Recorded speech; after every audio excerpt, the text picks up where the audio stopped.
The story starts on a dark and stormy night in an old Chinese house.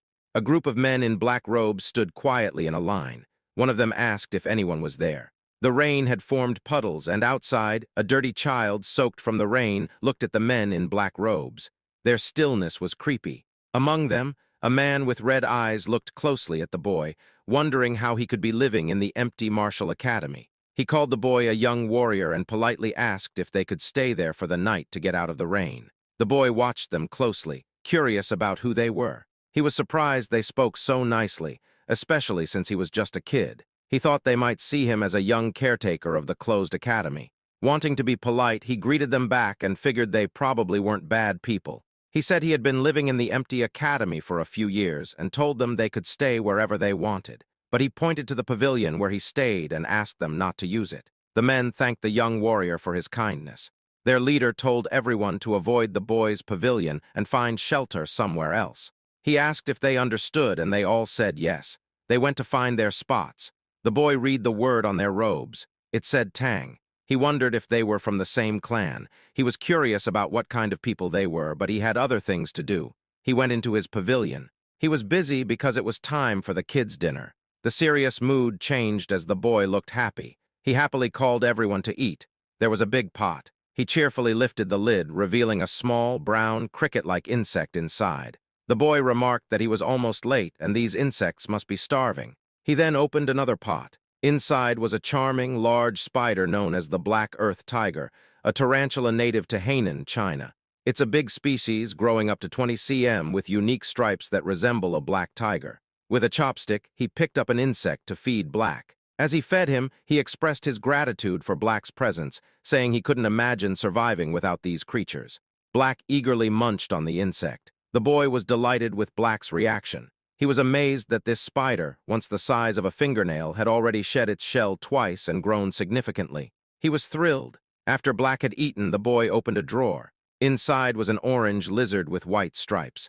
It was a Baolang cave gecko, another native species known for its striped body and tail. The boy mentioned how difficult it was to get one in his past life because he had no money. But now he could find them everywhere outside. His life was full of joy watching them.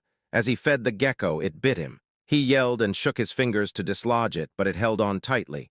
This moment reminded him of his past. Before ending up in this body, he was a streamer with a huge following of 1 million subscribers. He was a professional biologist known as Spicy Fabry, focusing on venomous insects and animals. The trouble began during a live broadcast celebrating his 1 million subscribers, featuring the 10 most dangerous vipers in the world. The most dangerous among them, the black mamba, was seen as the most aggressive, and his trip to Africa to find it led to his demise. He explained to his viewers that he didn't have it yet, and finding it was quite challenging. He decided to take a break and planned to search for it again. His viewers assured him they would wait. He was exhausted and couldn't locate it. In the chat, viewers were worried that the black mamba might be in his house and could bite him. The elusive snake, which he had searched for tirelessly, was actually curled up on top of his refrigerator. During the live stream, it bit him swiftly, and just like that, our boy died. Now back to the present, he frowned, thinking about how it happened after all his hard work. Meanwhile, an elderly man in a black robe stood outside his pavilion door. He knocked and called for the young warrior. The boy opened the door and asked if there was anything wrong.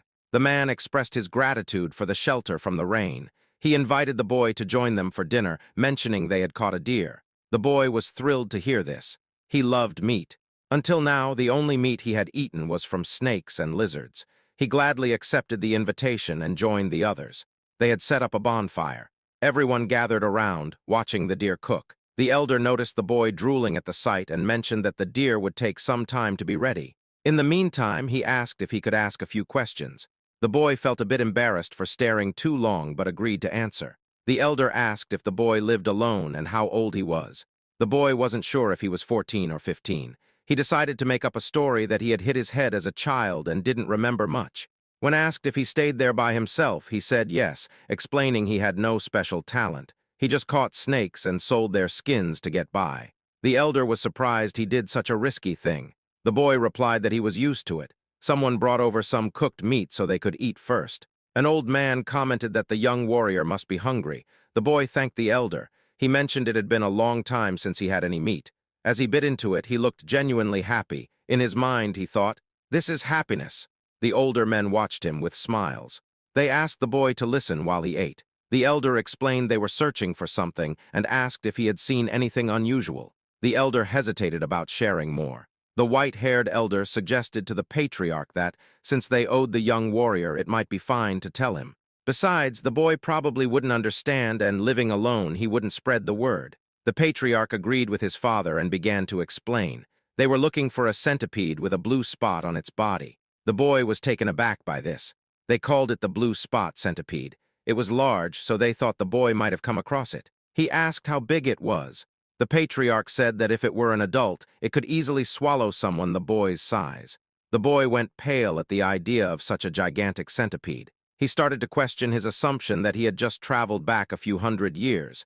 Maybe he was in another world altogether. The white-haired man reassured him not to worry as they were close to catching it. The boy wondered if they intended to catch and raise it. The elders were puzzled by the idea of raising it. The white-haired elder was entertained and burst into laughter. They found the notion of raising a blue spot centipede amusing. The patriarch remarked on how funny the young warrior was. The white-haired elder clarified that raising it was impossible. They intended to use it for medicine. This confused the boy, who thought they might be traders, but now wondered if they were involved in something illicit. He asked how centipedes could be medicinal. The white-haired man explained that his granddaughter was gravely ill, and the centipede's inner core was the only thing that could save her, so they were determined to find it. The boy was trying to piece everything together, and the patriarch confirmed his thoughts. The white-haired elder's granddaughter was indeed his daughter. To the boy, it seemed like they were willing to try anything to help her, given her critical condition. Though he doubted centipedes could be used as medicine, he understood the lengths parents would go for their children.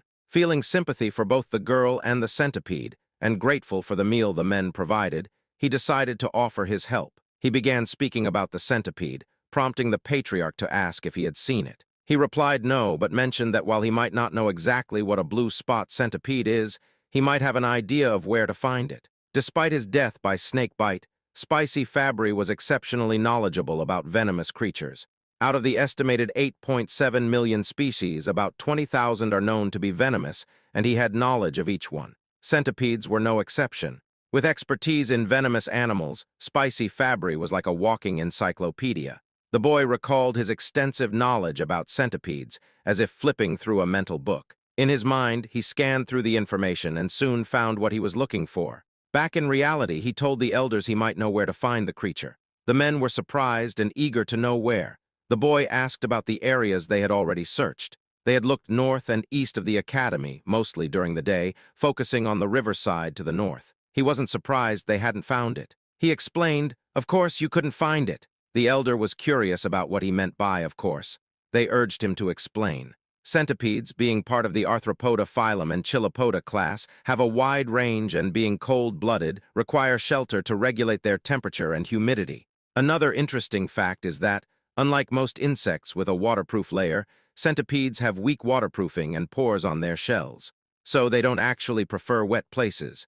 They need high humidity but dislike being overly wet, yet they can't survive long without water. Thus, the blue spot centipede is unlikely to be found in jungles or by the river. The elders were surprised, as they thought centipedes preferred places like rotten wood cracks. The boy explained that while small ones might be found there, they were searching for a big one. Large centipedes can't stay in jungles or near river rocks because they wouldn't be able to hide. The elders exchanged glances, nodding in silent agreement. They asked where they could find the centipede, promising the boy a big reward if they succeeded. The boy smiled. He pointed west, suggesting they search the Rocky Mountains in that direction. Centipedes enjoy resting under warm rocks during the day and come out at night. A few hours later, they were at the Rocky Mountains, searching thoroughly. The patriarch stood atop a tall, narrow rock, watching closely. One man approached him, suggesting the young warrior might be mistaken. He decided it was time to call it a day. He ordered the signal arrow to be fired, gathering the search team. As the arrow flew, the men gathered around a bonfire. Though exhausted, they still hoped the young warrior was right. They wondered why the centipede remained elusive but believed in the boy's intelligence. The patriarch remained silent. Eventually, with a pained expression, he spoke of his daughter, Hueyun, considered the most exceptional talent in the Tang family's history. He questioned if the heavens had abandoned her. Suddenly, someone announced the Grand Patriarch's return. The Patriarch welcomed him back, and they gathered around the bonfire. The Grand Patriarch asked if he had also failed to find the centipede. The Patriarch confirmed that he too had failed. He asked if the Grand Patriarch had the same outcome, and the Grand Patriarch nodded. Hueyun had, at most, 3 months left. He doubted they could find the centipede in just 10 days. Silence fell over the group. The Patriarch suggested exploring the south the next day since they hadn't found any traces there. The Grand Patriarch agreed, noting the lack of traces. This statement sparked a realization in the Patriarch. He laughed heartily, admitting he couldn't believe what he had overlooked. He declared that they were indeed in the right place. The Patriarch asked if the Grand Patriarch had noticed something. The Grand Patriarch replied no, but as the Patriarch mentioned, he hadn't sensed any presence or trace. The Patriarch was puzzled. The Grand Patriarch explained that the absence of traces suggested it was there. He asked the Patriarch if he had seen any signs in the past 3 days. The Patriarch admitted he hadn't seen any animals, droppings, or territorial markings. That was when the Patriarch understood. The Grand Patriarch clarified that it was exactly as it seemed. It was unusual not to find any animal traces on such a large mountain. The Patriarch considered the possibility of a territorial creature. The Grand Patriarch suspected that other animals had either fled or become prey to the centipede. He patted the Patriarch's shoulder, assuring him that the blue spot centipede was indeed there. They felt hopeful that they could save Hueyun. The Patriarch wore a sad yet hopeful expression of a father. Suddenly, they felt the ground tremble.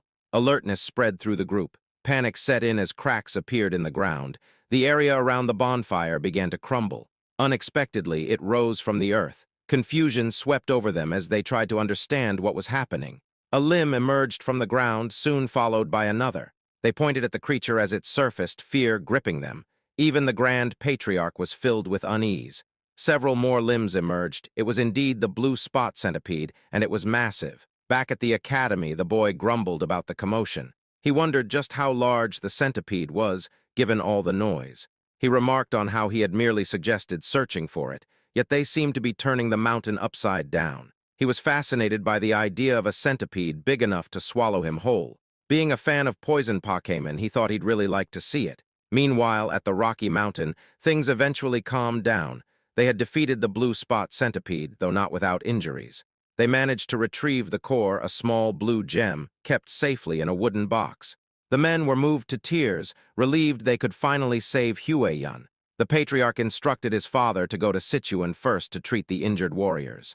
The Grand Patriarch was puzzled. The Patriarch explained that while grudges are etched in blood, favors are etched in stone. This was their way of life. In short, they still had obligations to fulfill. The Grand Patriarch understood. He realized how he had almost made a mistake by focusing solely on Hueyun. He agreed that it was right to welcome the young warrior as a guest and give him what he desired. The Patriarch ordered the injured to receive care in the village while he visited the young warrior. He thought the young warrior might be curious about the news. Meanwhile, back at the academy, the boy was being affectionately surrounded by 3 small, yellow Pokemon-like creatures. The young warrior faced a new challenge. He had unexpectedly become the caretaker of 3 baby blue spot centipedes. They looked like tiny caterpillars. They were cute and endearing, especially in the way they nuzzled against his face. As he looked at the pot, he remembered something. When he had returned home, he cleaned the eggs and placed them on his nightstand. When he awoke, they had all hatched. One centipede lay contentedly on his head. He had sensed its presence but hadn't expected them to hatch so soon. He looked at the centipedes clinging to him and tried to gently remove them from his shoulders. But there was a problem.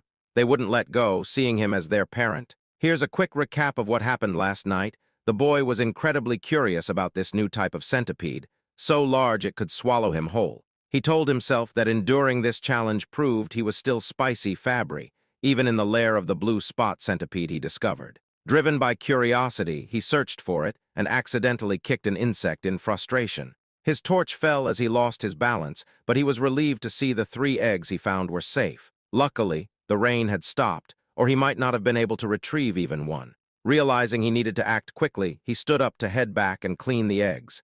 He secured them at his waist and reassured them that he'd give them a proper bath soon. Back in the present, although he didn't see the living blue spot centipede, he was glad to have saved the remaining eggs. He asked the little centipedes to give him some space. He knew they wouldn't eat until after their first 2 molts, so feeding them wasn't a concern yet. Still, having them cling to him was a bit of a hassle. Then he got an idea. If he went into the water, maybe they'd let go. With a smirk, he decided to take a shower. The little centipedes probably didn't know what that meant, but one shivered in anticipation. A few hours later, the elder patriarch arrived at the academy. He approached the pavilion, knocked on the door, and asked if the young warrior was inside. There was no answer. He waited, then reached for the doorknob and decided to enter. Inside, he saw herbs, jars, and even some medicine, which led him to wonder if the young warrior was a healer. He realized how impolite it was to enter without permission. He decided to return later, but a rustling sound caught his attention. It was coming from one of the pots. Curious, he turned back and opened the pot. To his surprise, there was a spider inside. His curiosity piqued. He turned to the drawers and pulled one open, revealing a gecko. He glanced around and checked another pot, discovering beetles within. There were also some eggs and dried snakes. It was astounding. He couldn't believe that the young warrior was raising venomous animals and their offspring. Even their Tang clan, known for handling venomous creatures, had only managed to extract poison but hadn't figured out how to increase eggs this way. He realized that saving his daughter's life was due to a small stroke of luck, but the true fortune was meeting the young warrior. Just then, the young warrior appeared and greeted him, noticing the elder's bandaged arm and expressing concern. The elder assured him it was nothing serious. He began to tell the young warrior something important but stopped abruptly, sensing an ominous energy. Suddenly, there was an explosion at the entrance behind the boy. Slowly, a silhouette emerged, revealing itself as it stepped forward. It resembled an ogre with one eye and a burned left side of its face. The elder instinctively pushed the young warrior aside, urging him to run. The boy was startled and confused. The monster let out a loud roar, assuming an aggressive stance. It moved swiftly, attacking with its hand. The elder blocked the attack with his uninjured arm, enduring great pain. The monster then pushed him back, sending him flying.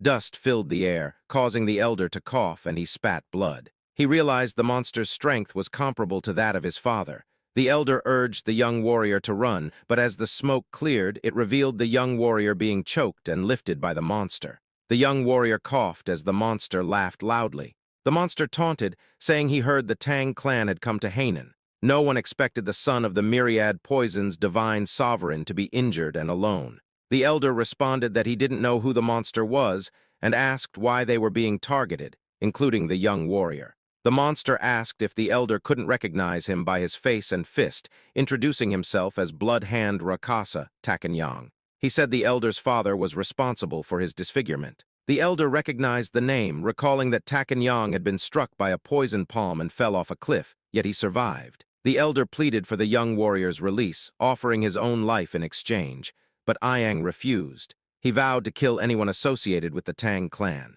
Inwardly, the elder cursed the demon, a term for a powerful martial artist causing harm. Ayang showed no intention of sparing the young warrior. The boy's face turned pale from lack of air. Ayang laughed and declared he would die. The young warrior weakly begged for mercy, nearing his limit. Suddenly, 3 pairs of fierce eyes appeared. The little centipedes dashed onto Ayang's arm. It was their moment to shine. These small but fierce centipedes attacked and bit Ayang all over. Ayang was bewildered by the centipedes and dropped the young warrior. Furious, he shouted that even centipedes couldn't harm him. Suddenly, his neck turned violet and he coughed up blood, collapsing to the ground in agony. The young warrior was surprised and confused to see that Ayang had died. He moved away and asked the elder if Ayang was indeed a bad person. The elder, having witnessed everything, was astonished. His jaw dropped, but then he broke into a wide grin, realizing the young warrior was more than just a guest. The elder thought the young warrior should definitely become part of the Tang clan.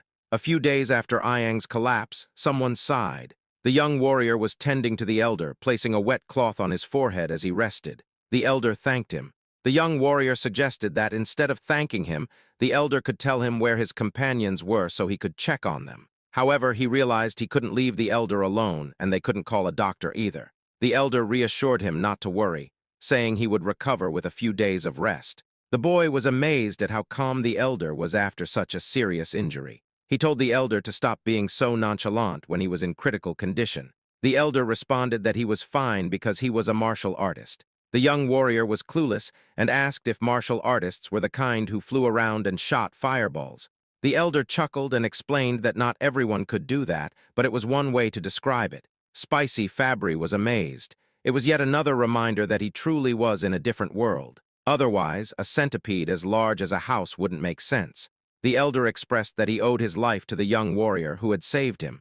Introducing himself formally despite his condition, he said he was Tang Kaolson of the Sichuan Tang clan. Finally, the young warrior introduced himself as well. His name was Y Soryang. Kaolson noted that So means small and Ryang means dragon. He thought it was a good name. Kaolson mentioned he had many questions he'd like to ask. Soryang encouraged him to go ahead. Kaolson asked if the centipedes on Soryang's body were venomous. Soryang gently rubbed one of the centipedes on its belly and confirmed, yes, since they are blue spot centipedes. This revelation made Kaolson sit up abruptly, astonished. He asked if Soryang had tamed them and how he managed to do it. Kaolson also mentioned that, while waiting, he noticed other venomous creatures and wondered if Soryang was raising those too. Soryang said it was a long story and asked if Kaolson was okay with hearing it. Kaolson assured him he didn't mind. Soryang began explaining, starting with the egg of the blue spot centipede. When he finished, Kaolson asked for confirmation that Soryang had raised it from an egg. Soryang nodded, saying he could roughly predict when it would hatch. To Kaolson, this was beyond comprehension. How did the boy manage such a feat? Soryang asked him to hold on for a moment. He went to one of the drawers, retrieved 2 lizards, and proudly showed them to Kaolson. The first lizard had a brown body with yellow stripes and white stripes on its tail, an ordinary striped lizard. Then there was another one. By breeding lizards with larger white stripes on their tails, he had produced one with a brown body and a white tail, no stripes. Kaolson asked if Soryang was saying he had bred that color. Soryang blushed and happily confirmed it, saying he thought it was pretty. Kaolson regained his composure and inquired if Soryang could pair ones with strong poison to create an even more venomous breed. Soryang responded with a huh. In his mind, he thought it was theoretically possible. He explained that if they knew which had the stronger poison, it could probably be done. He was still speaking when Kaolson exclaimed, "Really? That's possible?"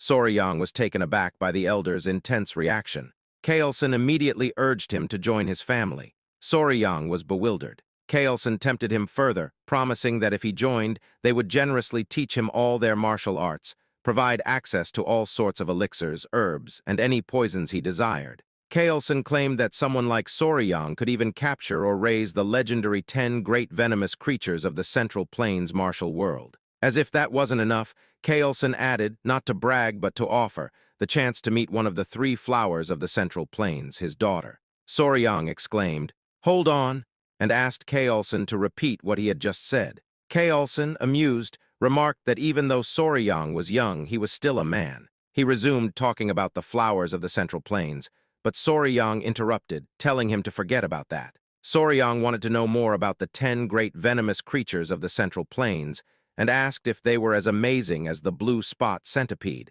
Kaolson assured him, of course. He explained that while the blue spot centipede was impressive, it was ranked lower compared to the 10 great venomous creatures. From giant scorpions to golden frogs that glitter like gold, whatever Soryang imagined, the reality was even more extraordinary. Kaolson smiled, seeing that he had successfully piqued Soryang's interest. Soryang looked excited, his eyes sparkling with curiosity. 2 days later, a Tang clan member was shocked to learn that Blood Hand Rakasa, Tak Iyang, had appeared. Kaolson explained that Iyang had been hiding and refining his martial arts, reaching a level close to his father's. The Tang clan members realized that if the patriarch had sent such a man to his death, he might have reached the realm of 10,000 poisons. They congratulated him. The patriarch corrected them, saying he hadn't achieved that. He revealed that it was the young warrior who had defeated Iyang. The Tang clan members were astonished. One member immediately clasped Soryang's hand, thanking him for saving the patriarch of the Sichuan Tang clan. They asked if he was an elder who had undergone rejuvenation. Soryang was puzzled. Seeing the confusion, the elder asked Soryang to demonstrate. The Tang clan members understood what was coming, and Soryang tapped his chest, calling out his little companions.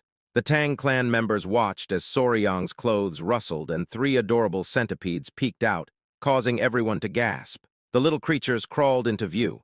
Recognizing them as centipedes, the patriarch explained they were blue spot centipedes, and these small creatures had taken down Iyang. The clan members inquired about the poison. It was incredible that Soryang had managed to tame one. The patriarch explained that this was why they wanted to accept the young warrior as part of their clan. However, Soryang said he needed more time to think about it. A clan member told Soryang it was a great opportunity. The patriarch suggested they get moving, as he felt they shouldn't delay. Soryang asked if they were still searching for something. Kaelson paused before explaining that Blood Hand Rakasa, Tak Iang, had practiced a martial art called the Blood Hand Poison Claw. It was a dark art requiring human blood and bone marrow to reach certain levels. Soryang found that quite unsettling. Kaelson continued, saying that if Iang had left behind any secret scrolls or disciples, they needed to address it to prevent future threats and ensure such cruel martial arts never returned. Additionally, they needed to rescue anyone who might have been captured. The patriarch asked if Soryang would assist them, given his familiarity with Hainan Island's geography. Soryang looked thoughtful. He considered it. Joining the Tang clan meant a lifelong commitment. It's like checking the company culture and the boss's character during an internship. Soryang agreed to help once the patriarch recovered. They praised him for making the right decision. Soryang replied that helping meant saving lives, so of course he would assist. In his mind, he planned to use this opportunity to learn more about the Sichuan Tang clan. After all, skilled individuals often evaluate their potential employers. Kaelson needed 3 days to recover. They stopped by a village near the abandoned martial academy to locate the base of Blood Hand Rakasa, Tak Iang. They inquired about any missing people. An old man mentioned that about 1 or 2 people go missing in the jungle each year, but there hadn't been any noticeable patterns of disappearance. Kaelson was deep in thought. They thanked the village chief for his help, and he humbly replied, "I am honored to assist the famous patriarch of the Sichuan Tang clan." They excused themselves, realizing they hadn't found any significant leads. As they walked through the forest, Soryang commented that there seemed to be nothing special about the village. Kaelson explained that when Iang found them and revealed himself, it was near that area, but locating his base was proving difficult. Soryang also found it odd that there were no traces. He recalled what Iang had said, which sparked a realization. He asked Kaelson if he remembered what Iang said when he appeared. Kaelson admitted he didn't really recall, as he had been struck away by Iang's attack at the time. Soryang reminded him that Iang mentioned hearing that the Tang clan had come to Hainan, implying someone had informed him. Therefore, it was simple. They just needed to check the places the Tang clan had passed through in Hainan. Soryang suggested using Iang's portrait to gather information. The others looked at Soryang in amazement. They found his insight remarkable. If Iang had been informed by someone who saw the Tang clan, things would indeed be easier. They set off immediately and arrived at a village that seemed gloomy. A Tang clan member reported that, based on what he had heard at the port in Hainan, this village seemed to be the one. The elder noted that it was where the Halai people lived, hoping they wouldn't be hostile. The villagers appeared lifeless. The Tang clan called out to see if anyone was available, catching the attention of a villager. Upon seeing the Tang clan, the villagers asked what the Han people were doing there. An old man, possibly the village chief, approached them. The village chief held the hand of a little girl, flanked by 2 guards, all of whom looked unwell. Kaelson introduced himself. Soryang observed the interaction, noting how weak the child appeared and how lifeless the village seemed. An idea struck him. He noticed that other villagers looked droopy, as if they had taken some kind of medicine. The village chief assured them that no one was missing and nothing unusual was happening in their village. He urged them to leave. The elder began to comment on the disparity between the number of houses and people, but was interrupted by the village chief, who insisted there was nothing to concern themselves with. Once again, they were asked to go back. Kaelson and Soryang were taken aback. Kaelson whispered to Soryang, recalling his earlier comment that the Halai people were supposed to be friendly. Soryang had no response. He noticed the little girl again. She suddenly collapsed. Everyone was shocked. The village chief cradled her in his lap, tears welling up in his eyes. He pleaded with Majin not to leave him, as she was his only remaining relative. He couldn't bear to see her sick, too. Kaelson approached the village chief, offering his limited knowledge in medical arts. He sought permission to help. The village chief asked if it was Central Plains Medical Arts.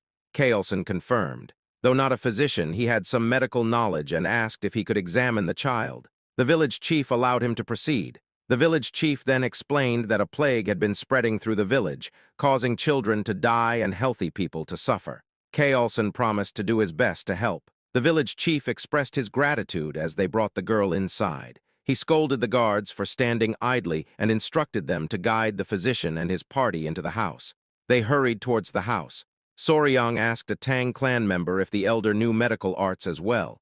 The man confirmed. He explained that the Tang clan's martial arts involve dealing with poisons, making them proficient in medicine. Since martial arts begin with understanding one's body, some knowledge of medical arts is necessary. Soryang initially thought they were an assassin group that used poison. He considered that if he joined the Tang clan, it would be beneficial to learn medical arts instead of the frightening poison arts.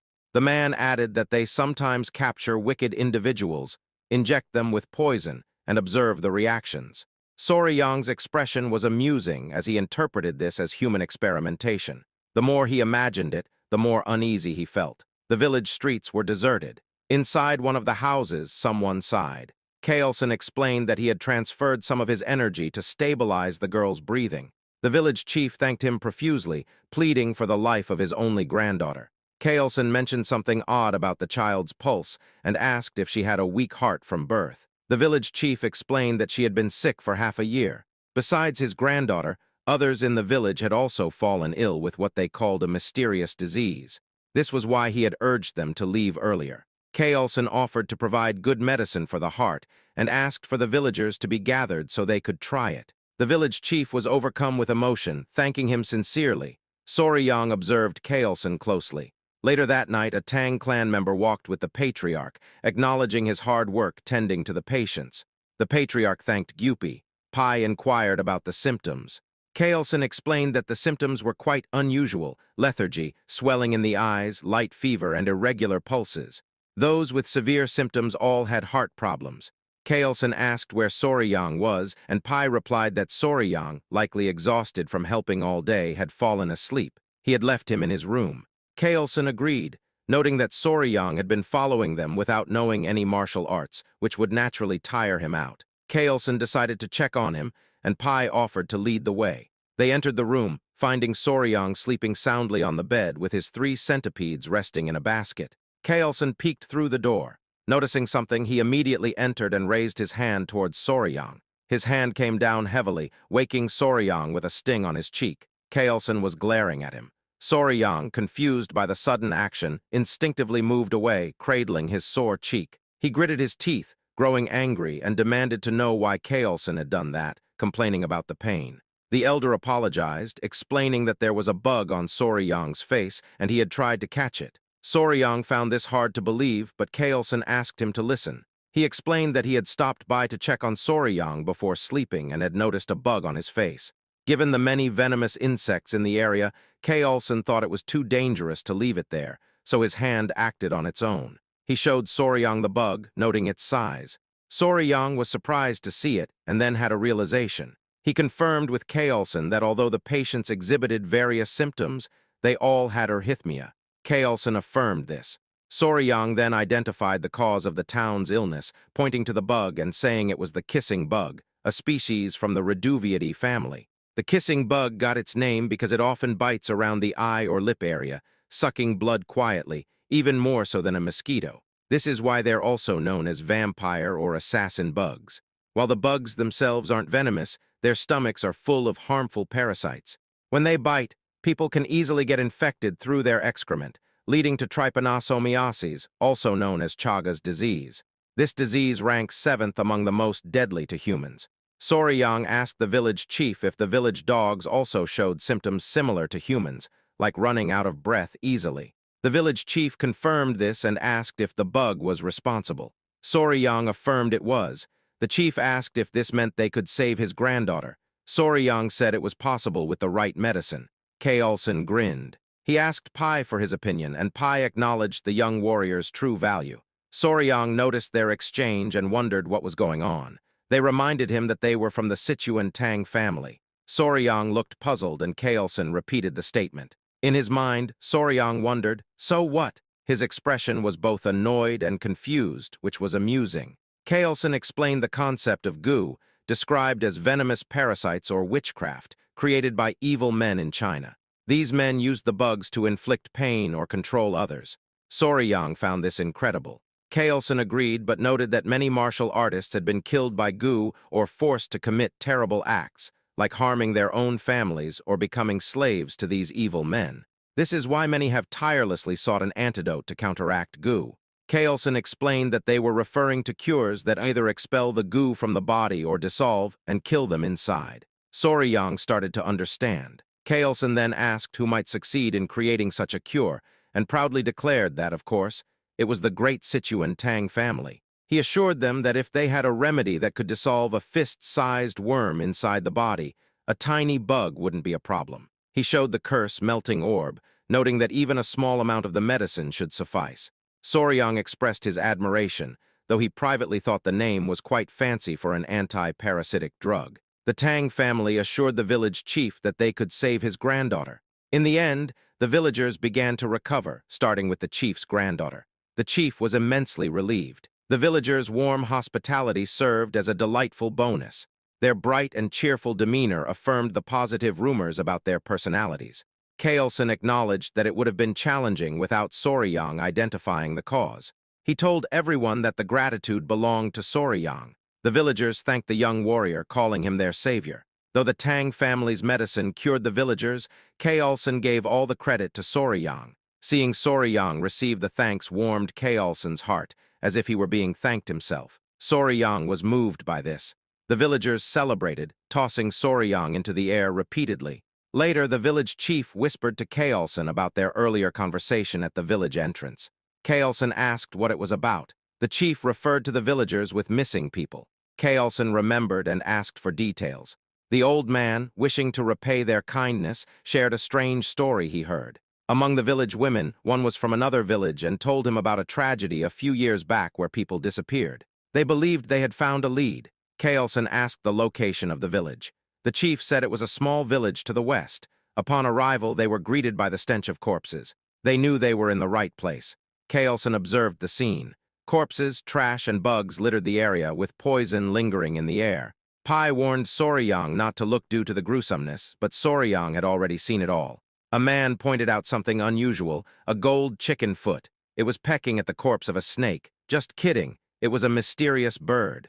The bird had a golden tail, and its body was a mix of purple, pink, and black. It looked almost magical. One person couldn't bear to see the bird dishonoring the dead any longer and picked up a rock to throw at it. Kaelson tried to stop him, but it was too late.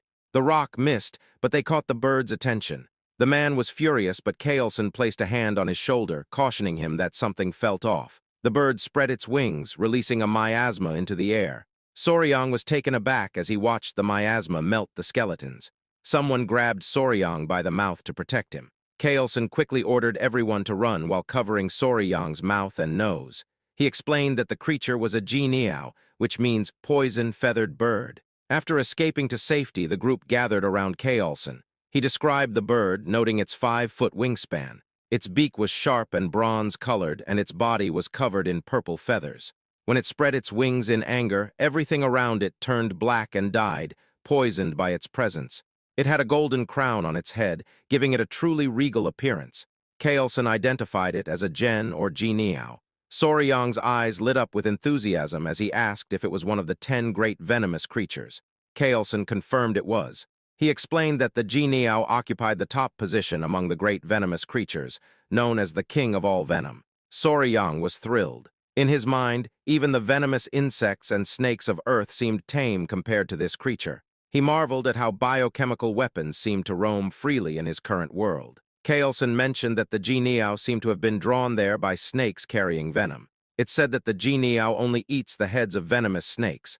Soryang asked if it was common. Kaelson replied that it was not common at all and quite rare, so rare that one might only catch a glimpse of it once in 100 years. Soryang was amazed, prompting Kaelson to ask why he was so interested. Soryang asked if it was possible to catch the Jianiao, which left the Tang members astonished. Kaelson, amused, asked if Soryang truly wanted to attempt capturing it. Soryang replied yes, but expressed concern about the venom. Kaelson smiled, recognizing Soryang's keen interest in the 10 great venomous creatures. If that was the case, Kaelson explained there was a way. Soryang was surprised to hear this. Kaelson informed him that by mastering the Tang clan's poison techniques, he would become immune to all poisons, including the venom of the Jianiao. With their clan's martial arts, he could block any poison in the world. Kaelson cunningly added that they don't teach their clan's techniques to outsiders, and even as patriarch, he couldn't break this rule. Soryang eagerly asked if joining the family would allow him to learn these techniques. He also asked if becoming immune to poison would truly enable him to withstand the Jianiao's venom. Kaelson reassured him. Of course, he promised that if Soryang agreed now, he would teach him everything and take care of his talents. He warned that if Soryang took too long to decide, he might hesitate as well. Feeling the pressure, Soryang announced his decision to join the clan. He expressed eagerness for Kaelson's guidance and began addressing him as patriarch instead of elder. The clever man had a playful smile and acted like he hadn't coaxed Soryang into agreeing. Kaelson told Soryang that from now on, he's part of their family. Back at the old place, signs of blood-hand Rakshasa Takunyang showed up in a cave. There were footprints too. They called the leader and gave him a notebook found in the cave. Kaelson looked through it and confirmed it was the secret technique of the blood-hand poison claw. Soryang felt uneasy because it was written in blood. Kaelson decided to leave. Soryang asked if they were heading to Sichuan. Kaelson said it was the best choice since they had the blue spot centipede's core and the manual. Soryang asked if they could stop by the academy to free his friends. Kaelson agreed since Soryang also needed to gather his belongings. They set off, but when Soryang looked back, he noticed something. He pointed out that there was something over there. They checked it and saw a shiny purple feather from the Jianiao. They all stared at it, thinking. Kaelson picked it up and told Soryang he'd keep it as a gift for joining their family. Soryang seemed very interested in it and thanked him. Kaelson replied that everything was fine except for how Soryang addressed him. He suggested changing the title after the ceremony. Soryang wondered if it was like an initiation ceremony. Meanwhile, at the Tang clan, the Grand Patriarch Tang Musong, who had left earlier, finally arrived. He was tired but didn't rest. Instead, he asked about Huayan. The Tang members helped him inside quickly. They told him she was still holding on. The door opened. He immediately called out to Huayan. The people inside were surprised to see him. He told his daughter-in-law that he had the medicine now. He took out the core of the blue spot centipede. Seeing his success made the daughter-in-law cry. They got ready to give the medicine to her. Musong felt sad seeing her in pain. It was a close call, and he was glad he rushed back. The daughter-in-law urged him to give the medicine right away. Musong helped his granddaughter take it. A blue glow surrounded her. Musong checked her pulse with his finger. They all hoped she would open her eyes. They watched her, waiting. Meanwhile, Soryang felt tired. He had heard the Central Plains were vast, but didn't expect them to be this big. From Hainan, they took a boat to Hangzhou. Then they passed through Nanjing after a journey lasting over a month and a half. Finally, they arrived in Sichuan. At the Sichuan Tang clan's residence, Pai happily told Soryang they were at the Sichuan Tang clan. Soryang's mouth dropped open. They stood at the entrance. They told him the entire mountain belonged to the Sichuan Tang clan. That's why it's called Tang Clan Mountain. Soryang swallowed hard, taking it all in. The Tang clan members came out to welcome the patriarch. Soryang was surprised by how many there were. He wondered if all these people were from the Sichuan Tang clan. Among them, a girl in a red dress rushed towards them. She called out to her father. It was Huayan. Tears flowed down her face as she was just happy to see her father again. Meanwhile, Soryang was captivated. Kaelson was relieved to see his daughter alive. She hugged him tightly, apologizing. Soryang couldn't believe her beauty. He had a fling with a celebrity before, but had never seen someone with such a bright aura. Kaelson told Soryang he had someone he wanted to introduce to him. Kaelson introduced his daughter, Huayan, to Soryang. Soryang was stunned. He asked if this was what Kaelson had mentioned before. Soryang said something about weeds or grass reminded Kaelson of a flower. Huayan blushed. Kaelson told Soryang that the girl next to him was the flower he had dismissed. Soryang was at a loss for words. He remembered their talk about the flower and felt embarrassed. At that moment, he realized he had made a mistake. He never thought he missed the chance to have such a beautiful partner. The only daughter of the Sichuan Tang clan was also known as the venomous flower, Tang Huayan. She carried a hidden emotional burden from a young age. She overheard some old men discussing her talents. They doubted her skills, but her beauty was remarkable enough to be one of the 3 flowers of the Murim. They talked about finding her a suitable son-in-law. One of the old men mentioned he suggested the patriarch take a second wife, but the patriarch refused, which puzzled him. When Huayan heard this, she knew her parents were right. She wanted to prove herself to the clan elders by excelling in martial arts. She wanted to show she could contribute to the family even if she wasn't a man. But rushing things led to mistakes. If someone is impatient, they can lose their way. That impatience caused a heart demon, leading to a key deviation deviation. Then Huiyin woke up. At that time, the Grand Patriarch, her mother, and 2 others were by her bedside. Her mother looked relieved that she was safe. Tears fell from Huiyin's eyes. She cried and apologized to her mother. She wanted to be useful to the clan, but she had lost all her inner ki. Her grandfather called her a brat and asked if she was doing this because she felt guilty for making her father and grandfather worry. He mentioned how she had reached the level of 100 poisons that she wanted so much. He told her to stop crying and cheer up. She got confused when he mentioned 100 poisons. She looked at her aura, which was glowing, and asked her grandfather about it. The Grand Patriarch told her he had a story to share. It was about a mysterious young warrior who not only saved her life, but also gave her the inner kai of 1,000 poisons, not just 100. In the present, Huiyin asked about the weed. Soryang had no reply. Again, he felt embarrassed for calling Kailson's daughter a weed because he was so caught up in the story of the 10 great venomous creatures. He told himself to reflect on this. He tried to brush it off, saying the patriarch took the joke too far. He told her it was nice to meet her. It was amusing how the clan members smiled as they watched the 2 young adults meet. Soryang introduced himself and said he knew she had been sick, so he was happy to see her healthy now. Huiyin told him it was nice to meet him too. She introduced herself as Huiyin, also known as the venomous flower, and thanked him for saving her life, promising to never forget his kindness. Soryang was captivated by her beauty. Kailson asked Soryang what he thought. Soryang was surprised when he heard a voice in his head, assuming it was some kind of sound transmission. Kailson asked if Soryang agreed that his daughter was beautiful, and if he wanted to get to know her better. A little while later, Soryang relaxed in a large bath. The centipedes were peacefully resting in a basket. Soryang felt exhausted and thought he might collapse. He looked worn out. Then he noticed something. He smiled at the centipedes. One centipede woke up and smiled at him. Normally, the centipedes wouldn't fall off, but when he told them hot water was bad for them and suggested they stay in the bucket, they went in as if they understood. He found it mysterious. It seemed like they could understand him. Kailson mentioned that they react to killing intent. 2 centipedes were now awake and watching him. He joked that he felt embarrassed with them staring at his naked body. The 2 centipedes then hid inside the bucket, which amused Soryang. He remembered Pai saying the centipedes were spiritual creatures. He made a mental note to find out more about spiritual creatures later. He pondered it. He couldn't calm down after what Kailson said. He knew he had to leave soon. At another pavilion, the family gathered around the table. The Grand Patriarch, the Patriarch, his wife, and daughter were there. Kailson announced he'd give the East Wing room to the young warrior. This room was part of a traditional Chinese residence for couples. The Grand Patriarch asked if the young warrior was truly that talented. The Patriarch confirmed, saying they thought they met by chance, but it was the person, not the encounter, that was special. He explained that the warrior's knowledge of venomous creatures was extraordinary, and he had even killed Ayang. Additionally, he had encountered legendary spiritual creatures like the poison-feathered bird and had hatched the blue spot centipede eggs himself. The Grand Patriarch noted that the Patriarch had found a treasure. Their attention turned to Huiyin. Kailson told his daughter he wanted the young warrior as his son-in-law and asked for her thoughts. Huiyin considered what that meant. Then she understood and fell silent. She wanted to prove she could be even more helpful to their clan now that she had the 1,000 poisons constitution. She replied that she was a member of the Tang clan and understood what her father was saying. But she told him that whether the young warrior deserved her was something she needed to find out for herself. Then she ran out of the room, making it an awkward moment. In Kailson's mind, the young warrior should be cautious. As beautiful as his daughter is, she also has sharp thorns. Huiyin ran quickly. She felt hurt. Now that she had the 1,000 poison constitution, if she stopped there, the elders would never recognize her. She decided to thoroughly evaluate what kind of person the young warrior was, from his qualifications to his personality. Meanwhile, Soryang was thinking about what he should do. He knew she might hold a grudge against him. He asked his kids, the centipedes, for advice. Suddenly, Huiyin appeared, shocking him. She looked stunning. She asked him to excuse her for a moment. She was in a hurry and asked for his hand. He gave it to her like a dog giving a paw to its owner. Then he blushed. He said he didn't know why she was in a hurry, but suggested doing such things after getting to know each other better. He shyly mentioned there's an order to such things. Huiyin asked what he was talking about. Then she realized, and her face turned red like a tomato as she corrected him, saying that wasn't her intention. Soryang felt cold and disappointed upon realizing it wasn't what he thought. There was an awkward silence. Huiyin sighed. She clarified again that it wasn't what he thought. She just wanted to check his pulse. She guessed that he misunderstood because of her sudden request. Soryang felt embarrassed. She sat beside him, apologizing for appearing suddenly and acting rudely. She told him that he's young and not yet of age, but he seemed thoughtful, so she planned to explain what was going on. She started explaining, and Soryang listened closely. From what he heard, it felt like a medieval drama. As the only direct descendant, Huayan constantly dealt with the schemes of the branch families. To ensure the family line continued, the elders planned to find a capable son-in-law. They even considered how Soryang's status might change if he joined the family. Huayan apologized in advance, as there was something she needed to confirm. She told him that even if things didn't go well, she had no intention of treating him poorly. She acknowledged him as her benefactor and wanted to treat him as a guest or like sworn siblings. Soryang extended his hand. He told her he understood, so she was free to confirm whatever she needed. She observed him. She took his hand and placed her fingers on his pulse. A blue aura began to surround her. She explained that the Tang clan's martial arts weren't something just anyone could learn. Some people could accept toxins into their bodies and master the techniques, while others couldn't. That's why their poison techniques required gradually adapting to poisons as internal energy grew. Only by accepting them all could one achieve mastery. The poisons had tiers. It started with 5 poisons, then 10, 100, 1,000, and finally 10,000 poisons. Fortunately, Soryang's body was capable of learning the poison techniques, but it was only at the 10 poisons level. This meant his body could handle only 10 types of toxins. Having a 10 poison body was impressive, especially for someone not born into the Tang clan. Soryang was shocked. Huayan continued to explain that in terms of skill, it would place him at the level of a first-rate martial artist, the highest level someone without innate talent could achieve. She decided to take her leave. He saw her off. Soryang thought about having a 10 poison body. He turned pale, realizing it might mean he couldn't catch the Jianiao. For Soryang, this was a serious matter. A few hours later, someone stepped out of the bath. It was Huayan, and it was quite a sight. She noticed that ever since she took the blue spot centipede's inner core, her body emitted a strange scent, even though she bathed several times a day. As she got dressed, she wondered if it was some kind of punishment for speaking ungratefully to the one who saved her life. Meanwhile, Soryang was deep asleep. In his dreams, he talked to someone who thanked him for his kindness. It was Huayan. He asked if he was dreaming. Huayan answered that it might feel like a dream, but it wasn't. This Huayan explained she borrowed the appearance of the girl who consumed her inner core to avoid startling him. She introduced herself as the mother of all those creatures, the blue spot centipede. Soryang struggled to understand. 3 little girls approached him. He figured they were her babies. He asked how she appeared in his dreams. She explained that she was killed without mercy, leaving her children behind, and her grudge reached the heavens, causing her spirit to linger in the inner core. She added that while cursing from within the body of the girl who consumed her core, a chance to resolve her grudge arose, allowing her to appear in his dreams. It was because he brought all her children with him. Soryang realized he had unintentionally been part of the blue spot centipede's demise. He didn't mean to, but he felt involved in her death. He watched her. She asked if he could fulfill one request for her. He agreed and promised to do whatever she asked. She requested that he take care of her children until they were fully grown. Soryang was puzzled since centipedes are supposed to become independent after molting twice from their mother's body. The mother centipede explained that her offspring remained dependent on the Kai from her inner core until they shed their shells twice. Afterward, they needed the true Kai of other beings to grow. Soryang asked if this meant the babies needed to stay with Huayan since she consumed the inner core. The mother centipede informed him of the circumstances. She revealed that she had cursed the girl so her body emitted a foul odor, ensuring no man would approach her and preventing her from having children. In exchange for lifting the curse, the mother centipede proposed that her children absorb the Kai from Huayan's inner core. She hinted that Soryang might also win Huayan's heart this way. Soryang thought about it, then smiled and replied that it didn't feel right to him. He didn't want to take advantage of Huayan's challenging situation. The mother centipede admired his honor and asked how he planned to tackle the challenge. She noted that Huayan was looking for a strong man and that she couldn't provide the inner core of the 10 great venomous creatures for him. This gave Soryang an idea. He asked the centipede to trust him. He assured her that he would handle it and things would work out. The next day, Soryang and Huayan sat side by side. Huayan now understood that the smell from her body was due to the blue spot centipede's inner core. Soryang confirmed this and explained that if she attached the centipedes to her body every few days to let them absorb the Kai, the smell would naturally fade. Huayan hesitated but asked if it was okay for him to help her without expecting anything in return. She knew he could easily ask for compensation. Soryang smiled and said he couldn't bring himself to exploit a woman's difficult situation. He refused to be that shameless. Huayan was surprised by his response. She felt guilty and said she wouldn't continue accepting his kindness without offering something in return. She began to take her father's words seriously. Seeing Soryang, she realized there were things more valuable than talent or martial prowess. Soryang mentioned he had been thinking too. He recalled when she said he had 10 poison bodies and could absorb only 10 types of toxins. Soryang had an idea if he could only take in 10 types of toxins, he should aim to fill those slots with the toxins of the 10 most venomous creatures of the Central Plains. Huayan was surprised by his ambition. Huayan interpreted Soryang's ambition as a desire to become the strongest under the heavens for her sake, which made her blush. For Tang Huayan, known as one of the 3 flowers of Murim and the venomous flower, this was the first time a man had made such a bold gesture toward her. Blushing, she asked Soryang if he realized what he had implied. Soryang replied that he didn't. Huayan explained that the path he was considering would be incredibly tough and challenging. It might take 10 years, 20 years, or even a lifetime to achieve such a feat. Soryang's expression turned grim as he wondered if it would indeed take that long, while Huayan's cheeks remained flushed. Huayan mentioned that Soryang was 15 years old, and in 3 years, when he came of age and was ready to marry, if he managed to succeed in dealing with even one of the 10 great venomous creatures by then, she would be impressed. She shyly suggested that if he succeeded, there might be a possibility of a wedding. She then cheered him on and, embarrassed, dashed away. Soryang was puzzled and called out to her. She turned back and asked if he had something more to say. He suggested she get treated and stay for a couple more hours. Embarrassed, she returned. He reassured her that there was nothing to worry about since the little centipedes wouldn't bite. He gathered his centipedes and told them to go to their mom instead of their dad. Hearing that made Huayan blush even more. She questioned the use of dad and mom, but Soryang quickly clarified that it wasn't what he meant. Meanwhile, Kaolson, his wife, and Museong were gathered at the table. They discussed how the extraordinary talent of the young warrior seemed not to have won Huayan's heart yet. Museong asked if they had seen them that morning, noting that it seemed like something was happening between the two. Huayan's mother remarked that it appeared Huayan had turned Soryang down. The men pondered this. Museong stated that forcing a marriage wasn't the right approach, and that it would be better for them to develop feelings naturally. Huayan's mother suggested that Huayan take charge of the young warrior's martial arts training so they could spend more time together and grow closer. Chiolson thought it was a good idea. Museong mentioned that they should see if the elder healer sage could grant the purifying elixir of marrow and essence. If the young warrior's aptitude was low, the elixir could enhance it. Chiolson was surprised by this suggestion, noting that it hadn't been possible for Huayan, so they shouldn't get their hopes up. Museong agreed. At that moment, Huayan was outside the door. She announced herself to her father. Chiolson asked what brought her by at that hour. He invited her in. She blushed, not expecting to see all 3 of them there. She came with something to say, blushing again. In one burst, she declared that she would do as her father suggested. Chiolson was taken aback and asked what she meant. Huayan's mother invited her to sit and gently inquired if she meant that the young warrior had caught her interest. Embarrassed, Huayan struggled to speak. Chiolson was curious about the sudden change, especially when they thought she wasn't interested before. She began talking about the young warrior, explaining that Soryang had promised to become the greatest in the world for her. He had made such a promise to her. Chiolson was intrigued. Encouraging her to continue, he listened as she explained that Soryang, despite his innate talent being at the level of 10 poisons, vowed to overcome this by defeating the 10 great venomous creatures for her sake. Museong found this amusing. Chiolson was surprised and Museong laughed, commenting on Soryang's courage. Huayan's mother was impressed. Finding a suitor like that was rare. She explained that although her heart was willing, she had told Soryang she would only agree to marriage if he could capture one of the 10 great venomous creatures before he came of age. She wondered if he understood her response. Her father joked that she should have set the bar at capturing at least 3 creatures. Her mother commented that men aren't always the sharpest when it comes to such hints. Huayan asked if she should go clarify it to Soryang. Her mother advised against it, saying that if Soryang doesn't realize they've already given their approval, he'll just work harder. Museong suggested treating him as a prospective son-in-law while acting as though they're still undecided. They expected that with all his efforts, he would naturally become part of the family. Meanwhile, the mother centipede praised Soryang for impressively winning over Huayan's heart. He replied that it was all about having guts and perseverance. She smiled warmly at him, calling him her benefactor and informing him that it would likely be her last act. Her resentment had been resolved, and her soul would soon ascend to the afterlife. She offered to do anything possible for him before she left. Soryang thought for a moment and asked if he could see her true form. She felt shy but recognized it as a reasonable request, thinking he might have a weakness for lust. She revealed her shoulder and was about to strip. Soryang quickly asked if she really needed to take it off, which made her blush even more. She asked if she should refrain. Soryang clarified that wasn't what he meant. The children amusingly covered their eyes. He explained he wanted to see the appearance of a blue spot centipede. Realizing her misunderstanding, she felt horrified. Smoke enveloped the area, and then she revealed her true form. Soryang gasped at the sight, excited and happy happy to see her in her natural state. He was amazed by her size. He asked if he could touch her, already doing so as he marveled at her waterproof body and imagined her movements. He inquired about her legs, venom strength, eyes, and antennae, all while eagerly examining her. Soryang was so passionate about examining the centipede that the children, still covering their eyes, looked really cute. He was so enthusiastic that he even wanted to touch her fangs. She warned him it was dangerous, but he insisted. This made the blue spot centipede a bit worried. She started to wonder if her daughters would be okay with this man, as she sensed his touch was anything but ordinary. It was both funny and odd how Soryang drooled as he caressed her. Later, Cheolson met with Soryang over a cup of tea. He informed Soryang that he had heard everything from Hueon, and thus Soryang would be treated as their son-in-law. Soryang mentioned he thought he was supposed to wait 3 years. Cheolson interrupted, saying the wedding would naturally occur when Soryang came of age. Soryang tried to clarify, but Hueon's mother enthusiastically welcomed him into the family, introducing herself as his mother-in-law. Museong was pleased too, stating that Hueon had found a suitable match and their clan would prosper even more. Soryang looked at Hueon, confused by the sudden acceptance when there were supposed to be conditions for marriage. He thought they might have accepted him without much discussion. Deciding to go along with it, he said he looked forward to everyone's guidance. Soryang was puzzled when Museong suggested to Cheolson that they should get started immediately. Cheolson informed Soryang that before he could learn the Tang clan poison arts, there was something they needed to show him. Soryang asked what it was. The elders smirked, and Cheolson revealed it was the Hall of 10,000 Poisons, something he was sure Soryang would love. They had been waiting for this moment, for Soryang, as a family member, to take his first steps into the Hall of 10,000 Poisons, a treasured tradition for the entire family. Soryang addressed Museong as grandfather and expressed his eagerness. Soryang was excited, assuming it was a place where 10,000 kinds of poisons gathered. But as he looked at Hueon's profile, he couldn't help but be in awe of her beauty. Soryang remembered the saying that beauties are best admired from the side, and at that moment, it felt like a photo shoot come to life. He blushed, which amused his in-laws. They smirked knowingly. Cheolson joked that at this rate, Soryang might wear out his daughter's face, pointing out that Hueon was his woman now, yet he gazed at her so absent-mindedly. His mother-in-law remarked that Soryang seemed completely smitten with Hueon. Both Hueon and Soryang turned red. Hueon told him to watch where he was walking, and Soryang stuttered a reply of agreement. A short while later, they stood before a large door. 2 men with bulging muscles stood proudly on either side. They reminded Soryang of Yupin and Ipin for some reason. A man in the Tang clan's robe stood in the center and welcomed the Grand Patriarch. Museong ordered them to open the gate, as he intended to show his grandson-in-law the Hall of 10,000 Poisons. The men complied. In his mind, Soryang noted how the security seemed absurdly tight for something out of the Middle Ages. The man in the black robe announced the opening of the gates, and the 2 muscular men exerted all their strength to push open the heavy door. The man in black remarked that the gate was opened quicker that day. Soryang was surprised by this observation. Once the gate was fully opened, the 2 muscular men looked exhausted. The man in black invited them inside. Cheolson glanced at Soryang briefly. As they walked through, Soryang felt compelled to look at the tired, muscular men. To offer some consolation, Cheolson explained that the iron gate was forged from Kunyu steel, sourced from the southern wilderness. Even opening the gate was considered an honor. They arrived inside the hall, a treasure trove where the Tang clan of Sichuan stored all its poisons. Called the Hall of 10,000 Poisons, it held exactly that many poisons. Museong cautioned Soryang to be careful and not touch anything recklessly. Soryang assured him he understood. He also confirmed if the hall indeed contained 10,000 poisons. Cheolson explained that the poisons are meticulously categorized, including paralysis poisons, sleep poisons, and many more. The elders enjoyed teasing the young couple. It was clear when Cheolson asked Hueon to explain the poisons to Soryang, knowing he would enjoy hearing it from her. Embarrassment washed over Hueon and Soryang as they blushed. Nonetheless, Hueon took on the task. Hueon took Soryang's hand and led him to the Tang clan's strongest poison. The elders watched their interaction with fondness. She started by pointing out the Kai dissipating poison. This poison is feared by martial artists because, once inhaled, it renders their energy unusable. She advised Soryang to be extremely cautious. She also showed him the elementary canal necrotizing poison, spirit-destroying poison, bloody pulp poison, and 7-step soul-snatching poison. She explained that while all these are potent, the Tang clan's strongest poison is something else entirely. She handed him a small seed, leaving Soryang puzzled. In his mind, he compared it to a tiger bean. Hueon explained that it's the most powerful poison in in existence, aside from the venoms of the 10 great venomous creatures. She added that it's a plant symbolizing the Tang clan, called the seed of the castor plant. Soryang was intrigued by its castor seed. He thought of ricin, a highly potent toxalbumin, where just 2 milligrams can be lethal to an adult. It was famously used in the umbrella assassination of Bulgarian dissidents during the Cold War. Ricin is a poison 100,000 times stronger than cyanide. Soryang remarked that it's the poison closest to the Tang clan's ideal, colorless, odorless, tasteless, and formless. That's why they named it the rarest and most precious of all poisons, the golden poison. When used to kill, it's known as a golden death. Huayan told him to remember that the strongest poison isn't the one that inflicts the most agony or causes the most gruesome death. The strongest poison is the one that kills silently, swiftly, and without leaving a trace. Huayan shared that the Sichuan Tang clan's poison arts strive for this ideal of stealth and certainty. In Soryang's mind, they seemed like a clan of assassins. Museong told them that was enough for now and invited Soryang to see the venomous beasts he had been eager to see. Museong even offered that if Soryang was interested, he could oversee their care, with the clan providing full support for anything he needed. To Soryang, this translated to them supporting his hobby, which made him look very excited. As they were about to leave, the patriarch was urgently called. Pai arrived, panting from running. They asked him what was the matter. Pai said the patriarch needed to head to Black Tortoise Pavilion immediately. The patriarch asked why. Pai started to explain about the clan elder, but Museong cut him off in anger, demanding to know what those bastards were up to now. Soryang wondered if they were referring to the branch family members Wian mentioned. Pai informed them there were 2 issues. First, the medicine sent to the Sichuan city lord didn't work as expected, and he sent back a letter full of complaints. Before Pai could reveal the second issue, he glanced at Soryang, who sighed. Pai then revealed it was about the Hall of 10,000 Poisons, and Museong anticipated that rumors were already spreading. They decided to leave for now, but not without Museong insisting that Soryang accompany them. At the Black Tortoise Pavilion, the elders noticed the patriarch and began complaining about the critical decision he made on his own. They protested his choice of pairing Huayan with an orphan of unknown origins. This triggered Chialson. He was displeased with them, referring to Soryang as an orphan with unknown origins. Chialson began emitting a green aura from his body, questioning if they were insulting his son-in-law. The elders of the clan insisted their concerns were valid. Museong, clearly agitated, declared that he was the one who made the decision and asked if they had a problem with it. The elders were taken aback and turned to the Grand Patriarch, hoping he would reason with the patriarch. They argued that entrusting the management of the 10,000 poisons to an outsider with unproven abilities was absurd. Museong reiterated that he had given his approval. During this exchange, Huayan was conscious of Soryang and whispered an apology to him. Soryang initially thought, "Goodness," he sighed, realizing she was worried about him when it should be the other way around. Everyone was surprised when they heard Soryang speak up, saying, "Excuse me, sorry to interrupt your conversation." He proposed that since the issue stemmed from doubts about his abilities, he should demonstrate his skills to prove himself to the clan elders. The elders were caught off guard. Soryang suggested he could resolve the issue with the Sichuan city lord to prove his worth. Huayan asked him in a hushed tone what he was trying to do. Soryang wasn't typically the type to step forward and cause a fuss, but he wouldn't let anyone disturb his peaceful life as a pet owner. He had left the elders speechless. Eventually, they became agitated and lectured him for interrupting the elders' conversation. They challenged him, asking if he even knew what the Sichuan city lord's letter said before barging in. They called him an insolent nobody and reported him to the clan head for daring to meddle. The elders used this opportunity to argue for a son-in-law from a respectable, established martial clan instead. Chialson's wife was starting to get annoyed. Inside, Soryang thought about how these old codgers sounded more absurd the more they talked. Back when he was Spicy Fabry, he had more than 1 million total subscribers and over 3,000 viewers per stream on average. He pointed out that it seemed the elders still refused to recognize him as the son-in-law of the Sichuan Tang clan. In essence, Soryang was still considered a guest. With Spicy Fiber's large fan base, he was used to handling disruptive trolls who caused chaos without reason. Soryang emphasized that he had saved the precious daughter of the Sichuan Tang clan, Lady Huayan. Moreover, he had defeated Bloodhand Rakshasa, Takun Yang, and saved the patriarch's life. He challenged the elders, questioning if insulting a guest and benefactor was part of the Sichuan Tang clan's etiquette. Inside, Soryang knew the malice he faced from the elders was nothing compared to the trolling he dealt with as a streamer. It was almost cute by comparison. The elders were embarrassed and admitted they had spoken hastily and out of desperation. In his mind, Soryang found them pathetic. The Grand Grand Patriarch was impressed by Soryang. One elder suggested that claiming to have taken down Taekun was too much. The Patriarch affirmed Soryang's claim, showing them a document. The elder gasped upon seeing it, and their jaws dropped when they realized it was the Blood Hand Poison Art Secret Manual. Written in blood, it was authentic and belonged to the blood sect. The Patriarch encouraged Soryang to show the elders the spotted centipedes. Soryang gently tapped his chest, inviting the elders to look. The 3 baby spotted centipedes emerged happily. The elders felt uneasy at the sight. The Patriarch explained that they were offspring of the blue spotted centipede and proudly shared that his son-in-law was raising them. He recounted how these little ones were the ones who bit Taekun to death. The elders were incredulous, confirming with the Patriarch that the young warrior had indeed managed to control a blue spot centipede. The Patriarchs Soryang and Gyup had devilish grins as they teased the elders. Chiolson pointed out that referring to Soryang as a young warrior was a sign they hadn't accepted him as his son-in-law. Soryang even managed to warn them jokingly that if they bit, they'd end up as black and lifeless as Taekun. The elders were taken aback, quickly denying any refusal to accept Soryang. They scrambled for excuses, saying there was a process, and it was natural for them to hesitate. The Grand Patriarch sighed and decided to set aside the topic of their son-in-law for now. He inquired why Soryang couldn't enter the Hall of 10,000 Poisons. The elders argued that Soryang hadn't fully become part of the family yet. Additionally, they were reluctant to entrust the Hall of 10,000 Poisons to a young warrior who hadn't even reached the age of maturity. The Grand Patriarch suggested a simple solution. He requested Soryang to demonstrate his ability. Soryang grinned and stated that to prove his worthiness to the Sichuan Tang clan, he would do it their way, using poison. The elders were taken aback, misunderstanding him to mean he would poison the Lord of Sichuan province. They called him foolish for considering poisoning the Lord instead of sending medicine. Soryang was confused, as he thought the Sichuan Tang clan specialized in poison. The next day, the Grand Patriarch informed Soryang that he would begin learning the Tang clan's martial art, the 5 Venoms returning technique. Soryang asked if this would involve physical training. The Grand Patriarch explained that as he practiced martial arts, his body would naturally adapt to align with the techniques he learned. Museong elaborated that the Tang clan prioritized practicality, so Soryang would learn skills that could be immediately applied in real situations. Museong then unpacked various weapons, including arrows, daggers, and shuriken. They started with throwable concealed weapons like needles, coins, darts, powder, daggers, and throwing knives. Though there were many unconventional concealed weapons, most could be categorized into 5 types. Museong asked Soryang if he knew which one was the easiest to handle. Soryang guessed it was the dagger or throwing knife, and he was correct. Museong then asked which one he thought was the most difficult. Soryang guessed that powder would be the hardest to handle since it had to be scattered effectively. However, Museong informed him that it was actually the needle that posed the greatest challenge. Soryang assumed it was because of its small and thin form, making it difficult to throw accurately. Museong explained it wasn't just that. The real challenge was that Soryang had to remember the exact positions where he threw the needles. To illustrate, Museong decided to demonstrate. He took out a brush, separated the head from the handle, and made a sudden throwing motion. The bristles floated in the air, transforming into needles that rained down to the ground. Soryang was amazed as the bristles embedded themselves like needles, continuing to fall. Museong explained that the Tang clan had a hidden weapon technique called sky-obscuring flower rain. This secret art involved hundreds or even thousands of needles falling like a rain of flowers, covering the area. Soryang thought that fighting in an area filled with needles meant he had to be very cautious. He politely pointed out that if the entire area was filled with needles, there wouldn't be much space to move. Museong laughed, confirming that was exactly the point. Soryang needed to remember the positions of the needles to avoid becoming a victim of his own technique. To Soryang, this seemed unbelievable. Soryang began to sweat as he confirmed with Museong whether he needed to remember the positions of needles that deflected opponents or those that fell out of place. Museong replied affirmatively. Museong informed him that, with the 5 poisons body, Soryang would need to memorize at least 100 positions to start. Soryang turned pale at the thought. After the demonstration, he collapsed face down on the ground. Lady Hueun then appeared. She asked if she looked prepared, wearing a beekeeping suit since she heard he was going to catch a hornet. She wondered if it was unnecessary. Soryang assured her that it wasn't unnecessary. He was planning to wait for a hornet, but with their gear, they could catch it themselves. Hueun double-checked if he really intended to wait for the hornet to come. Soryang replied that she would understand once they got there. He asked if she knew where the hornet's nest was. Hueun confirmed that she had found one nearby, so they could head there immediately. Soryang also donned a beekeeping suit. As they prepared, Hueyun brought up the letter sent to the city lord of Sichuan province and asked if he had seen it. Soryang confirmed he had. Hueyun expressed concern that, being young, Soryang might not fully grasp the letter's contents. Blushing, Soryang mentioned that yang kai in men is quite important. Hueyun felt embarrassed and told him that was enough, realizing he was aware of the situation. The major issue troubling the city lord of Sichuan was erectile dysfunction. His rod was no longer getting hard. Hueyun became suspicious of Soryang's knowledge, given his age. Soryang excused it by saying he had lived alone for some time. Embarrassed, Hueyun quickened her pace. A few hours later, they arrived at the forest. Soryang got distracted by the creatures there, and Hueyun had to keep him focused until they reached their destination. It looked like a mini cave, an ideal place for hornets. Hueyun inquired about the significance of finding a bee without a hive. As they put on their head protectors, Soryang explained. He told her it meant that while they came looking for hornets, they wouldn't actually be capturing any. Hueyun was puzzled as they approached the hole. Soryang explained that the venomous insect they were after could be found in smaller, weaker hives. Hueyun was unaware of this, but fortunately, the hive had what they needed. An insect emerged, and Soryang captured it with chopsticks. They hadn't come to catch a hornet. This little insect was their target. This small creature would solve the Sichuan city lord's troubles. Hueyun asked about the bug, wondering if it was a ground beetle. She had guessed correctly, and Soryang learned that the bug they caught in the giant hornet nest was referred to as a ground beetle in that world. In the Central Plains, it was known as a ground beetle, but in the modern era, it was called a blister beetle. Hueyun asked if it was normal for ground beetles to be found in a hornet nest. Soryang explained that their life cycle was quite peculiar. Blister beetles have an unusual method of reproduction. Unlike most insects that either guard the spot where they lay eggs or create a safe environment for their eggs to hatch, the blister beetle simply lays eggs wherever it pleases. There was a humorous skit where the blister beetle told the boss to wait because she needed to drop some eggs before heading out. Anywhere would do, with no fuss or frills. It just lays them. The only consideration it shows is dumping them all in one spot. When the miracle happens and the blister beetle larvae hatch, they start crawling toward the highest place nearby. Once the larvae reach the top, they do something bizarre. They cluster together and imitate a flower. Bees mistake this fake flower for the real thing and approach it. The moment a bee gets close enough, the entire swarm jumps onto the carpenter bee's body, and that's it. Game over. The carpenter bee's home is as good as gone. Soryang wasn't sure why they favored giant hornet nests, but apparently it was the most suitable environment for the ground beetle larvae to grow. Hueyun felt sorry for the giant hornet, but Soryang replied that there wasn't much that could be done about it. Hueyun knew the bug caused burns on the skin and had heard that eating too much of it could even be fatal. Soryang confirmed this. The orange liquid dripping from a blister beetle contains a toxic substance called cantharidin. When this substance touches the skin, it creates blisters similar to burns. Hueyun blushed and asked if it really had that effect. Soryang confirmed that the substance could indeed immediately raise a man's rod, which made Hueyun feel embarrassed and prompt him to stop explaining further. She encouraged him to head back to the Hall of 10,000 Poisons. Soryang wanted to catch a few more beetles, but they had secured the ground beetle, also known as the blister beetle. Afterward, they returned to the hall and instructed the warriors on how to prepare the medicine. Soryang told them to listen carefully. He instructed them to dry the ground beetle and grind it into powder, noting that 1/10 of that powder is toxic. The poison becomes life-threatening when 3 mo of it are ingested. He explained that if a person consumes 3/10 of 1 mo of the poison per guan body weight, about half of those who ingest it will die. So, Soryang requested that they prepare medicine with 1/10 of 1 mo of the poison. That would be roughly the equivalent of 10 drops of liquid, with 1 mo being 3.75 milligrams and 1 guan equaling 3.75 kilograms. He asked if that made sense. Deep down, Soryang felt that his brain was about to explode from all the calculations. One warrior removed his mask and remarked that Soryang's explanations were incredibly detailed, and they never expected him to be skilled in mathematics. The warrior assured Soryang that they would make sure to succeed. Soryang expressed his dependence on them. Later that night, Museong was talking to Hueyun about how surreal it was that ground beetles had such effects. Museong mentioned that it made him consider reevaluating the poisons in the Tang clan's arsenal. Hueyun agreed. Museong then brought up Soryang's proficiency in math. Hueyun shared how Soryang calculated the solution's concentration and estimated it to match the weight of 10 drops of liquid, which was amazing. Museong admitted that while he considered himself knowledgeable in poisons, Soryang was on a different level. The more he learned about Soryang, the more he realized what a gem the young man was. He teased Hueun, asking if she liked Soryang even more now. Hueun blushed deeply and expressed her regret for being hasty in the beginning. Museong reassured her that making up for it going forward was what truly mattered. Museong then asked how they planned to test the medicine once it was complete. Hueun blushed even more, turning as red as a tomato. She mentioned that the branch family elders were saying Soryang had been too insolent. Soryang humorously suggested testing the medicine by raising the clan elders straight up. Museong was taken aback but found it amusing and laughed out loud. The next day, everyone gathered in a hall. The clan elders were skeptical. A warrior handed Soryang a wooden box, explaining that he had blended licorice powder and honey to make it sweeter and easier to consume. Soryang was impressed by the attention to detail. Soryang asked if the warrior had prepared it exactly as instructed. The warrior confirmed he had followed the instructions carefully. Other clan members scoffed, questioning how amazing it could possibly be. The patriarch ordered silence and asked Soryang how he intended to prove the medicine's efficacy. Soryang feigned surprise at the question. The clan elders insisted it was natural to confirm its effectiveness. One elder shouted they would never send unverified medicine to the city lord of Sichuan. Another elder added that if something went wrong, it could lead to a major disaster. Soryang acknowledged there was no other choice. The warrior understood what this meant. The clan elders were confused as the warrior handed them the medicine, appearing annoyed as if Soryang expected them to test it themselves. A loud elder questioned if Soryang even knew what it was. Another elder remarked that Soryang had played outside for so long, it seemed to have turned his insides black. Soryang grinned and called out to his grandfather. Museong asked what Soryang needed. Soryang reminded Museong of his earlier statement that those who mastered the Tang clan's martial arts were never afraid of poison. Museong played along and affirmed it. Soryang then pointed out that the elder's hesitation suggested fear. Museong agreed with him again. Soryang used reverse psychology, taunting the great elders of the clan, who had surely mastered 100 poisons. He expressed that surely those elders weren't afraid of something as trivial as ground beetle poison. This angered the elders, prompting one to split the medicine in two. They claimed they had nothing to fear from such low-grade poison. They took the medicine, asserting that Soryang underestimated them. They warned him that if it did nothing, he would face consequences. An elder proclaimed that they would uphold the clan's laws and principles. They chewed the medicine. A silence followed. Then they smirked, declaring that nothing was happening. But soon the elder felt his manhood awaken. The long slumber of the snake was over. They were embarrassed. And so that day, the laws and principles of the clan were set straight, pun intended. It happened magnificently. The medicine was sent to the city lord of Sichuan, proving to be excellent. A little while later, the elders walked the hall holding their pants away from them to hide the evidence. I remember walking like that when the time came. Anyway, Soryang told Museong that, just as he said, provoking the elders with something related to poison made them fall for it immediately. Museong understood that they were the type of people who had nothing left but their pride, so naturally, it happened. However, Museong also recognized that their actions stemmed from concern for the clan. He advised Soryang not to resent them too much. Museong remarked that, in the end, they were all one family. Soryang replied that he understood. Just then, Hueun hurriedly approached them, reporting that something terrible had happened. They asked Hueun what was wrong, and she explained that their children were acting strange. Soryang blushed, feeling confused, while Museong became stern and grabbed him by the collar. Museong demanded to know what she meant by children and why they had them. Soryang was drenched in cold sweat. Museong held Soryang by the back of his neck, questioning why they had children when they hadn't even had their wedding ceremony yet. Hueun clarified that she was referring to the spotted centipedes Soryang was raising, not human children. Soryang was stunned, his surprise beyond words. Recently, he'd been focused on physical training sessions and had asked Hueun to take care of the centipedes. He realized he'd completely forgotten about them and was worried something had happened to his babies. He asked to see them. As he reached toward Hueun, thinking she kept them there, Hueun squealed that they weren't with her. Museong was speechless. A moment later, they found the 3 blue-spotted centipedes looking brown and weak. Soryang had a handprint on his face, a funny reminder of his earlier actions. Soryang stared at the centipedes intensely, while Museong wondered if they had just fallen from Hueun's body with a thud. Hueun mentioned that they seemed fine earlier, but was now concerned they might be sick. Their color looked pale, and their shells seemed odd. Soryang reassured her that there was no reason to worry, explaining it was called shedding. Creatures like centipedes with hard shells shed them when they grow bigger, and that's likely what was happening. Museong asked if they were already shedding their shells. Soryang replied that it would happen soon. soon. Just then, one of the little ones moved strangely and its head emerged. They were all impressed by the sight. It was quite amazing to watch as the other two centipedes began shedding their shells as well. They successfully shed their old shells and were now fully out. Huion noticed they looked almost twice as big as before. She asked if the little ones had names. Soryang realized they didn't, and his thinking face was quite amusing. Even funnier were the names he came up with, number 1, number 2, and number 3. Huion found it so silly that she refused to accept them. She reasoned that since spotted centipedes are said to turn into dragons after living for 1,000 years, they needed dignified, dragon-worthy names. Soryang playfully argued that there was no way a spotted centipede would turn into a dragon, even after 1,000 years. Museong joined in, joking that a 1,000-year-old spotted centipede is indeed called a dragon. Soryang realized Museong must have taught Huion that. He then seriously considered their names. He decided to name them Nova, Myra, and Grace. Nova symbolized a beginning, Myra meant fragrance, and Grace represented elegance or gentleness. Huion was delighted and didn't object, as naming the children was traditionally the father's responsibility. The spotted centipedes now had their names. A full day later, the centipedes returned to cling to Soryang. His body didn't feel completely dry yet, but he was well enough to move around. However, he still felt a bit awkward. The centipedes were now heavier. They had grown from the size of a thick sausage to as large as his forearm. They seemed to find his embrace too tight, so they coiled snugly around his arms and waist. While he was lying there snuggling with the centipedes, he overheard a conversation. Two men were passing by. One of them, holding a loaded pouch, remarked that the Sichuan Tang clan was always so extravagant. The two men decided to head to the brothel, laughing about how easy it was to make money. Soryang's curiosity was piqued by their conversation. At the pavilion, Chiolson shared some great news. The medicine they sent to the city lord of Sichuan had worked exceptionally well, and the city lord had sent a message of gratitude along with a generous reward. Soryang and Huion were delighted to hear this. Chiolson was proud and happy to have gained such benefits so soon after accepting Soryang as his son-in-law. Soryang had truly accomplished something remarkable. Soryang was glad he could help. As a result, Chiolson suggested granting Soryang one of his elixirs, knowing that if he called it a reward, Soryang might refuse out of modesty. Soryang recalled his grandpa saying that an elixir enhances internal energy. Huion asked what kind of elixir it was. Chiolson replied that it wasn't anything extraordinary, just the honey of the golden-haired king bee. In Soryang's mind, he thought it sounded like regular honey. However, knowing how crucial internal energy is for becoming a martial master, he decided to accept it. He was about to thank his father-in-law when Huion interrupted. She pointed out that since Chiolson was rewarding Soryang, she questioned why it was just honey. Chiolson got nervous seeing Huion's assertive demeanor. She argued that Soryang's achievement was no small feat. Even if the golden-haired king bee is a mid-level venomous creature, honey is considered the lowest grade among elixirs. She insisted that Chiolson shouldn't be stingy when rewarding Soryang for such a significant achievement, making Soryang feel shy. She scolded her father, saying he should grant something that provides a year's worth of internal energy instead of an elixir offering just 2 months' worth. Chiolson was saddened and reasoned that it was still an elixir and had been expensive to obtain. Huion was further triggered, arguing that compared to Soryang's contributions, the reward was a mere pittance. Chiolson found himself in a tough spot. Soryang asked about the golden-haired king bee. Chiolson explained it was a mid-tier venomous creature sometimes found in jungles, about the size of a small dog. Consuming its honey was said to grant internal energy equivalent to 2 full months of meditation. Imagining the bee's size, Soryang was both excited and amused, but Huion reigned in his thoughts. She expressed her frustration on Soryang's behalf. Chiolson clarified that his intention wasn't to belittle Soryang's achievements. He thought Soryang might enjoy seeing the golden-haired king bee in person. This got Soryang excited, and he asked if Chiolson was suggesting he could see the bee himself. That was indeed what Chiolson had in mind. Internally, Soryang interpreted this as an invitation to harvest the honey himself. He'd done similar things back in his YouTuber days. With excitement, they headed to the door. Soryang shared that he was practically an expert when it came to bees. Chiolson knew Soryang would like the idea. Soryang asked what the golden-haired king bee looked like. Chiolson simply replied that it looked like a bee. Huion could only sigh, and so their honey harvesting journey began. Chiolson had provided them with premium information, so they assumed there wouldn't be any competitors. But when they arrived, they found 2 clans fighting. Apparently, both had bought the same information. One clan asked if the person they bought it from had scruffy hair and a big mole. The other clan confirmed it was the same guy, but insisted they wouldn't back down easily. Hearing the descriptions, Soryang remembered the 2 guys he'd overheard. word. He realized those two had been selling the information everywhere. One guy, angered by the scammers, shouted, "How dare you insult the Sichuan Tang clan in Sichuan?" His loud voice and the mention of the Sichuan Tang clan made the others nervous. The peaceful honey harvesting trip had turned into something far from calm. Before Soryang left for his first journey outside, Chiolson had warned him to be cautious. As a member of their family and the Tang clan, he should never forget who he was. Soryang politely agreed. Chiolson then looked to his side, prompting Soryang to turn his head as well. There were men lined up in front of them. Chiolson informed Soryang that he would be leading those people, as it was time for him to learn to manage others. Soryang felt flustered by the responsibility. He thought Hueyun should be the one leading. Chiolson called him silly, explaining that since Hueyun was his partner, Soryang, by extension, held the highest authority in the group. Hearing the word partner, Soryang blushed. Hueyun had faith that he would do well and promised to help him along the way. He assured her he would do his best. But now, amidst the chaos, he wondered what to do. He asked the man with him, Wolfgang, the leader of the Venom Blood Unit, what they should do in this situation. He wondered if sharing the information was a better option. Wolfgang was displeased that anyone dared to share the Tang clan's information. Hueyun agreed, noting that whoever did it had some nerve. She was seriously upset, her intimidating aura clear as she questioned the selling of information purchased by the Sichuan Tang clan to others. Those from other clans recognized her as the poisonous flower of the three flowers of Murim. One man was shocked to see a direct descendant of the Tang clan, the poisonous flower, present in person. He was compelled to greet her. He represented the Central Wind sect and clarified they had no intention of interfering with the Tang clan's affairs. He stated they would withdraw. The Noble Origin sect also decided to withdraw. Even though it pained them, the Jade Ghost Slayer followed suit. One of them vowed to catch the rat responsible and skin him alive. They all hurriedly retreated. Soryang realized the influence of the Sichuan Tang clan and asked Wolfgang if the situation was resolved. Wolfgang replied that it wasn't, suspecting those unorthodox groups wouldn't back off easily. Wolfgang suggested setting up a camp nearby and taking shifts to keep watch, knowing those men were likely hiding and waiting for the right moment. He instructed Gyup to find out where they had set up camp. Soryang looked worried, but Hueyun assured him it would be okay. He was more concerned about his honeybee. They hid behind a boulder watching the bees. The bees actually looked cute. They appeared to be wearing faux fur on their bodies as several flew inside the trunk. Soryang got excited upon seeing the golden-haired king bees. Hueyun admitted it was her first time seeing them too, noting their size. Soryang found them adorable. Hueyun was amazed by their fluffy fur, and Wolfgang was pleased to see them as well. Soryang noticed that the colony seemed small. It appeared there were only a few hundred of them, but considering their size, that made sense. Hueyun asked about colonies. Soryang explained that a colony is a group of bees. Typically, a small hive would have about 5,000 to 7,000 bees. Hueyun was surprised Soryang could tell that without entering the hive. Soryang replied that he could estimate by observing how many bees went in and out of the entrance. Just then, someone appeared behind them. It was Pi. He reported they had located the unorthodox groups. Wolfgang asked where they were. Pi hesitated at first, but as Wolfgang expected, those groups had set up their camp on the opposite side. They didn't seem to be doing much, but if something happened, they'd definitely make a move. Wolfgang decided to wait until nightfall to harvest the honey using the Tang clan's method. Soryang asked about the method the Tang clan used. Wolfgang explained that burning mugwort leaves would produce smoke that calms the bees, allowing them to harvest the honey. Soryang thought it was an excellent method. However, Pi was concerned because the wind was blowing towards them, which complicated their plan. Soryang quickly thought of something. Pi asked if it was something clever. Soryang explained that with the wind blowing towards them, it would mask their scent. He decided to take this opportunity to quickly visit the hive. He was already on his way when Hueyun grabbed his shirt to stop him, warning that it was dangerous because the golden-haired king bee was a mid-level venomous creature. But Soryang was eager to go. He insisted he would just touch it once and come back. As he struggled to break free from Hueyun's grip, a pebble fell and rolled towards the hive, which they instantly realized was bad news. In the blink of an eye, the colony swarmed out of the hive. Hueyun quickly grabbed Soryang and they made a run for it. Later, they got a thorough scolding for their recklessness. At dusk, Soryang was still contemplating another approach. If they lit the fire against the wind, they risked being caught between the unorthodox groups and the hive. The golden-haired king bee was different from bees he knew. These bees could detect ground vibrations from over 30 kilometers away, something even ground bees couldn't do. Hueyun found him. She mentioned that the kids had finished their meal and were trying to wander off, so she brought them to him. Soryang thanked her. He gently told the little ones to behave. Hueyun sat beside him, making him flustered. She asked if he had made any progress. He replied that he needed to observe a bit more. She admitted she felt like she was pressuring him and apologized for it, encouraging him to take his time and not feel burdened. Soryang felt even more pressure after Hueyun's encouragement. Then Hueyun noticed some monkeys on the opposite side of the old tree. The monkeys were noisy, and one seemed particularly agitated. Soryang called out to Hueyun. He asked if she smelled something sweet. Hueyun picked up on the scent, and Soryang realized it could be pheromones. Soryang quickly told her they needed to leave because the bees were about to swarm. Hueyun grabbed him and ran, leaping high to put some distance between them and the hive. She held Soryang by his armpits, and they watched as the bees swarmed out of the hive. Their target was the fallen monkeys, and the bees feasted on the corpses. It was a close call for the pair. Hueyun was curious about how Soryang knew the golden-haired king bees were about to attack, as he warned her before they even heard the buzzing. He explained it was because of the scent. Hueyun finally noticed the faint smell of magnolia. Soryang was impressed that she could distinguish the scent of pheromones. He asked if she recognized the earlier scent, and she confirmed it smelled like a magnolia flower. Excited to have found the answer, Soryang laughed like a maniac, causing Hueyun to blush because his hands were on her shoulders. With a devilish grin, Soryang said he had thought of a way to deal with those unorthodox groups who were after his honeybees. Meanwhile, the men from different clans were gathered around a bonfire, relaxing. They drank liquor and feasted on meat. One asked when they thought the Tang clan would come to gather the honey. Another replied it was hard to say. 3 days ago, the Tang clan had been wandering everywhere, but now things had gone quiet. Someone speculated that the clan might make a move soon, while another gave a vague response that it could be. Another man questioned whether beehives could really be that lucrative. A man, slightly annoyed by the question, commented that he seemed like he'd been living under a rock. He explained that candles made from the golden-haired king bee's beeswax were treasures used exclusively by the imperial family. He assumed the Tang clan would only take the honey and leave, allowing them to take the remaining beehives. The men had evil schemes in mind for after the Tang clan was wiped out. Someone brought up the notorious poisoner, the 3 flowers of Murim. They decided to keep an eye on her to ensure she didn't die, enjoying the idea since she was a beauty. Their lecherous nature was apparent as they expressed excitement at the thought, even joking that one of them might end up as the Tang clan's son-in-law. But then they stopped when someone noticed a scent. It was a pleasant smell, and one of them thought it was the poisonous flower's scent. They assumed her natural scent was as intoxicating as that. Suddenly, a loud noise interrupted them. They looked up to see something forming in the sky. They were terrified and confused, realizing it was a swarm of golden-haired bees. They immediately ran in panic. The bees chased after them, and they screamed as the bees attacked. The mixture creating the scent was scattered on the ground. It was positioned like a trail. Soryang, Hueyun, and Wolfgang watched from behind the bushes. Hueyun and Wolfgang were surprised it worked. The bees were heading in one direction. Hueyun asked Soryang what he did, not expecting the bees to get furious over the scent of flowers. Soryang explained that he had ordered the bees to launch a full-scale attack by using a simple trick. Hueyun was puzzled since Soryang had only crushed some flowers and fruits, sprinkling their juice around. Soryang clarified that the scent acted as a trigger for an attack order. He explained that pheromones are chemical signals used by animals of the same species to communicate, especially social insects like ants and wasps. They rely heavily on these signals. The pheromone Soryang used was the exact scent bees released to signal an attack, known as isoamyl acetate. Hueyun asked if he meant that magnolias emit the same scent bees used to signal an attack, finding it fascinating. But Soryang was more intrigued by her ability to recognize the scent. Hueyun explained that, because the Tang clan specializes in poisons, she was sensitive to scents. The timing was perfect. With the golden-haired king bees off on their attack, Soryang decided it was time to enter the hive and harvest the honey. They cautiously approached. Soryang brought a makeshift incense wrapped in leaves. Wolfgang warned that it was dangerous and offered to take the lead. They were all impressed by the size of the hive. It was amazing. The honeycombs hung like a large golden chandelier from the ceiling, creating a beautiful sight. Fortunately, the bees had left, allowing Soryang, Hueyun, and Wolfgang to enter. Soryang noticed something peculiar. There was no honey at all. Wolfgang was surprised, inspecting the honeycomb and confirming it was just as Soryang had predicted. It was empty, which was unusual. Soryang realized there were no eggs in the hive either. Wolfgang asked if this had something to do with the hive being empty of honey. Soryang explained that the bees were preparing to migrate from the start. That would be why they consumed all the stored honey and carried it in their stomachs. He theorized that they sensed too many human presences nearby, prompting them to prepare to leave. Hueyun agreed with Soryang's explanation that when bees prepare to migrate, they stop laying eggs as they can't care for larvae. Then Soryang noticed something intriguing. He spotted the back end of a bee. With a large grin, he asked Wolfgang how long he could maintain his mobility arts without rest. Wolfgang replied that by pacing himself and running steadily, he could last about half a day. Wolfgang inquired why Soryang asked. Suddenly, Pai appeared, reporting that the golden-haired bees were returning, urging Soryang to leave immediately. They quickly ran for it. Wolfgang advised Soryang to give up while Hueyun rushed to his side. She grabbed his shirt and urged him to hurry. Pai panicked, telling them to get out quickly. Something was bulging from Soryang's chest. Time passed, and it was indeed a close call. Hueyun was grateful they managed to escape before the bees returned. She couldn't finish her sentence as she got distracted, asking what Soryang had on his chest. Soryang's immediate reaction was to reveal the little bee's head poking out from his clothing. Soryang explained it was the queen bee of the golden-haired king bees. Since there was no honey, he decided to bring the one who could make it. Upon hearing that, everyone looked nervous and turned pale, beads of sweat forming on their faces. The queen bee made a cute bee noise. With a devilish smirk, Soryang told Wolfgang that the bees would soon realize their queen was missing and would start chasing them. Instead of being worried, Soryang seemed delighted, gently rubbing the queen bee's head. He told them to run, and so began the life or death chase. Wolfgang carried Soryang on his back, and they ran as fast as they could. The queen bee was fussy. Soryang soothed it, promising to take the queen somewhere peaceful where people wouldn't bother them. It had been a few days since the honeybee race of death began. During that time, the group pushed themselves to their limits, cutting back on sleep and fully exerting their mobility arts. They were all out of breath and energy. By the time they reached their destination, a few warriors from the Venom Blood unit had already fallen behind. Soryang promised himself that he would demand to learn mobility arts when they returned. One of the warriors tripped and fell, prompting another to announce that another one had fallen. The fallen warrior was Huang Duryang of the Venom Blood unit. He looked half dead on the ground, with dark circles under his eyes and snot and saliva dripping from his open mouth. Soryang also had dark circles. He was hopeful that once the queen bee was far enough from the colony, they wouldn't be able to attack. Wolfgang was starting to lose hope and asked Soryang if they could really escape. Soryang gave a vague answer. 3 days later, another warrior fell face down, apologizing to Soryang as he could no longer move. Soryang was worried for Wolfgang. Hueyun decided she would carry Soryang instead. Soryang suggested he could run on his own, but Hueyun, despite her haggard appearance, shyly promised she could do it. She declared that a member of the Tang clan never gives up. At the entrance of the Tang clan's house, 2 guards were stationed. They noticed someone approaching and recognized their young lady. Hueyun and Soryang supported each other as they walked. The guards' jaws dropped at their appearance. Family members were called immediately. With all the commotion, Museong and Chialson came out. They were stunned to see the state of the two. Hueyun looked truly worn out. Chialson laid Hueyun's head on his lap as he began to heal her. Furious, he demanded an explanation from Soryang. Soryang told him to calm down, explaining that Hueyun was simply exhausted after using mobility arts for 10 days without a break. Soryang was in a hurry and urged everyone to head to the training grounds. Museong was confused until Soryang pulled the queen bee from his clothing. He explained that the other bees would soon swarm there, so they needed to head to the ancient tree in the training grounds. Everyone was stunned, except for Museong, who was amused by Soryang's antics. Chialson was in disbelief. He had sent Soryang to fetch honey, and yet he returned with the queen bee. Museong placed a reassuring hand on Soryang's shoulder and declared they would go. Suddenly, Museong jumped high while carrying Soryang, who screamed out loud. Museong moved swiftly. When Soryang screamed again, the old man asked what was wrong. Soryang told him that the bees were swarming towards them. Museong saw the swarm and asked if Soryang had brought all those bees with him. They were almost at their destination, so they hurried. Soryang's body struggled to keep up with the speed, but thankfully, Museong's grip kept him secure. They eventually arrived at the ancient tree. Soryang approached the tree and explained to the golden-haired queen bee that this was the new home he had mentioned. He gently released the queen bee, asking, "Not bad, right?" The queen bee made a bye noise, seemingly understanding him. She inspected the tree and turned to Soryang, looking excited as if to say he was right. Soryang wondered if she really liked it. Museong suggested they leave for now since the bees were arriving. The clan members watched as the colony of bees flew above them. The golden-haired queen bee made bee noises, calling them. The bees headed for the tree. Museong was amazed, expressing that in all his years, he had never seen anything like it before. Mission accomplished. The golden-haired queen bee had been successfully captured, and moments later, the dog-sized bees were seen drinking sugar water. The exhausted bees were being revitalized with the sweet treat. After all, there's a saying that bonds are built over food, and goodwill begins with a meal. They were fortunate that there was something akin to refined sugar in this world, so it worked out well. Soryang hoped the little feast would help reduce the bees' wariness towards them. It would be even better if the bees started recognizing Soryang as their master. Suddenly, Soryang shouted that he forgot something. Chiolson and Museong eyed him suspiciously and asked what it was. Soryang nervously inquired about Hueon. Chiolson was a bit annoyed that Soryang only thought of her now, but replied that he had instructed others to take Hueon to her mother to rest. Chiolson questioned if they really used mobility arts all the way from the forest to the house with the bees following. Soryang nervously confirmed and apologized, explaining they barely managed 4 hours of sleep a day, spending the rest running. Museong suddenly realized something and asked Soryang about the members of the Venom Blood Unit. Soryang, sweating nervously, admitted that the members had collapsed somewhere along the roadside. He promised to go pick them up. Eventually, the members of the Venom Blood Unit returned safely to their families. In Hueon's room, she was awake and energetic enough to sit up. Soryang was by her side. Hueon happily mentioned that the golden-haired bees had recovered their strength. Soryang shared that the bees were currently gathering nectar from the poisonous flowers of Tang Clan Mountain. Hueon found it adorable. Suddenly, someone rushed in, calling for Soryang in a panic. Pai informed him that he needed to come outside immediately. He told Soryang something was wrong with the golden-haired bees. They seemed to be searching for something. Soryang and Hueon quickly went outside to see what was happening. The bees were scattered all over until they spotted Soryang and clung onto him. Suddenly, they began pulling on his shirt. Soryang was confused by their behavior. The pulling lifted him off the ground, and Hueon was surprised to see Soryang being flown by the swarm of bees. In the air, Soryang looked amusing with his legs straight and arms spread in a T shape. Eventually, the bees dropped him. Soryang asked them why they were fussing around their hive. He thought something must be wrong. The bees nudged him, and he got the message. They wanted him inside. Looking around, he saw they had already built part of the hive and were working hard to gather honey. Then he noticed a bee approaching. It was the queen bee. Soryang held out his hands, asking the queen bee if she wanted a lift. He couldn't move as the other bees clung to him, with one even pinching his cheeks. He looked at the queen bee, who appeared elegant and cute. The author really did a great job describing her. The queen bee closed her eyes and moved towards Soryang's mouth. He panicked but was silenced as the queen bee kissed him on the lips. He felt something placed in his mouth and instinctively swallowed it. The other bees stopped clinging to him and the queen bee finished her kiss. Soryang turned red as a tomato. Embarrassed, he yelled at the queen bee, saying it was his first kiss and asked what she was doing. Then Soryang felt something was wrong. He collapsed on the ground, experiencing excruciating pain. In his mind, he wondered what the queen bee had fed him. From his perspective, the queen bee had a mysterious look on her face. The large bees watched as Soryang struggled on the ground, a reddish aura spreading across his body, like an intense heat. Along with this discomfort, it felt like there was an itch inside him. The heat overwhelmed him, making him foam at the mouth and nose, grinding his teeth and sweating heavily. His heartbeat was racing. Despite the intense heat, as if he were on fire, he slowly reached out to try and touch the queen bee. With little strength left, his last words before passing out were a question about what she had made him eat, and then he fainted. With his eyes still closed, he heard his name being called. Hueon was asking her grandfather what was happening to him, showing her concern. Museong, stroking his beard and with his vast experience, commented that he must have swallowed a very potent elixir. After hearing this, Soryang passed out again. Museong began to guide his Kai to help him. Shortly after, Hueon cared for him with a warm towel. She wiped his face. Sitting on the bed with messy hair, he asked where he was. She told him he was in the clan's medical wing. Fixing her hair, she explained that when they saw him, he was being dragged by the golden-haired king bees. She and her grandfather ran to the hive and found him unconscious, so they brought him to the medical wing. She asked if he remembered anything that had happened. He sighed, putting his hand on his face, a bit upset. He thought about his first kiss in that world. Hueon sensed something was wrong from his expression and asked if he was okay or if something was wrong with his body. She also asked if he wanted her to call her grandfather. He looked at his hands, sighed, and said no. He mentioned that the queen bee fed him the same food she ate, which he thought caused the situation. Curious, Hueon asked what he had eaten. He said he didn't know the exact name, but if he had to name it, he would call it the king bee's elixir. Hueon was surprised. With a smile, he explained that the worker bees collect nectar and pollen to feed themselves. Only the worker bees, dedicated dedicated to their work, consume this nectar and pollen. After explaining this, she asked if that was the case, then what does the queen bee eat? He casually replied that the queen bee feeds exclusively on the king bee's elixir, made by the workers from birth to death. In other words, the jelly that the queen bee forced him to eat was royal jelly. Hue-an understood the situation. It is the exclusive food of the queen bee throughout her life. But Sorry-young furthermore mentioned that the king bee's elixir has a special effect, leaving her surprised. He explained that normal worker bees live around a month and a half, but the queen bee, eating the king bee's elixir, can live up to 60 times longer. Then he asked if this wasn't incredible. Overwhelmed with information, she told him to calm down. It was a lot to take in. With a sigh, she said she understood. The mystery was solved. She explained that the internal cultivation method he practiced is the 5 venoms return technique. It's just a beginner's technique, so he wouldn't be able to absorb all the elixir's power. But since the golden-haired king bee's honey contains 2 months of internal energy, he basically absorbed 60 times that amount, which is equivalent to 10 years of internal energy. Then she congratulated him on his lucky encounter. Sorry-young began to feel a bit of energy while repeating 10 years of internal energy. Hue-an, a bit nervous and fiddling with her hair, suggested he check the silver mirror afterward. Blushing, she averted her gaze and mentioned there might be other effects of the queen bee's elixir. Curious, he asked what other effects. While scratching his face in doubt, he asked about the silver mirror. He picked up the mirror and, looking at his reflection, noticed something strange. His skin was so smooth it even shone. Still examining himself, he wondered if royal jelly always had such effects. Upon touching his face, he was surprised to find his skin soft and smooth, almost like that of a woman. While touching his face, he considered that perhaps royal jelly, the food of the queen bee, had caused some effects that were not very pleasant for him, making him worry that he might have turned into a girl. He looked around to clear his doubts. Then he looked between his pants and, with a sigh of relief, he lay down on the ground, happy he hadn't lost his most precious possession. Lying on the ground, he recalls Hue-an mentioning that if her grandfather hadn't guided his Kai, something disastrous might have happened. He realized he should thank her grandfather since he was on the brink of death and was saved. He leaves the medical wing and walks through the clan, noticing everyone staring at him. Wondering why so many people are giving him strange looks today, he questions if it's because his internal energy increased. The stares and whispers bother him, so he decides to escape, running off while others laugh as he goes. He arrives at the clan's restaurant and peeks through the door. He spots his father-in-law, future wife, mother-in-law, and the old man dining. His mother-in-law quickly notices him and, pleased, comments on how handsome her son-in-law is. She asks how he is feeling. He greets them, saying he is fine and apologizes for worrying them. His mother-in-law, aware of the situation, says it's okay since he had such a fortunate encounter, making it a reason to celebrate. She decides to tease her daughter a bit, saying she must be envious of Sorry-young's skin. Embarrassed, she quickly invites him to sit. Sorry-young, also embarrassed, agrees. He joins the table for a huge banquet where everyone enjoys themselves. His father-in-law asks if he is feeling well after everything that happened. He confirms he is and apologizes again for causing concern. He expresses his gratitude to the grandfather for taking care of him. Museong, smiling, congratulates him on his lucky encounter. Seeing curiosity on everyone's faces, his father-in-law asks if he could explain what happened. He mentions he heard a little about the queen bee's elixir from wine, but wants to know the full story. He hesitates, scratching his face, but finally explains that the golden-haired queen bee seemed to like her new home and rewarded him for his kindness. As he gestures, he says she dragged him into the hive and fed him the king bee's elixir, which he believes caused all the confusion. To his surprise, his mother-in-law comments that even mid-level venomous creatures know how to show gratitude, finding it fascinating. Museong was equally surprised, asking if there's any way to get the king bee's elixir again. He mentions that if they could, it would greatly benefit the clan. Kaelson notes that even the honey from the golden-haired bees would be an incredible treasure, but the queen bee's elixir would be an extraordinary blessing. His mother-in-law, excited, agrees and asks her son-in-law if he could get more of the elixir, leaving everyone at the table confused by her sudden enthusiasm. Hue-an then asks him if he could obtain more of this elixir. Sorry-young thinks it over. If they were just regular bees, they could create several queen cells and trick the worker bees into producing royal jelly. However, with the intelligent, golden-haired bees, they would be turned into hives quickly. Besides, royal jelly is essentially baby food produced by worker bees, but what he consumed came directly from the queen. He ponders whether what he ate might not even be the same substance, making him think more about the situation. He wonders if he should be honest at that moment. Finally, he decides to say that he thinks it wouldn't be possible to get more of the elixir. This prompts Museong and his mother-in-law to ask why it wouldn't be possible. Sorry-young explains that even if someone could consume it, he doesn't know if anyone would want to. Curious Curious, Kaelson asks if the taste is bad or if it has a strange smell. With seriousness, he replies that it's not about the taste or smell. Sweating cold, he reveals that the king bee's elixir comes directly from the queen's mouth and that the only way to receive it is through direct contact with the queen. He explains that the method involves forming a connection by joining lips with the queen, with her tongue transferring the elixir. Everyone is shocked. Museong, shouting, asks in disbelief, "A kiss on the queen bee's mouth?" His mother-in-law is left speechless.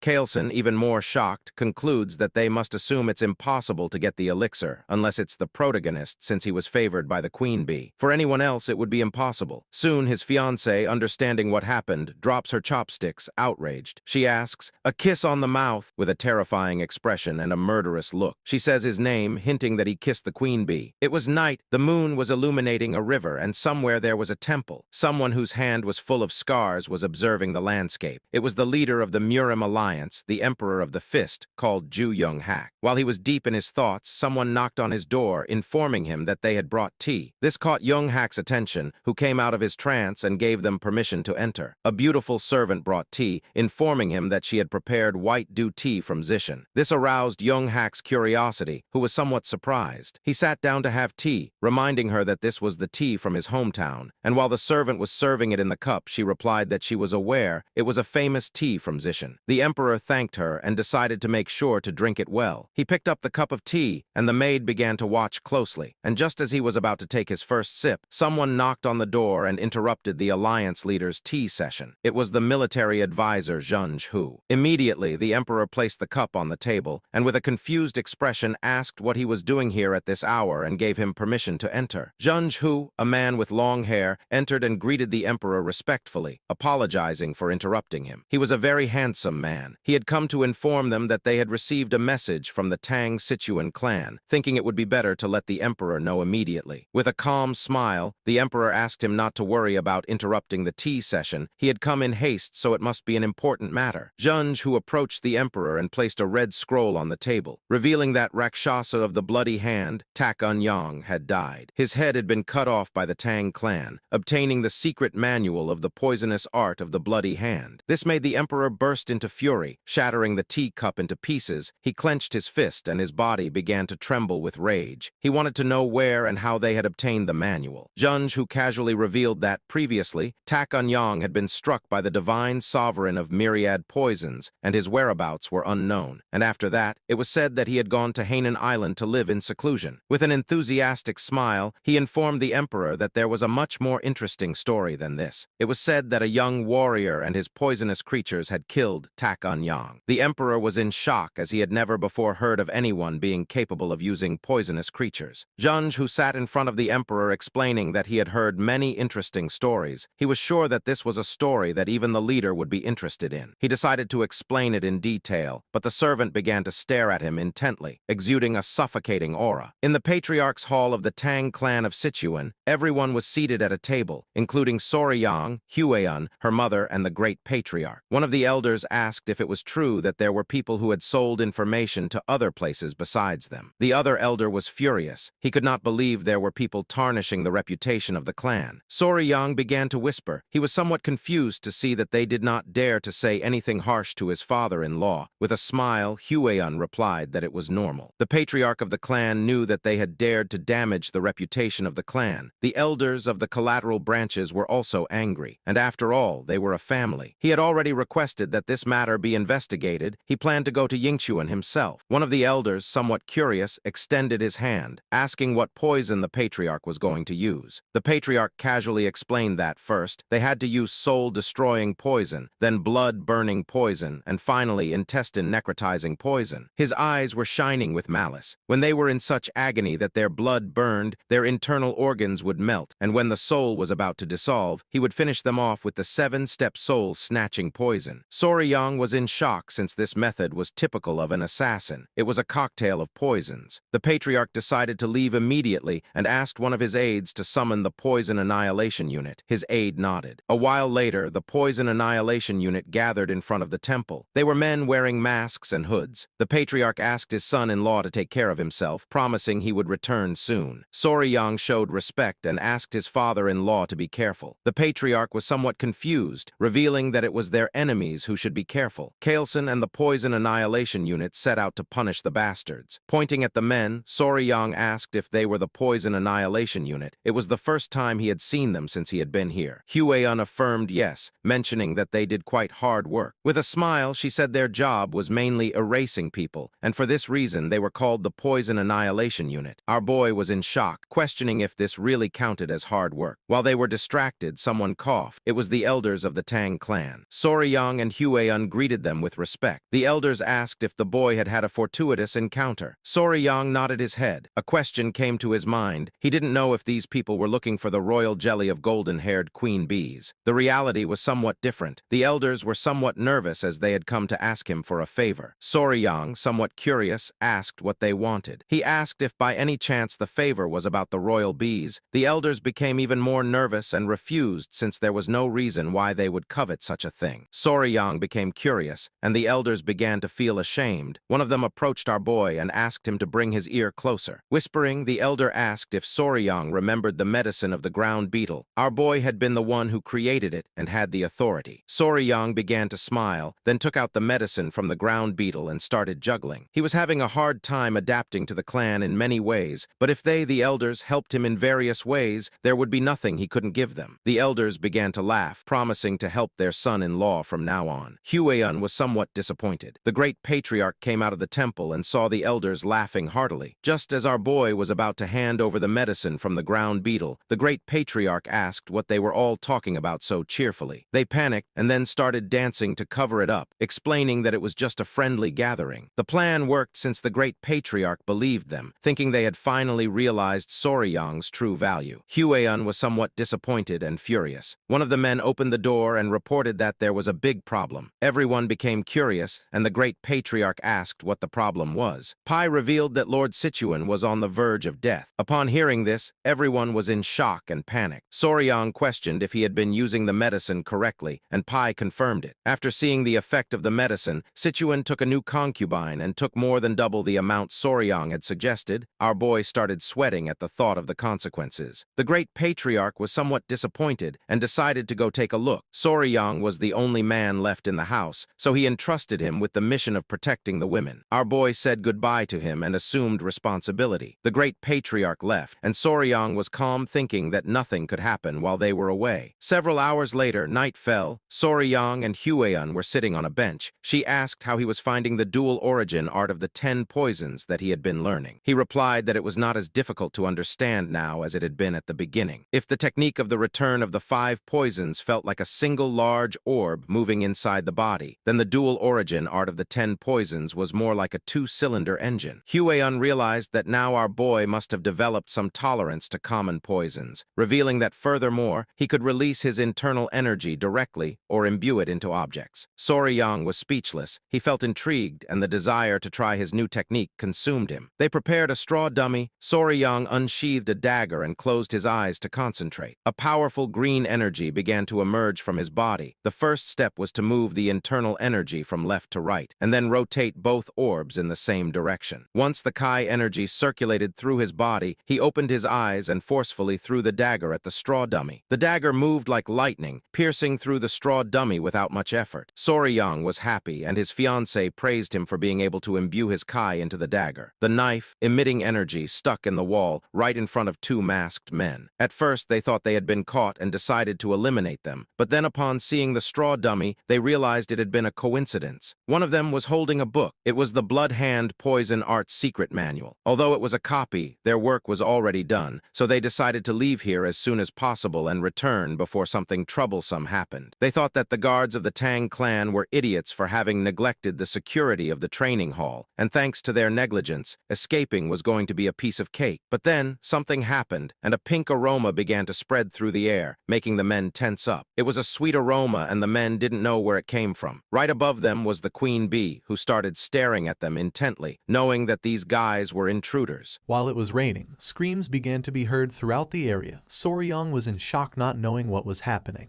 While on the other side, Hueyun looked toward the direction of the screams and realized that someone was here. Looking toward the bushes, they saw men dressed as ninjas. 2 were hiding and 1 was standing. The queen bee started attacking the man, who was somewhat confused since he didn't know why there was a bee in the training wing. Soryong and Huan began to observe this, and it didn't take them long to realize that they were intruders. Huan knew she had to act. With a furious expression, she dashed towards the intruders, asking Soryong to shoot the arrow. She moved so quickly that she left dust all along the way. Soryong put his arms in front of his face in surprise. He didn't know what she was planning to do. The queen bee was biting one of the intruder's ears, who grabbed her and with tears in his eyes asked for help from the others to get her off him. One of the ninjas turned towards Soryong and upon seeing Huan approaching, panicked and gave the order to his companions to retreat. The queen bee clung onto the intruder, the other two jumped and began scattering. Huan started running quickly toward them, asking them to stop. Upon seeing that two intruders wanted to flee, she filled herself with determination and pulled out a whip. Using all her strength, she struck the ground, creating a small explosion.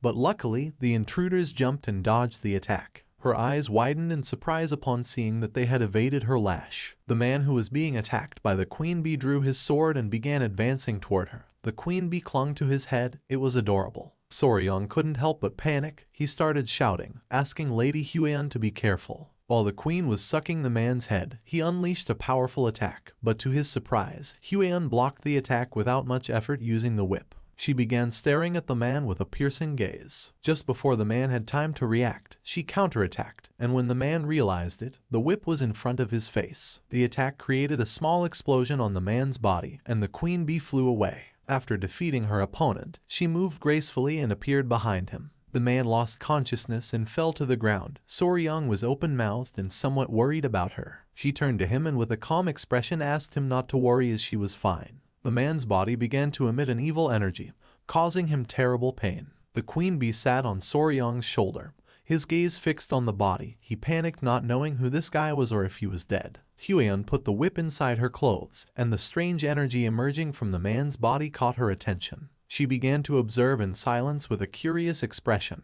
Within seconds, the man lost his life, and she revealed that this guy had bitten poison to kill himself, surely because he had something he wanted to hide. Not far from them, someone sensed the presence of the intruders and started shouting to alert the guards. Huan turned around and decided to organize a pursuit team and begin the hunt. Our boy started sweating. He was somewhat surprised by her attitude. Huan asked him to follow her along with Gu Pi, the leader of the Venom Blood unit. It was nighttime, and the forest was illuminated by torches. Soryong, Pi, and several other members of the clan were chasing after the intruders through the forest. Pi, who was at the front, knew they couldn't have gone far. With a determined expression, he made it clear that they must capture them at all costs. The others did not seem tired, but Soryong was. He began to sweat and focused on using his two-cylinder engine. By doing this, he forcefully stomped the ground, breaking it into pieces. His body sank into the ground, and he started screaming like a madman. Because of this, small centipedes came out of his clothes. He turned around and with a confused expression asked if he was okay. Soryong created a large hole in the ground. Pi and the others stopped chasing the intruders and approached the hole to help Soryong. Thanks to their help, he got out of the hole and thanked them since he thought he was done for. He turned his head back and something caught his attention. Beneath him there were a bunch of green snakes, staring at him intently. Soryong couldn't help but start sweating and feeling fear, realizing it was a snake nest. He began observing the snakes and explained that snakes often gathered where the yin kai was strong, particularly during this season. They were unusually aggressive, so he asked Soryong to stay alert. Soryong couldn't help but sweat in fear. One of the snakes opened its mouth, ready to attack. For him, this was strange since tiger-striped water snakes typically weren't so hostile. The sky was filled with black clouds. Soryong admitted it was his fault they had been delayed. He knew it was going to rain, so he suggested moving quickly. T and the other man turned around, thinking he was right. They started running again since they couldn't lose sight of the intruders. Not far from them, a light could be seen. P turned to Soryong, mentioning that they had found them. The masked men were furious. They were in a dead-end alley. Behind there was a rocky mountain. And while the sky was thundering, P and the others arrived, surrounding them. P and the others put their hands inside their clothes, announcing that this was where the escape ended. Soryong remained silent, while on the other side, one of the men's gaze fixed on the intruders, giving the order to the others, tighten the encirclement. The members of Unit Venom Blood drew their kunais, and upon seeing this, the masked men also unsheathed their weapons. Unit Venom Blood began advancing toward them, ready to attack. While the man wielding a sword was moving toward them, two men threw kunais, but one of the ninjas deflected them using his dagger. The man attacked with force and his sword and the ninja's daggers clashed against each other. They were furious to see how strong this guy was. One of the ninjas moved quickly and gave a strong kick to the man's face, making him drop his weapon. They ordered him to get out of their way. Seeing this, the member of the Venom Blood unit couldn't help but panic. While the ninjas were distracted, something started approaching them at great speed. It was P. He tried to attack by surprise, but the ninja crouched quickly, dodging the attack. P began to observe in silence. The ninja took small jumps to retreat, but P used his skill called Triple Mirage Kill and threw his kunai towards the ninja. The kunai started flying towards the ninja and then exploded only to shoot into 3 kunais. Upon seeing this, the ninja was speechless. Luckily, he blocked 2 of the daggers, but one of them stuck in his shoulder, causing him severe pain. He put his hand over the wound. P began to approach, calling him a lucky bastard. 2 of the ninjas had already fallen and only one remained standing, but he was injured. P and the others started walking toward him. This guy should consider himself fortunate that the rain had diluted the poison on P's kunai. P began staring at the ninja with a furious gaze, but then someone started laughing upon seeing so many pitiful insects gathered together. P and the others stopped in their tracks, somewhat confused. P went on alert and with a serious gaze asked who they were. At that moment, someone descended from the top of the rocky mountain, landing in front of the ninja, shattering the ground into pieces. He was an old man with a beard, with an evil smile. He began to observe Soryong and the others with a murderous gaze. Upon feeling his energy, P couldn't help but go on alert, revealing that he was a martial arts master, giving the order to his men to step back. The old man's body began to emit a malignant energy.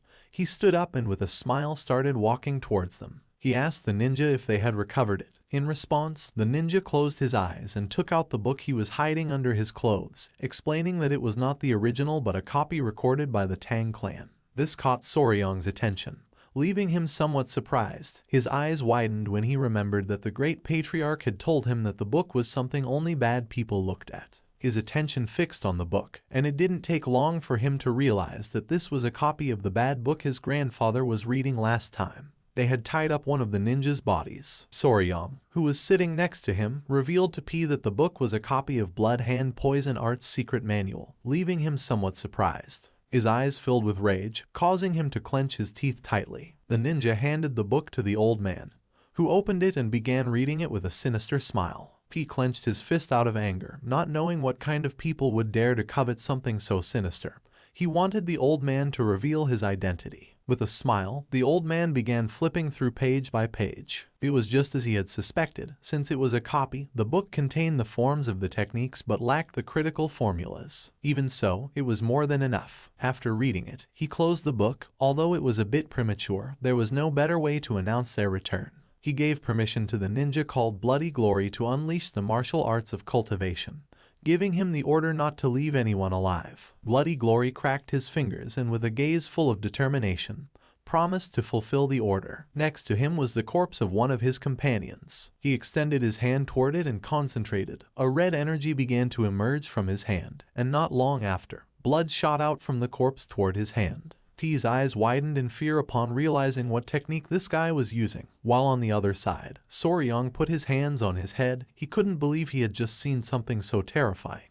The ninja's eyes began to glow, and with a smile, he started absorbing the blood from the corpse through his hand. In the blink of an eye, the kunai that was lodged in his shoulder fell to the ground, and his wound healed completely. The old man began to smile like a madman. He summoned a ball of energy in his hand, and with an evil gaze revealed that he was none other than an elder of the blood cult, the Blood Hawk Dagger Claw named Lord Guchenak. Soryong clenched his teeth and drew his kunai.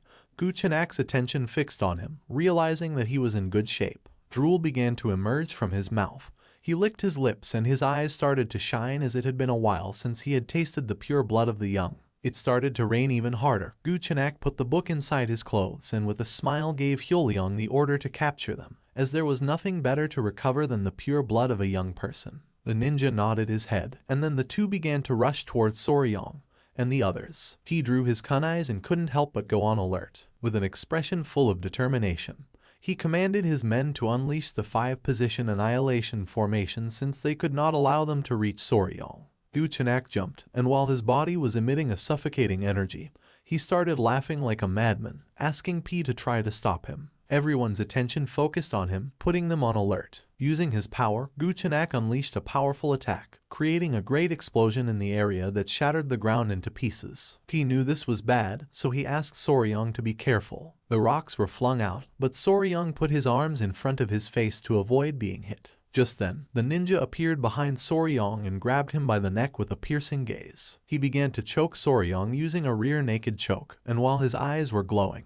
he asked him to stay still since the elder wanted to take his pure blood. Little by little, Soryang started running out of air, causing his face to turn blue. But with his remaining strength, he gave the order to his children to bite. The small centipedes emerged and attacked the ninja, biting him on the wrists and neck, forcing him to release Soryang. The small centipedes were biting with all their might. They were adorable. Seeing that they were centipedes, the ninja couldn't help but feel somewhat confused. While the ninja was trying to understand the situation, someone threw a kunai which lodged in his head, leaving Soryang somewhat confused. The small centipedes returned with Soryang and the ninja's body began to burn in flames. He put his hands in front of his face and closed his eyes without knowing what was happening. Someone called out to Soryang. He turned around and his eyes widened with happiness. It was Huiyan, the elder of the clan, and Wolfgang. She had been the one who had thrown the kunai. She became serious, and Wolfgang clenched his teeth as something caught their attention. P and the others were using the 5 poison annihilation formation, so they didn't know what was happening.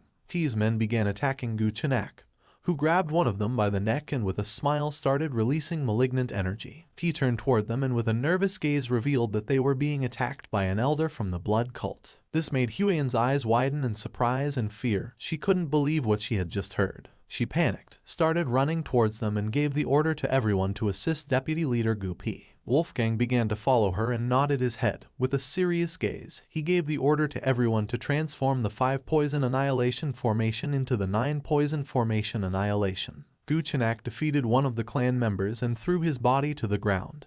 But just then, P and the others surrounded him, adopting the 9 poison formation annihilation. A smile appeared on Guchenak's face when he realized that Soryang had been the one who had defeated Takanyang's blood hand poison claw. His eyes began to shine with malice, and he mocked Takanyang, saying that Blood Hand Poison Claw was just an overrated name since, after all, he had been bitten to death by none other than centipedes. Wolfgang, annoyed by the old man's attitude, gave the order to shut his mouth, revealing that he was going to be buried here. Upon hearing this, an exciting smile appeared on Guchenak's face. He went crazy, and while his body was emitting a powerful evil energy, he mocked Wolfgang and the others, telling them to try it if they had guts. The battle began, and under the intense rain, fire started to emerge. One of the clan members was injured. Soryang began to bandage his arm wound, causing him to writhe in pain, but he asked him to please hold on a little longer. Soryang bandaged the wound. He was somewhat worried since things were not going well as their side was becoming increasingly exhausted. Guchenak grabbed one of the clan members by the neck and with a smile began to use his power and absorb his blood. Alpi and the others grew weaker than before. This bastard from the blood cult became more energetic again as soon as he absorbed blood to recover. Guchenak attacked Huiyan, causing her body to crash against the tree. Soryang, who was bandaging the wound, couldn't help but go on alert. She fell to the ground, clenched her teeth, and began writhing in pain. Soryang, showing concern, turned around and asked if she was okay. He approached her and, worried about his future wife, placed his hands on her shoulders and asked if she was hurt anywhere. She lied saying she was fine, but then spat blood. She grabbed Soryang's hand, making him curious. With an exhausted look, she asked her future husband to please return to the clan and bring reinforcements, revealing that at this moment, they were not enough to defeat Guchenak. Soryang couldn't help but grit his teeth and feel furious knowing that she was right. Guchenak attacked again, absorbing the blood of another clan member, forcing P and the others to retreat. It was evident that Soryang could do nothing in this battle. Wolfgang, visibly nervous, asked Soryang to return and bring reinforcements for the sake of the clan. The elder promised to somehow hold back Guchenak, urging him to hurry. Soryang observed them silently for a moment and, with a desperate look, agreed, promising to return as soon as possible. He explained that his mobility arts were deficient, so he wasn't very sure if he would be able to do it. But just before he could finish the sentence, Huiyan gave him a hug with tears in her eyes and, with a kind smile, said she trusted that Soryang could do it since he had been training hard all this time. She promised that next time they would go looking for poisonous creatures together again, leaving Soryang surprised. Huion rested her hands on his shoulders and asked him to please go back and bring reinforcements from the clan. Then she ran out to support the others. Soryang stayed thinking in silence. With a sad gaze, he decided to return since this was driving him crazy. He started running back to the clan under the intense rain. He was panting heavily, and each step became heavier than the last. Soryang collapsed on the ground, causing centipedes to emerge from his clothes. The small creatures began encouraging him not to give up. He composed himself and began to stroke one of the centipedes. It was strange since even if he used his mobility art at full speed, it would take him almost half a day, not to mention that most of the clan's experts were also absent. Even if he called for reinforcements, they wouldn't arrive in time. It started raining even more intensely. Soryang began to observe silently and started pondering. A question came to his mind. He didn't know why they had sent him to seek help, realizing that they wanted to save at least him. He couldn't help but clench his fist as he thought the reason was because he was the youngest, weak, and needed protection, questioning whether this was what chivalry truly meant for martial artists. He remembered the kind smile of the patriarch when he mentioned that now Soryang was also part of the family. The word family began to resonate in his head. He had never seriously thought about this, thinking that he still wasn't a member of the Tang clan family from Sichuan. The exciting memories he had lived with them and the image of Huion and the others smiling and extending their hand appeared in his mind.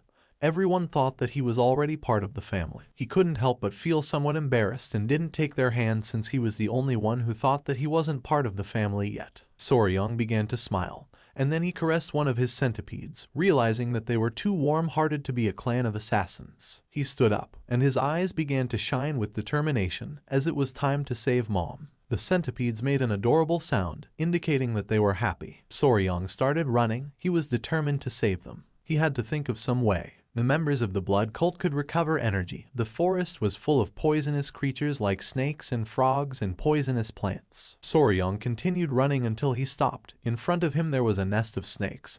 He began to observe in silence, devising a plan. The nest of snakes was full of venomous snakes with piercing gazes. Upon feeling the presence of the creatures, one of the centipedes began to stir and become furious. Caressing the centipede, with a smile, Soryang asked it not to worry since he was going to be fine. He took the centipedes out of his clothes and left them on the ground. One of them was sleeping and the other two were crying. Without wasting time, Soryang left the centipedes behind and started running towards the snake's nest.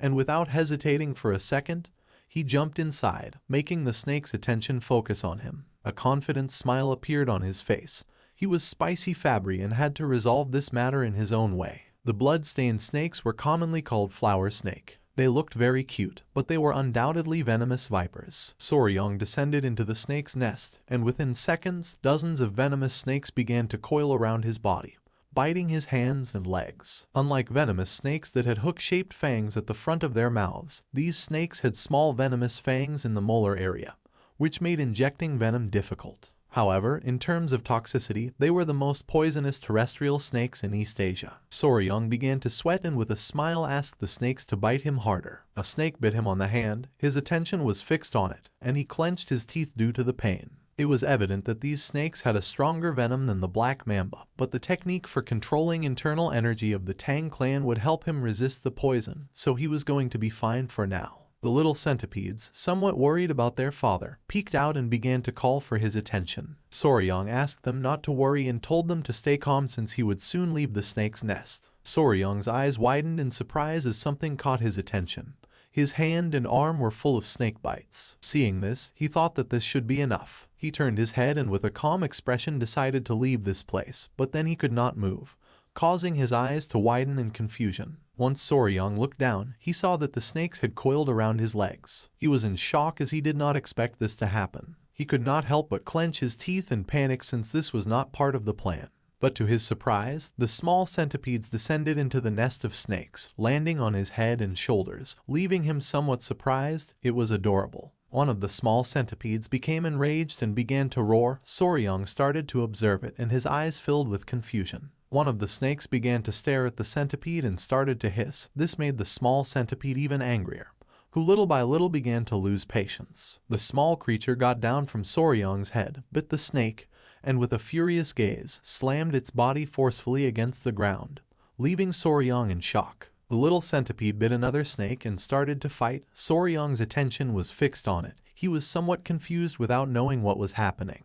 In an instant, the little centipede defeated the snake and its eyes began to shine with joy and it began to smile. Soryang could not help but thank it for scaring away the other snakes. Soryang crouched down and realized that they were worried about him. He began to caress the centipede's head and could not help but smile. The little centipede climbed onto Soryang's head and fell asleep. With a smile, he decided it was time to go to mom. Back in the battle, Hueon was somewhat exhausted, but her eyes were shining with determination. Many of the clan members had already fallen, and while several were surrounding Guchenak, he grabbed another by the neck and using his power, absorbed his blood, recovering energy. Hueon knew better than anyone that at this rate everyone was going to die. Foam began to come out of the man's mouth. Guchenak tightly grabbed his neck and began to absorb his blood. His eyes started to shine, and with a wicked smile, he mentioned that this was very easy. He was exhausted and sweating. He couldn't help but clench his teeth. Guchenak mocked them, asking if there was no one left who could stand against him. Hueon drew her whip. Instead of thinking about fleeing, she wanted to keep fighting and hoped that Soryang had escaped safe and sound. She stood firm and gave the order to everyone not to lose sight of Guchenak and to keep as much distance as possible. The rain was going to stop, so she asked them to send another signal to the nearby warriors. One of the men nodded, and Guchenak couldn't help but smile. One of the elders stepped forward and, with a sincere gaze, asked Hueon to retreat with Soryang.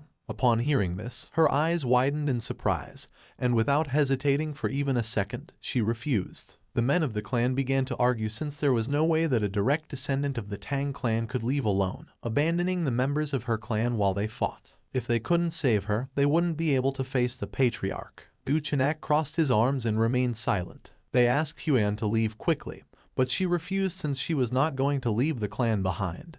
This made Guchenak gradually start losing patience. He interrupted the conversation and said that it was enough. He began to observe Hueon and the elder and made it clear that if his toys escaped, he would end up bored. He couldn't help but show an evil smile. He put his hand on his chin and revealed that if Hueon fled, he would turn the Tang clan into a hell since, to announce the return of the blood cult, it was necessary to give a great greeting. The elder couldn't help but clench his teeth upon realizing that this bastard had no intention of letting any of them go. Upon hearing this, Hueon drew her whip. With a determined gaze, she swore to take at least one of Guchenak's arms even if in the process everyone died. The others nodded their heads, her gaze fixed on Guchenak, and he couldn't help but smile. But just then, someone appeared behind them and mentioned that it was just as she had said. Someone from the clan never leaves the other members behind.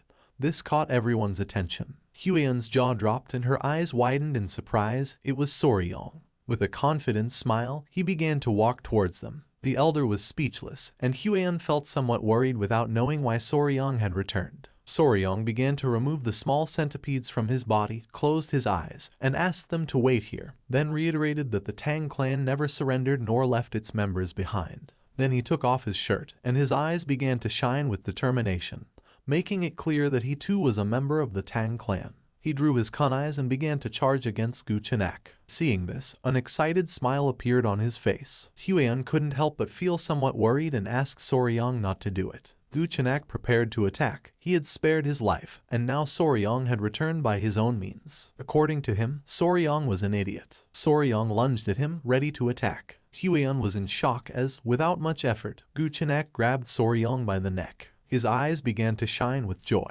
He extended his hand and began to smile upon seeing that Soryang was willing to give him his blood. He placed his hand on Soryang's abdomen and decided to taste his blood, making him clench his teeth. But Soryang reacted in time and blocked the attack with his arm. Using his power, Guchenak began to absorb his blood. With an evil grin, Guchenak called Soryang an idiot, explaining that blood also flowed through the arms. He began to absorb Soryang's blood through his arm, causing him terrible pain. Seeing this, Hueon and P panicked. She couldn't help but feel fear, and showing concern, she gave the order for everyone to help Soryang. While Guchenak was slowly absorbing Soryang's blood, P and Hueon started running toward them. Guchenak began to feel pleasure since it had been a long time since he had tasted the essence of a young man's blood. Just before P and the others could approach him, he forcefully stepped on the ground, released Soryang's body, and used the technique called blood-filled wave, destroying the ground and repelling everyone. P and the others were sent flying backward and crashed into the ground. Luckily,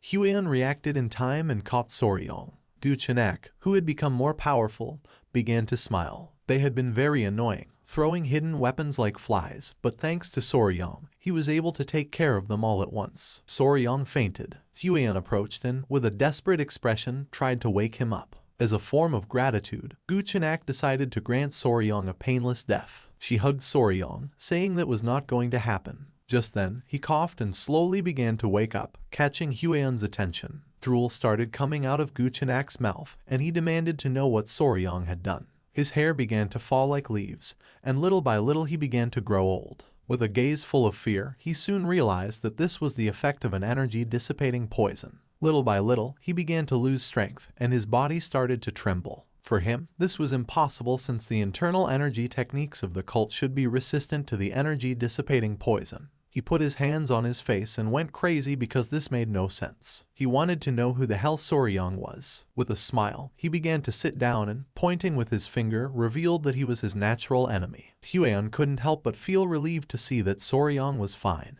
Little by little, the poison began to take more effect, and Guchenak could not help but tremble with fear. He could not believe that he had been defeated by a mere child. Soryong began to run out of energy, and with his last strength, he started looking at Huan and, with a tired gaze, revealed something to her. This made Huan's eyes widen in surprise, leaving her in shock. Guchenak's gaze fixed on Soryong, and his eyes began to shine with rage. He could not help but clench his teeth and sweat since he did not know what Soryong had done to his body. He panicked since ever since he had let Soryong's blood flow through his body, the blood no longer obeyed his will. He took a step forward, revealing that the blood cult's domination was just within his reach. He went mad and started running towards Soryong, swearing that he could not collapse here. He lost his composure, opened his mouth, and lunged at Soryong, intending to kill him. Upon seeing this, Huan drew her whip, clenched her teeth, and went on alert knowing that this was not good. Just before Guchenak could approach, she swung her whip forcefully, which wrapped around his neck, causing him terrible pain. Her eyes widened in surprise, leaving her speechless. She could not believe that her attack had landed. Guchenak grabbed the whip with both hands and began to exert force to free himself. A ghostly monster of a dark martial artist like him had not been able to dodge her attack. Guchenak's eyes began to shine, and drool started to emerge from his mouth. He was furious without knowing what Soryong had done to his blood art.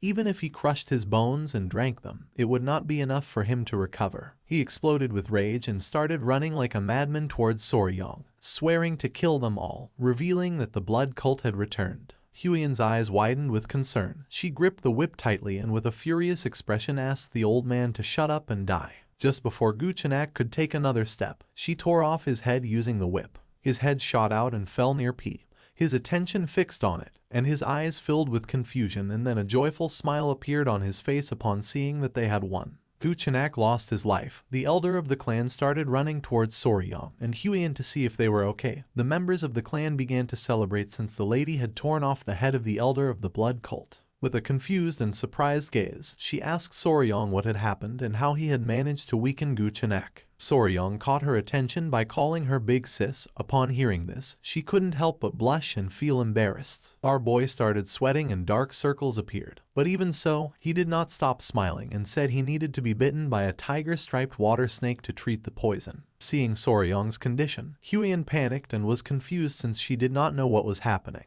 Soryong's face turned pale. Huan remembered that the tiger-striped water snakes had no venom. She ordered the clan members to bring an antidote. A few hours later, drooling, Soryong woke up in bed, and his eyes widened in surprise as he did not know where he was. Upon seeing that he had awakened, the attention of the great patriarch was fixed on him. He advised him not to move yet. Huan was also present in the room.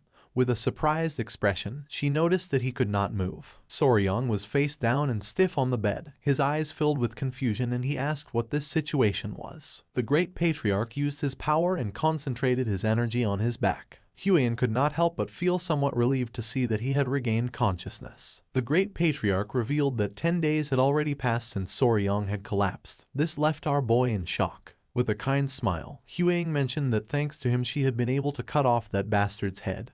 And then, they took Soryong's collapsed body back to the clan. And the poisoning was so severe that if Grandpa hadn't returned early, it would have been a disaster. Soryong swallowed saliva and his eyes filled with fear as he remembered how he had been bitten by a snake in his past life.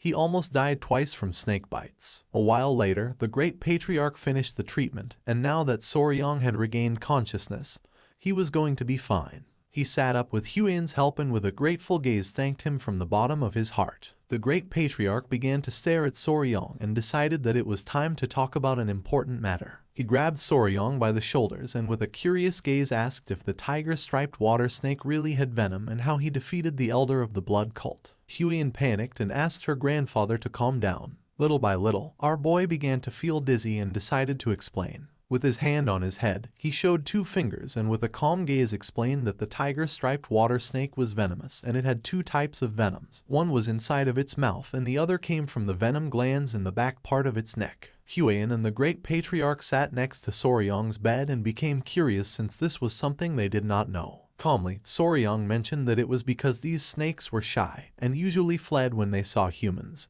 and also their fangs were very small. In fact, it was not until the 1980s that people realized that tiger-striped snakes had venom. The great patriarch was clever and it did not take him long to realize that the dissipation of the internal energy of the elder of the blood cult had something to do with this. But then he remembered that the blood cult was known for being immune to poisons like dispersing toxins. Soryong turned to him and explained that this was only a hypothesis, but he believed that the dissipation of internal energy of the elder was due to the poison of the tiger-striped water snakes. The main component of the venom of the tiger snake was hemotoxin, a hemorrhagic toxin. Hemorrhagic toxins could destroy various structures within the body, including cell walls of red blood cells, inner lining of blood vessels, and other tissue cells. Now, what would happen if they fed the blood cultists hemorrhagic toxins, who were like vampires that depend on blood for their martial arts? Soryong's plan had worked perfectly. He put his hand under his chin and with an uncertain gaze mentioned that the blood, which served as the source of their martial arts,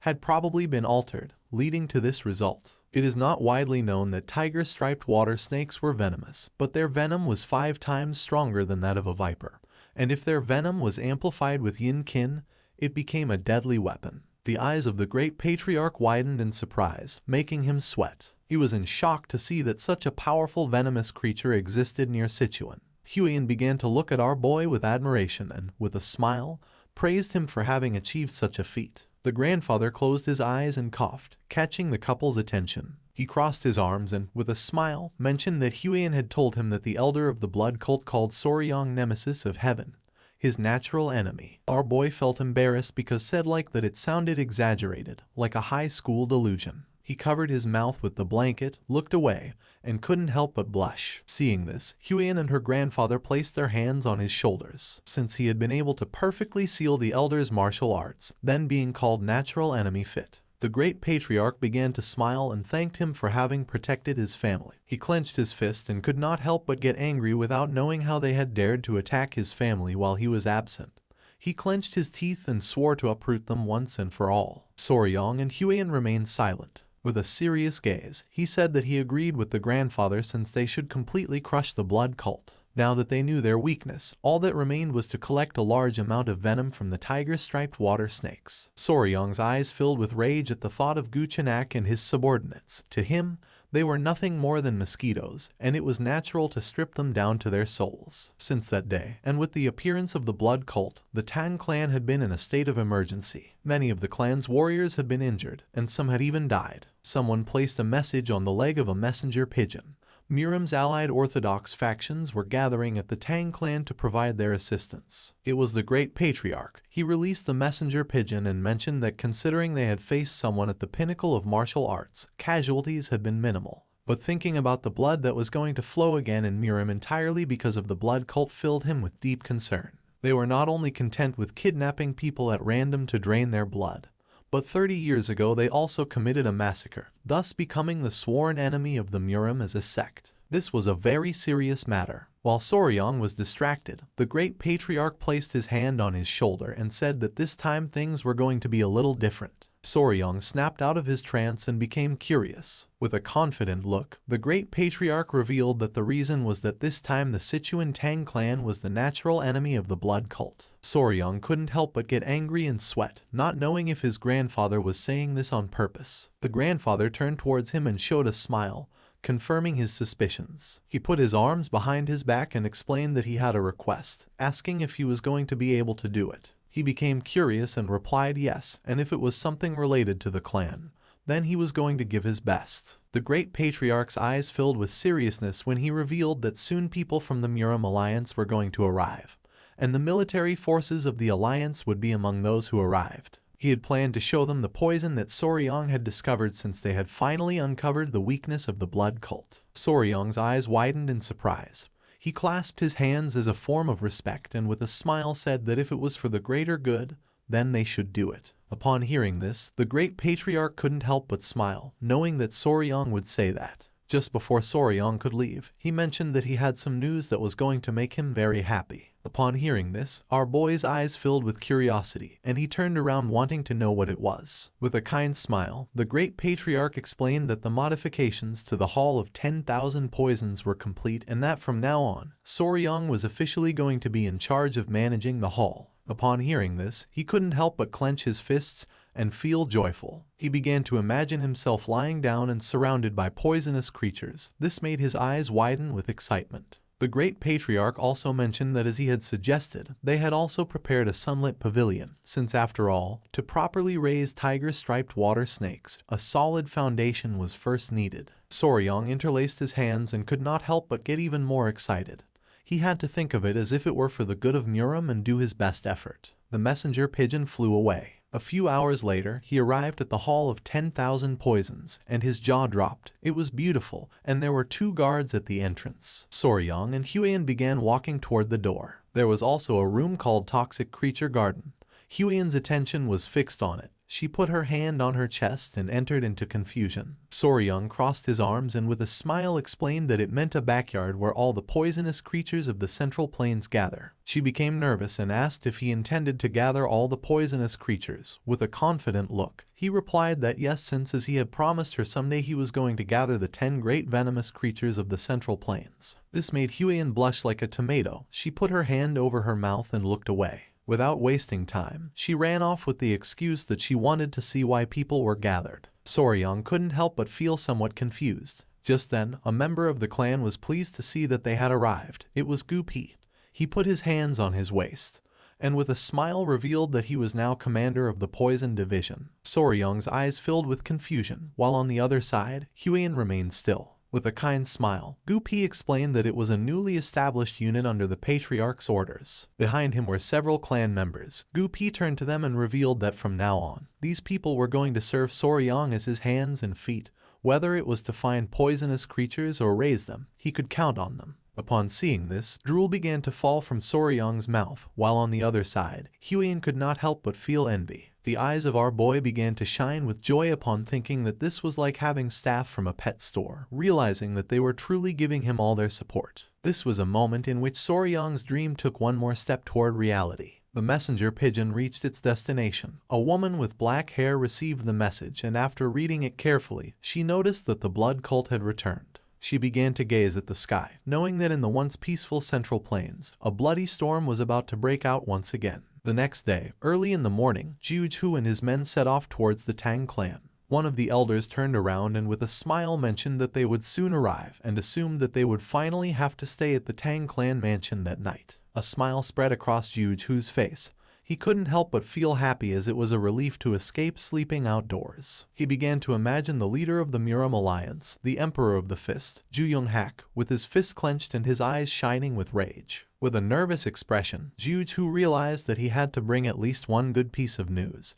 He was eager to find even a small trace of the blood cult. After several minutes, they arrived at the entrance of the Tang clan, which was being guarded by 2 armed guards. The elder could not help but feel joyful upon seeing that the Tang clan mansion was in sight. The attention of one of the guards fixed on them, and his eyes widened in surprise. He assumed that they must be the guests from the Muram Alliance. Jiuju stepped forward, closed his fan, and with a calm gaze introduced himself as the military advisor of the Muram Alliance. One of the guards opened the door, and the other greeted them as a sign of respect and thanked them for their valuable visit, asking them to please wait a moment. The eyes of the guard expanded with nervousness. He looked to one side and explained that there were some things they had to be aware of before entering the Tang clan mansion. Upon hearing this, Jiuju's eyes widened in confusion, making him curious, while on the other hand, the elder asked if they had to surrender their weapons before entering.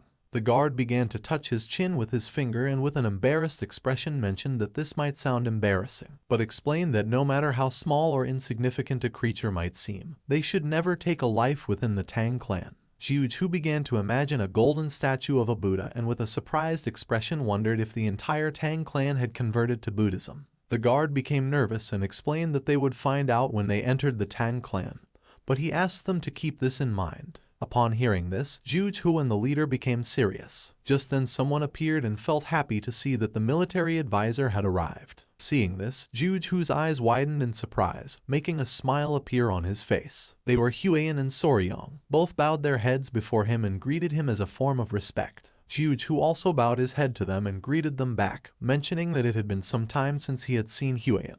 She placed her hands over her abdomen and mentioned that it had been exactly 1 year since the last time they had seen each other. With a smile, Jiuju asked where the myriad poison's divine sovereign was. Huiyan closed her eyes and replied that her grandfather had gone to search for traces of the blood cult, asking that he please forgive her for the inconvenience. Jiuju's attention fixed on her, and with a serene expression, he asked how it could be an inconvenience to be received by one of the 3 flowers of Murim. His eyes widened with curiosity, and his attention fixed on Soryong. He asked who this young warrior was. With a kind smile, our boy said that it was an honor for him to meet the military advisor. He greeted them again and introduced himself as Soryong. Upon hearing this, Jiuju and the elders' attention focused on him. They were confused to see that he was not from the Tang clan. Huiyan placed her hand over her chest, looked away, and with a nervous expression revealed that Soryong was her fiancé.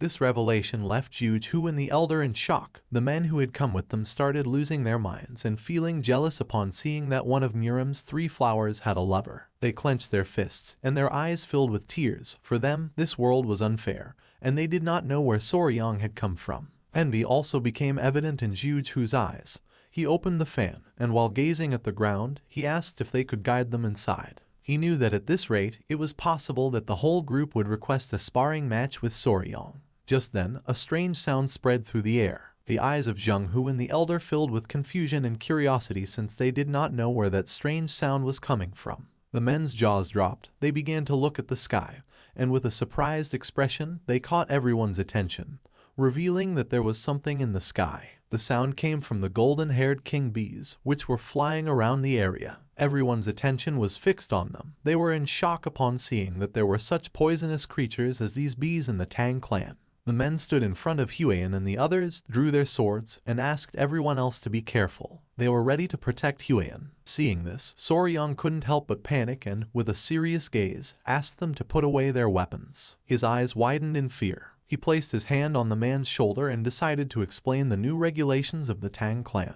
But the man became angry, pushed our boy's hand away, and with a furious gaze asked him to step aside, revealing that the golden-haired king bees were very dangerous creatures capable of killing an ordinary person with ease. Soryong tried to explain himself, but little by little the men began to crush his body. He could no longer contain his rage, pushed the men away, and with a furious gaze revealed that he was raising the golden-haired king bees, asking everyone to calm down. The man couldn't help but go into shock and swallowed hard upon seeing that Soryong was raising such poisonous creatures. One of the bees landed on Soryong's head as a form of love, and upon seeing this, Jianghu and the others were scared shitless and backed away. With a smile, Soryong began to play with the bees and knew that they had missed him since it had been some time since they last saw each other. Huiyan's eyes widened with joy, and she began to show a smile. The gaze of the bees fixed on Jianghu and his men. Our boy began to caress one of the bees and with a kind smile asked them not to sting the guests. The man's jaw dropped. He began to sweat upon seeing that Soryong was treating the golden-haired king bees as if they were children. And then, the spirits of the young warriors instantly calmed down. After this incident, Jianghu and the elder accompanied Soryong and Huiyan inside. Jianghu's attention was fixed on Soryong. He would never have thought that the young warrior from Hainan Island was the fiancé of the poisonous flower. He was in shock to see that despite being an outsider, Soryong had managed to become the son-in-law of Clan Tang. As they were strolling, something caught Jianghu's attention. Not far from them, 2 men were sitting and arguing with each other. The black-haired man took out a small vase and, while pointing at it with his finger, with a furious gaze made it clear that a venomous scorpion would be more suitable for the Tang clan. The orange-haired boy took out a small chameleon and, with a gaze full of rage, asked what he was talking about and asked everyone to look at the shape of the chameleon's radiant crest. Jughu's eyes widened in fear. He placed his hand on Soryang's shoulder and, while sweating, asked why all those warriors were taking care of insects and animals. Soryang came out of his trance and became curious. While the men were arguing, our boy explained that they were sentenced to the venomous creature companionship punishment. Jughu started sweating and asked what they had done to deserve such punishment. Soryang put his hand under his chin and began to ponder. A few days ago, at night, the incident occurred. Soryang and Huan went to the training hall. Our boy started training. She got nervous and explained that he had to feel as if he were expelling his internal energy. Our boy concentrated, but it seemed like he was dancing instead of training. Just then, someone appeared and caught their attention, making them curious. It was Commander Gu and his men. They all closed their eyes and became nervous. With a sad gaze, Gu Pi apologized, explaining that this time more than half of the rat pups captured to feed the tiger-striped water snakes had died. Upon hearing this, Soryang turned towards them and his eyes filled with sadness. Huan was somewhat surprised as she did not know what was happening. Soryang crossed his arms, closed his eyes, and let out a sigh knowing that there was not much they could do about it since naturally rats were sensitive, and if things became too noisy, sometimes the mother would kill them. But Gu Pi revealed that the warriors had eaten the rats. Soryang's eyes filled with confusion. Gu Pi explained that they had eaten the rats as snacks while drinking alcohol. His eyes widened in shock. He was speechless upon seeing that the warriors had eaten the young ones as a side dish for alcohol. He was confused, not knowing what was happening. Huan crossed her arms, began to observe Gu Pi, and explained that 3 screeches was a dish where live baby rats were dipped in sauce and eaten. Gu Pi could not avoid feeling embarrassed. He lowered his head again before Soryang and apologized again. Soryang was paralyzed trying to understand the situation. Huan approached them and began scolding them. Gu Pi grabbed his ears and explained that some of the poison handlers were from Henan, and they had said that it reminded them of their home, and one thing had led to another, causing this to happen. Soryang started staring at them with contempt and finally realized that the baby rats that had been captured to be used as food for the tiger-striped water snakes had been eaten by the warriors. He was furious and knew he had to do something so they would learn to value the creatures they raised. In this way, it was how the Tang clan of Sichuan established the venomous creature companionship punishment and a new set of rules. Back in the present, Soryang crossed his arms and his gaze fixed on them, explaining that each of the warriors was now responsible for raising a venomous creature. The warriors began to argue among themselves. Jughu couldn't help but sweat, finally realizing why each one had a venomous creature. His eyes widened with curiosity and his gaze fixed on Soryang. To him, he was someone very interesting. Soryang began staring at the warriors with hatred and sighed, and Jughu finally realized that he was not an ordinary person. At nightfall, the great patriarch arrived, and the 3 sat at a table to chat. With a serious expression, the great patriarch recounted everything that had happened. Jughu closed his eyes and with a smile mentioned that Soryang must be the enigmatic young warrior whom the patriarch of the Tang clan had met on Hainan Island.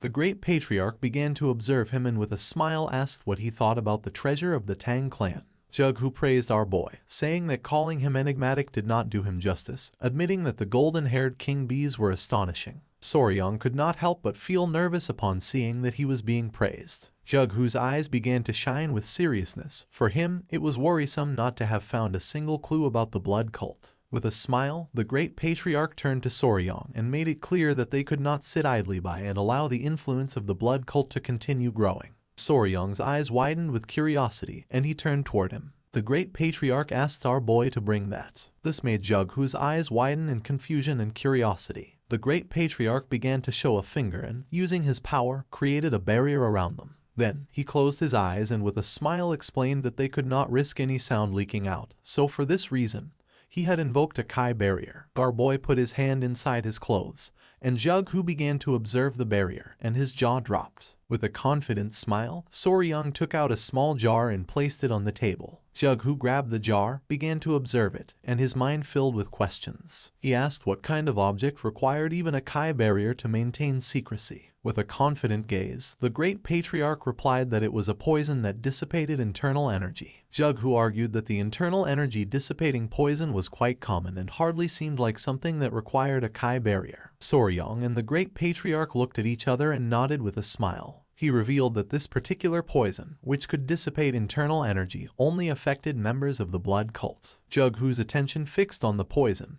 and his eyes widened in surprise. He panicked, slammed his hand against the table, and asked if this was true. The great patriarch closed his eyes and, with a confident expression, explained that although it was hard to believe, it was true. With a gaze full of hatred, Jughu began to imagine the members of the blood cult, thinking that this was a truly incredible discovery, revealing that the reason they had fought so hard during the blood cult rebellion 30 years ago had been because they had used internal energy dissipating poison against them. The great patriarch began to recall the blood cult rebellion and confirm Jughu's suspicions by explaining that when martial artists like them were poisoned, their internal energy dispersed, leaving them powerless, but the members of the blood cult remained completely intact. With a serious gaze, Jughu asked what the potency of this version of the poison was. The great patriarch's eyes began to shine with confidence, and he responded that according to Huian, the poison was capable of reducing their physical abilities to the level of an ordinary person, revealing that she had defeated a blood cult elder who had been poisoned with a single blow. Upon hearing this, a smile appeared on Jughu's face and his eyes began to shine with joy,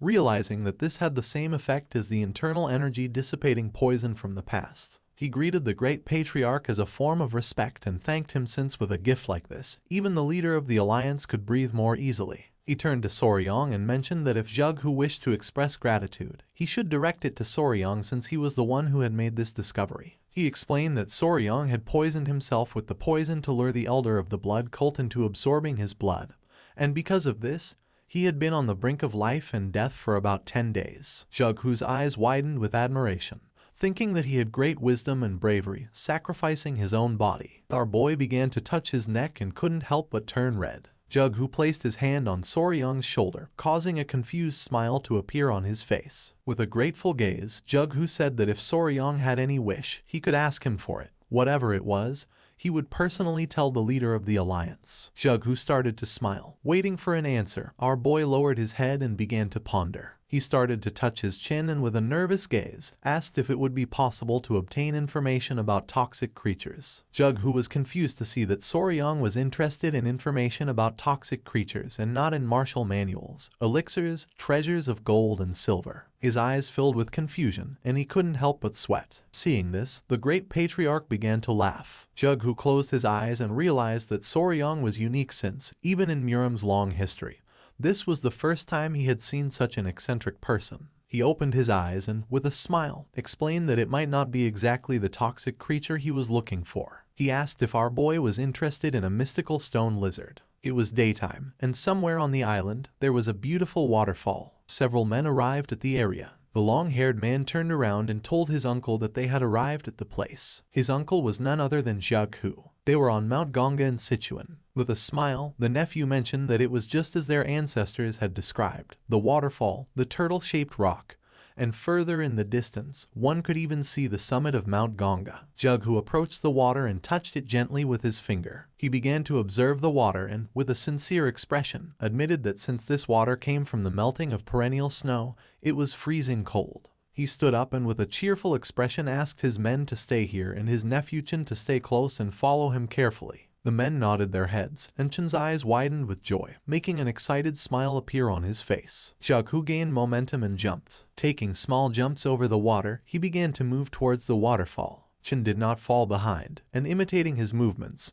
he started following him closely. A while later, they arrived at the waterfall. Jughu placed his hand on the stone and peeked out. His eyes began to shine with confidence as he remembered that beyond the turtle-shaped rock, if they climbed up the waterfall along the cliffside, there should be an entrance next to the fist-shaped rock. With a surprised expression, Chen mentioned that this matched perfectly with the records. Both looked at each other and with a smile, they nodded. They found an entrance, and Jughu decided to go first, asking Chen to follow him. Chen put his hands on his waist and couldn't help but get excited. They entered the cave, which had walls full of herbs. With a serious gaze, Jughu began to walk carefully, while on the other hand, Chen's jaw dropped as he had never seen a place like this. Using his hand, Jughu pushed aside the lianas and his eyes widened in surprise, leaving him speechless. They reached the heart of the cave, where there was a hole in the ceiling through which sunlight was illuminating everything. Jughu put his arms behind his back and mentioned that they had arrived. Chen's attention was fixed on the precious rocks.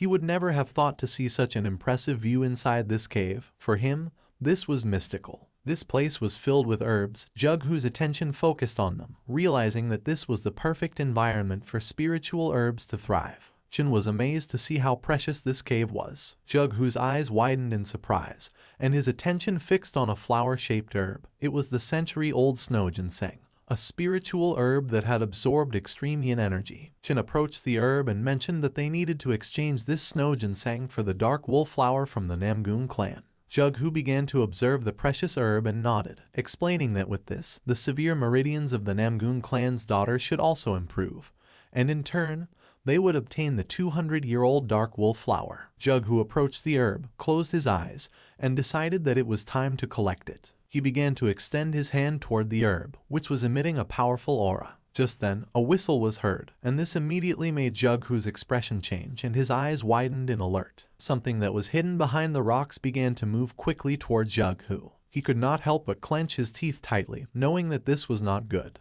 The creature attacked with speed, but luckily, Jughu stood up and using the fan blocked the attack at the last second. Then the creatures started bouncing against the rocks. Chen panicked and asked if his uncle was okay. The creatures started bouncing against the rocks with speed. Jughu's eyes filled with fear. He panicked and asked his nephew to be careful since it was moving extremely fast. The creatures tried to attack Jughu from behind, but he reacted in time, turned around, and blocked the attack again. The tip of his fan froze. His gaze fixed on the fan. He could not help but feel somewhat confused upon seeing frozen Kai. Chen, somewhat worried, approached and asked what was happening and what creature was attacking. Jughu remained silent, and then with a serene gaze revealed that they were being attacked by a lizard. Upon hearing this, Chen's eyes widened in surprise and confusion.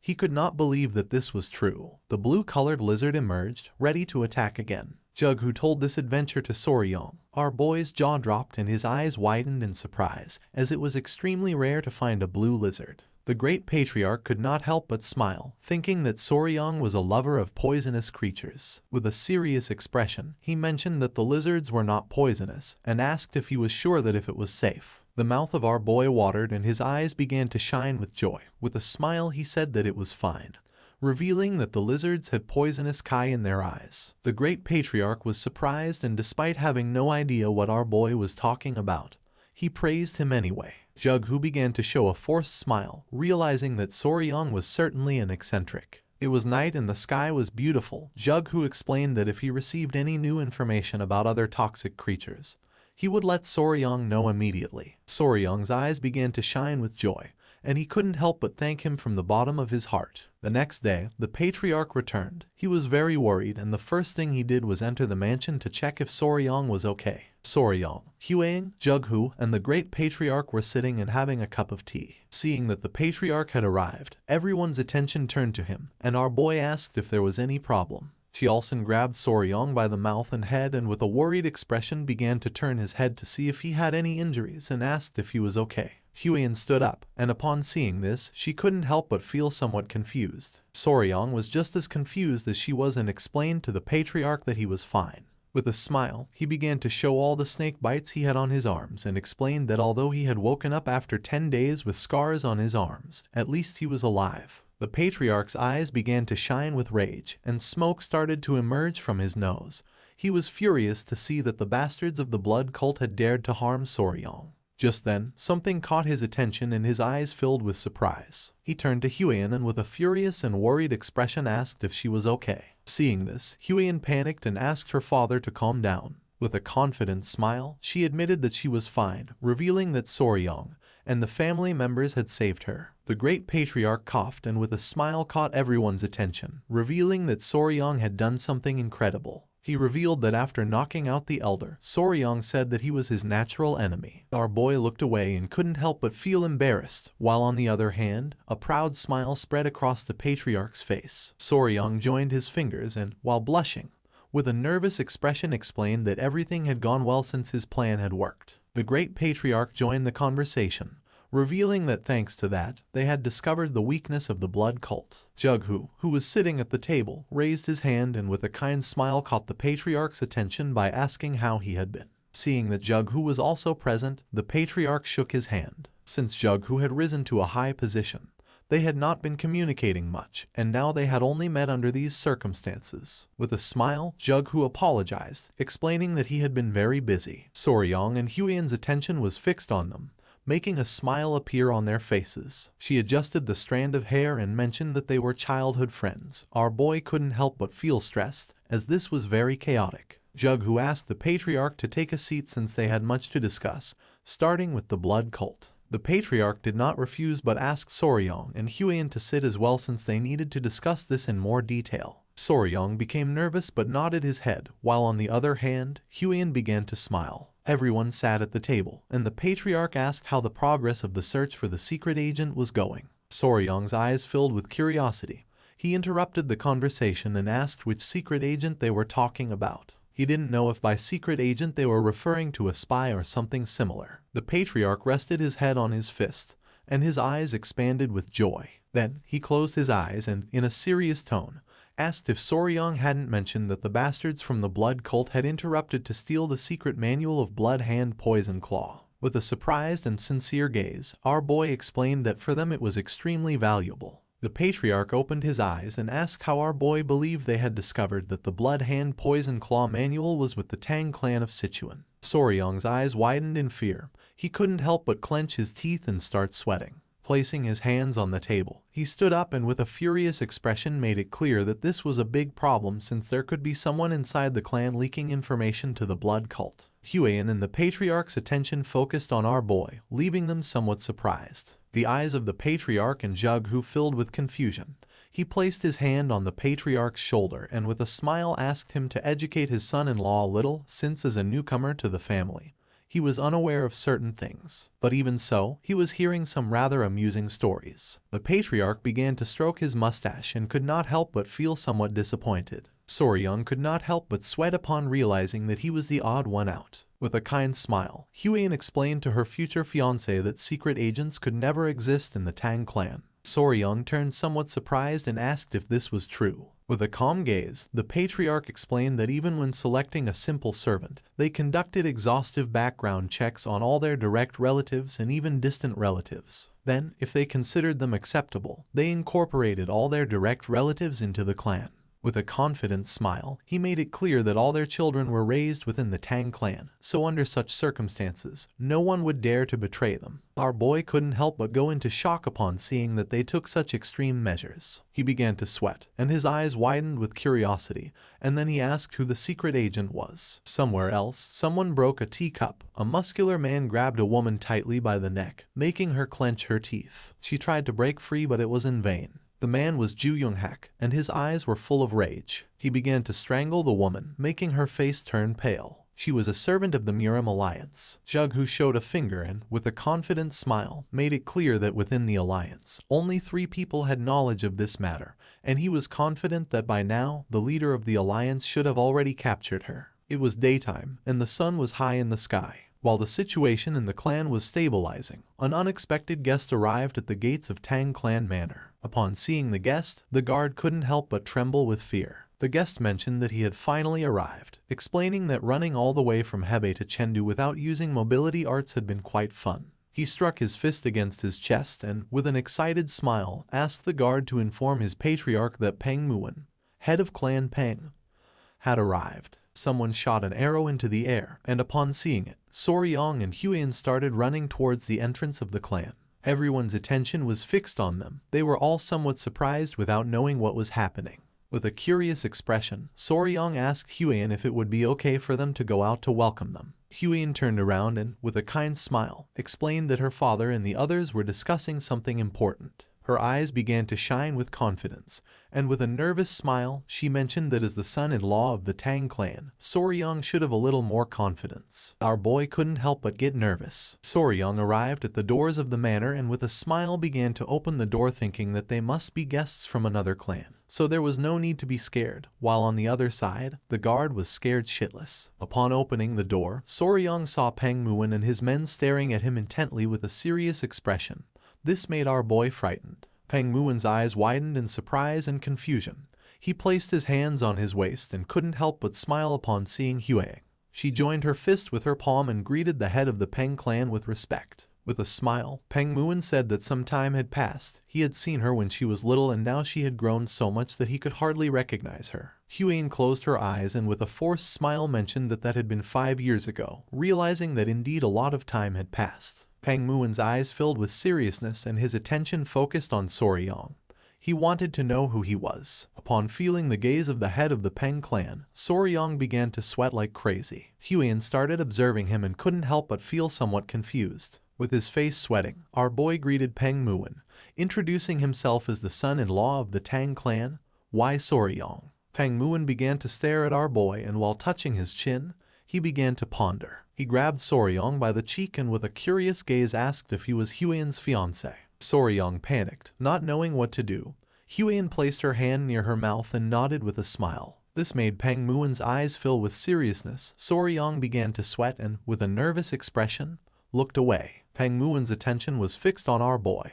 He put his hand under his chin and began to think with a curious gaze. Without wasting time, he touched our boy's private parts, which made Soryong turn as red as a tomato. Meanwhile, on the other side, Huyen's jaw dropped and her eyes widened in surprise, leaving her in shock. With a smile, Peng Muon explained that he was wondering if Soryong was too young, but down there he was a full-grown man. Soryong, who was panting heavily, began to observe Peng Muon and couldn't help but feel somewhat confused. Our boy turned to Huyen without knowing what was happening. Peng Muon placed his hand on Soryong's head, gave a thumbs up, and with a confident smile made it clear that in a few years, Soryong was going to be incredible. Huyen turned as red as a tomato, looked away, and put her hands over her face. She remembered that the people of the Peng clan really didn't like formalities or rigid etiquette, so for this reason, the head of the clan had his own way of evaluating. Peng Muon placed his hand on Soryong's shoulder and began to smile. The attention of his men also focused on him, and their eyes widened in surprise,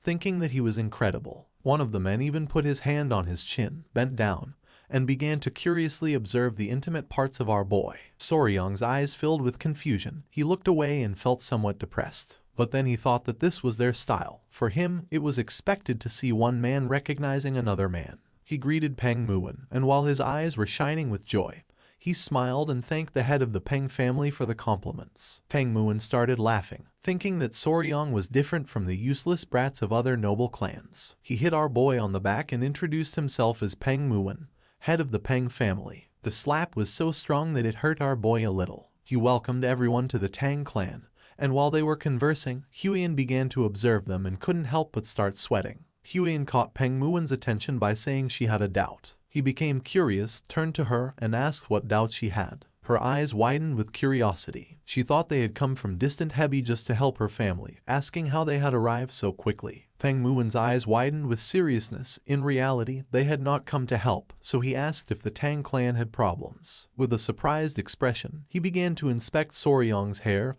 and asked if something had happened. Huyen began to sweat. She was bewildered as she did not know the reason why Peng Muon had come. Seeing her expression, Soryong was confused. A while later, they went to the family mansion and Peng Muon was somewhat surprised to see that the blood cult had appeared. They sat at the table to drink tea and converse. With a calm expression, Huyen informed them that they had already been eradicated. Peng Muon, who had his head resting on his fist, began to observe her and let out a sigh. He was somewhat annoyed and thought that he should have come a little earlier. Jughu, who was sitting beside him, remained silent. With a smile, the patriarch asked what had brought him here. Peng Muon's eyes widened in surprise. He turned to the patriarch and explained that he had been distracted upon hearing Huyen's story about the blood cult, revealing that he had actually come hoping to receive some help from the Tang clan. Huyen and Soryong's attention focused on him. The patriarch's eyes filled with surprise and curiosity. He asked if Peng Muon could explain himself. He began to touch his head with his hand, closed his eyes, and then let out a sigh. He put his hand near his mouth, turned towards the door, and with a serious expression asked his men to bring her to greet her elders. Jughu became somewhat curious, and his attention was fixed on him. Someone opened the door of the hall. It was one of Peng Muon's men whose eyes were shining. With a penetrating gaze, the man entered the hall. Huyen put her hand near her mouth, and her jaw dropped. She realized that it was a kid. Soryong began to sweat, and his attention was fixed on the man. The man approached the table, put his hand behind his cape, and asked the young lady to come down and pay her respects to the elders of the Sichuan Tang clan. Just then, someone on the man's back started moving, saying they were still sleepy. Soryung's eyes widened in surprise, and his jaw dropped, leaving him in shock. Someone dressed in white got down from the man's back, also shocking Hueying. It was an adorable little girl who was eating a lollipop. Everyone remained silently watching the little one. With a sweet expression, she greeted the elders of the Sichuan Tang clan, introducing herself as Peng Yingying. The girl started eating a cookie. Peng Muin grabbed her, and while showing her to everyone, with a cheerful smile he revealed that she was his daughter, leaving both Soryong and Huiyan somewhat confused. Her eyes widened in surprise, realizing that this girl was a miracle of genetics, while on the other hand, our boy's jaw dropped. Peng Muin couldn't help but laugh, explaining that because they looked so much alike, people always ended up giving them that look. He began to stroke the girl's head and explained that she was the reason he had come to the Tang clan. While the little one was eating the cookie, he placed his hand on her shoulder, revealing that his daughter was feeling a bit unwell and asked if the patriarch could take a look at her. With a serious gaze, the patriarch asked if Peng Muin was saying that his daughter was sick. Our boy's attention was fixed on the girl, and his eyes widened in surprise at the thought that she was ill. While the girl was eating cookies, he began to observe her closely, and could see that a strange energy was emerging from her body. That same night, Soryong was lying on the bed with the small centipedes playing on his body. He had heard about Peng Yingying's symptoms and had carefully reviewed them, but in the end, he had not discovered the cause. He closed his eyes and began to stroke one of the small centipedes. A few hours ago, they sat the girl in a chair while everyone was watching attentively. With a serious expression, Peng Muin explained that sometimes she had difficulty breathing and large red spots appeared on her body, and in severe cases, she even lost consciousness, and after a while, she regained her senses, but he had no idea what was causing it. The patriarch sat next to the girl, extended his hands, and decided to examine her. Peng Muin's eyes filled with rage as he had searched and searched. He had even made the disciples of the medical sect examine her, but they all said she was perfectly healthy. He was going crazy. One of the disciples had even said something strange, and he had almost beaten him to the brink of death before stopping. The patriarch asked what he meant by strange. Peng Muin explained that they suspected there were symptoms of poisoning due to the deliberate act of someone, but he was sure that there was no way someone like that existed within his Peng clan. Soryong's eyes widened in surprise, while on the other hand, Huiyan became serious. After examining the girl, the patriarch stood up and revealed that the cause was poisoning, revealing that it could be an internal problem of the clan. Peng Muin's eyes widened in surprise. He panicked and swore that no one from the Peng clan would ever do something like that. He put his hand on top of his head and decided to stop talking about it since he did not want to suspect his own clan.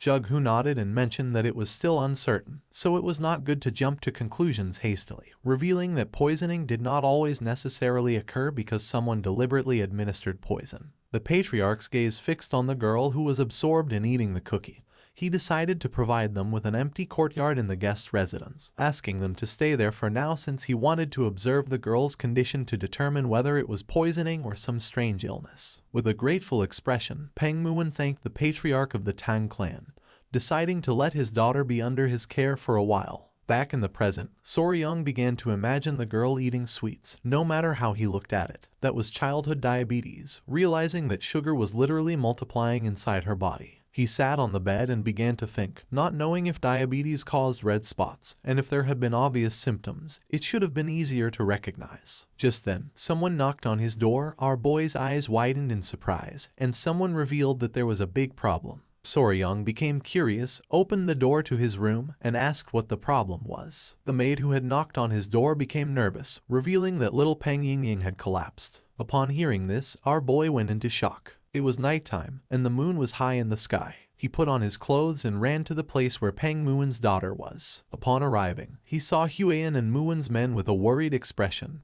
He asked what was happening. The girl had lost consciousness, her face was red, and she was breathing heavily. Peng Muin took her in his arms and couldn't help but panic. Huiyan explained to our boy that the girl had been sitting in the pavilion, coughing, and then suddenly collapsed. With a serious expression, the patriarch explained that seeing as she had collapsed here as well, it was safe to assume there were no spies within the Peng clan. Upon hearing this, Peng Muin couldn't help but clench his fist tightly. The patriarch's attention fixed on him.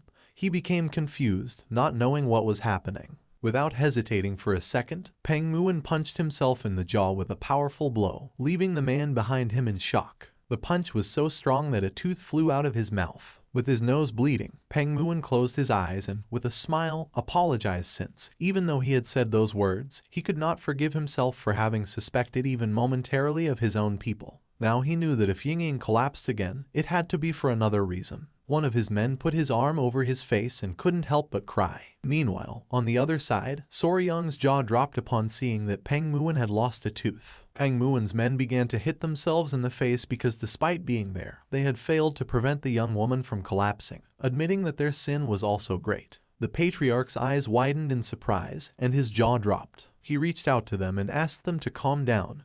While on the other side, Peng Muin began to smile. More teeth started flying out. With a worried gaze, Huiyan approached Soryang and asked what they should do. Our boy put his hand behind his head and, with a sincere expression, mentioned that there was a way. He clasped his hands together and began shouting, asking them to calm down. Upon hearing our boy's voice, the men whose faces were covered in bruises stopped hitting themselves abruptly, and their attention turned to Soryang. Showing a finger and a confident smile, he revealed that there was a way to identify the cause of her symptoms and prove that no one here was guilty beyond all doubt. The attention of Peng Muin and the patriarch fixed on Soryang, and their eyes widened with curiosity. Soryang sat next to him and began to stare at him intently. Seeing this, Peng Muin's eyes widened in surprise. With a cold gaze, Soryang explained that first they had to remove Miss Peng Yingying's clothes. Upon hearing this, both the patriarch and Huiyan were petrified. Meanwhile, on the other hand, Peng Muin's eyes began to shine with rage. The patriarch was in shock upon hearing Soryang, while on the other side, Peng Muin's eyes widened in confusion and surprise.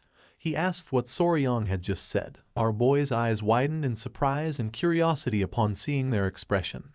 This was a reaction he did not expect. Soryang mentioned again that they should take all of Yingying's clothes off, but just before he could finish the sentence, Peng Muin grabbed him tightly by the collar. Our boy couldn't help but feel afraid. Upon seeing that he wanted to undress his daughter, Peng Muin's eyes began to shine with rage. Soryang's eyes widened in panic. He opened his mouth and panicked, asking him to wait a moment. Just then, one of the small centipedes emerged from Soryang's clothing and its gaze fixed on Peng Muin. Soryang realized that the little one was ready to attack, so without wasting a second, he ordered it to hide again. Little by little, Peng Muin began to lose his composure, and Soryang soon realized that this was not good at all. The patriarch's eyes filled with fear. He panicked, asking him to calm down and explaining that his son-in-law must have had a reason for saying such things. Huiyan, who was sitting next to him, extended her hands and with a nervous expression asked Lord Peng to please at least listen to what Soryang wanted to say first. He grabbed the poor Soryang by the collar even more tightly. Our boy closed his eyes and began to show a forced smile. Peng Muin started staring at him with a gaze full of rage, not knowing what to do. Despite being in panic, Huiyan began to show a smile, explaining that Soryang was a good person. After going around the matter several times, Peng Muin let go of Soryang.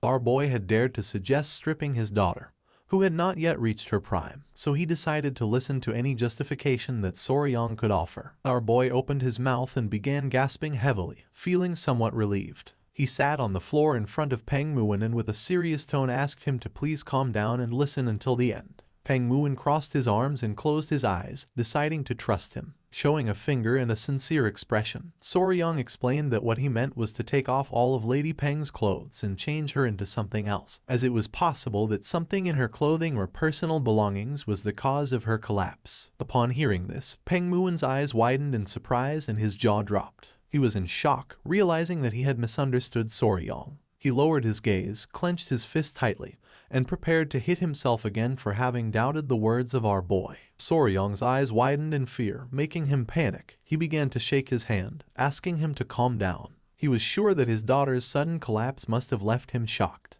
With a kind smile, Patriarch Peng thanked our boy from the bottom of his heart for being able to understand someone else's mistake. Soryang began to stare at Peng Muin and with a serious expression explained that from now on, the young lady of the Peng clan was going to be under the care of the Tang clan, and until further notice, all contact with the Peng clan was going to be restricted. Upon hearing this, the Patriarch and Huiyan were somewhat surprised. Peng Muin began to point at himself with his finger and with a confused gaze asked if he also. Soryang's eyes began to shine with confidence and with a smile nodded his head, since if his daughter experienced the same symptoms under their care, then it would be proven that the cause was not related to the Peng clan.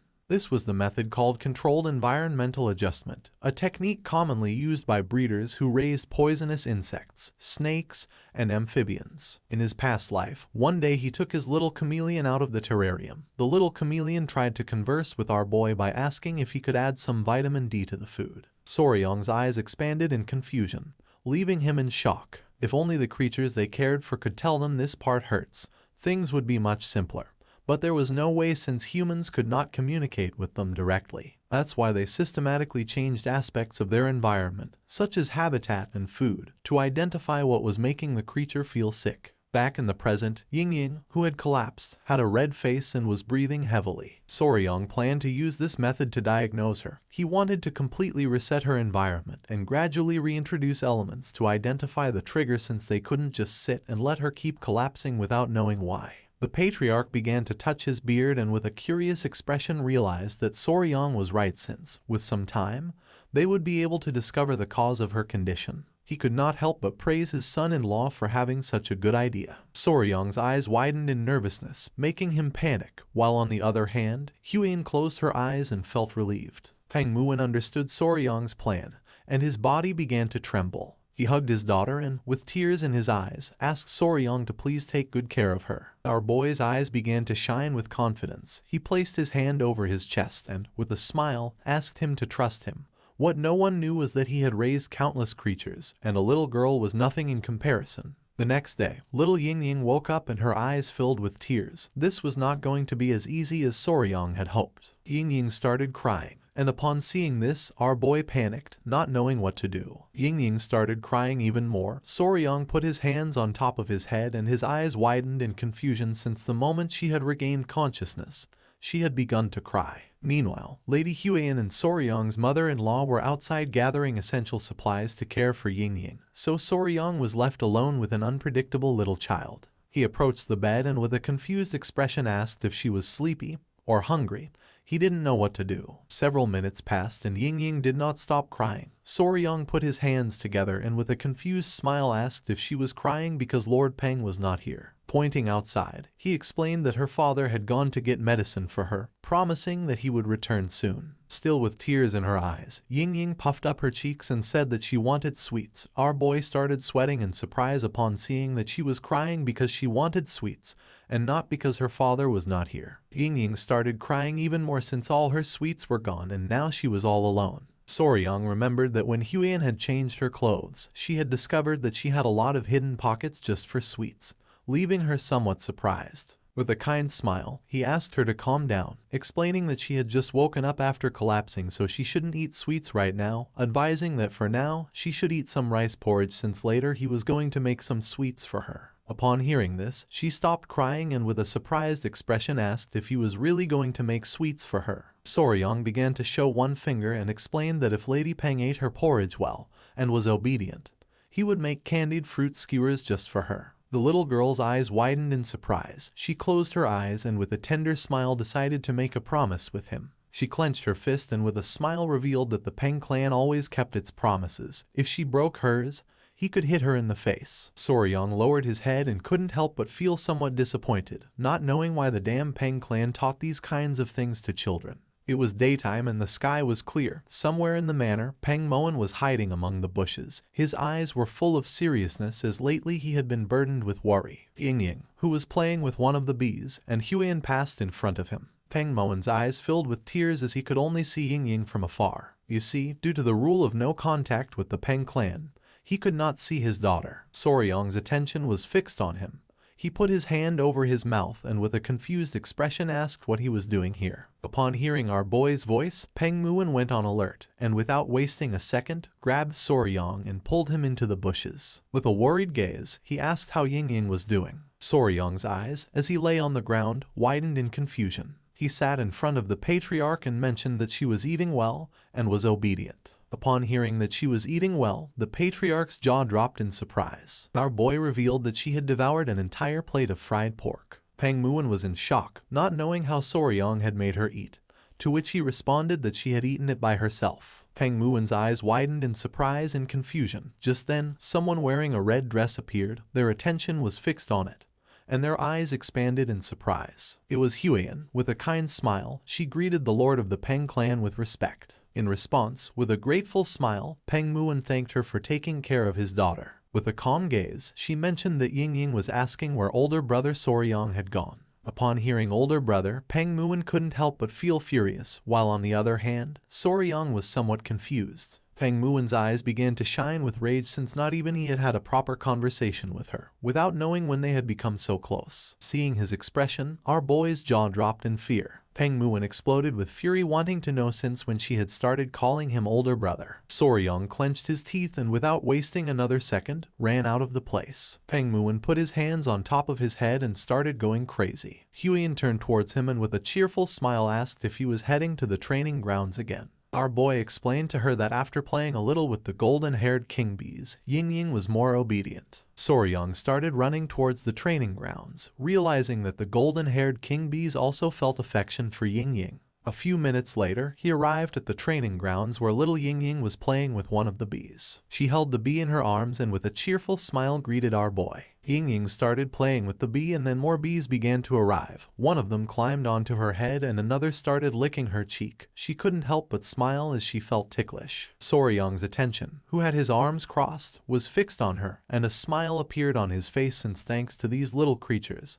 he had been able to bond with Yingying very quickly. One of the bees climbed onto his head, and our boy's eyes began to shine with seriousness, realizing that the adorable golden-haired king bees loved Yingying because she had spilled sugar syrup on herself while eating sweets, not knowing if they were mistaking her for food. Yingying knew that the bees liked her, so now she threw a tantrum every day, demanding to visit them. Just then, the queen bee emerged from the tree. Yingying, who was playing with the bees, turned towards Soryang, started pointing at the tree and with a smile said that the queen bee was there. Soryang sat on the bench and asked Yingying not to ask the queen bee to play since she was busy. In response, she closed her eyes and nodded her head. Soryang felt happy thinking that if he had a younger sister, he would feel like this, realizing that taking care of children was not so bad. Yingying raised her hand and called his attention, saying that there was another bee. Upon hearing this, our boy's eyes widened in surprise.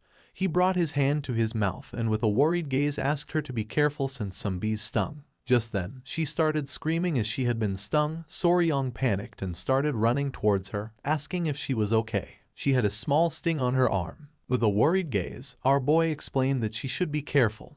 He decided to leave the matter aside and go first to the medicine hall. Little Yingying began to observe the sting, saying that it didn't look so bad. Soryang grabbed her hand and decided to apply some medicine just in case since sometimes bee venom could make people very sick. Yingying closed her eyes and with a sad expression nodded her head. Just then, Soryang's eyes widened in surprise. Little by little Yingying began to gasp heavily and her face started turning red. She started to feel cold and not long after, she collapsed. Soryang reacted in time, and just before her body could hit the ground, he caught her. His eyes widened in fear as he began to remember what Peng Muwen had said. Sometimes her breathing became difficult, and large red welts appeared on her body, and in more severe cases, she even lost consciousness. Finally, he realized exactly what this reaction was. With a furious gaze, he clenched his teeth upon realizing that the pure reason Yingying had been collapsing all this time was due to anaphylactic shock. More precisely, anaphylaxis. Anaphylaxis is a severe allergic reaction caused by a hyperactive immune response. Usually, when harmful foreign substances or toxins enter the body, the immune system immediately launches an attack to eliminate the threat. When toxins entered the body, they were like thieves entering your house. This causes the cells to run away from the place since the toxins destroy cell membranes. The immune response to these invaders is known as inflammation. The body releases histamine, which dilates blood vessels, allowing white blood cells and antibodies to flood in and neutralize the invader. But the problem arises when the body overreacts to certain harmless substances, widening the vessels even more. When histamine is released in excess and malfunctions due to a hyperactive immune response, the blood vessels throughout the body dilate rapidly, causing a dangerous drop in blood pressure, and since oxygen does not reach the brain and important organs, they stop functioning properly. In extreme cases, anaphylaxis can become lethal. Soryang carried little Yingying on his back and with a determined expression, began to run at full speed, knowing that they had no time. He started running quickly through the area, and along the way begged Ying to please hold on a little longer. Several minutes later, thanks to his incredible mobility arts, Soryang arrived at the entrance of the patriarch's residence. With a nervous gaze, he began to shout, informing his father-in-law that Ying had lost consciousness. Upon hearing this, the patriarch opened the door. Ying, who was as red as a tomato, began to pant heavily. Soryang picked up Ying in his arms and clenched his teeth in worry, not knowing if she would be okay. The patriarch and Peng Muon ran out of the residence, and upon seeing that Ying had lost consciousness, they panicked, asking what had happened. With a worried gaze, Soryang explained that she was having serious trouble breathing. Peng Muon took his daughter, and his eyes widened in fear. He reached out and decided to pour his internal energy to stabilize her. The patriarch sat beside them and remained silently observing. Little by little, the breathing of little Ying began to stabilize, and the red rashes started to disappear. In a matter of seconds, the red rashes disappeared, and Ying's breathing returned to normal. Seeing this, Soryang closed his eyes, fell on his butt to the ground, and let out a sigh of relief, thinking that internal energy was incredible. The primary treatment for anaphylaxis was to stabilize blood pressure and ensure an open airway for breathing.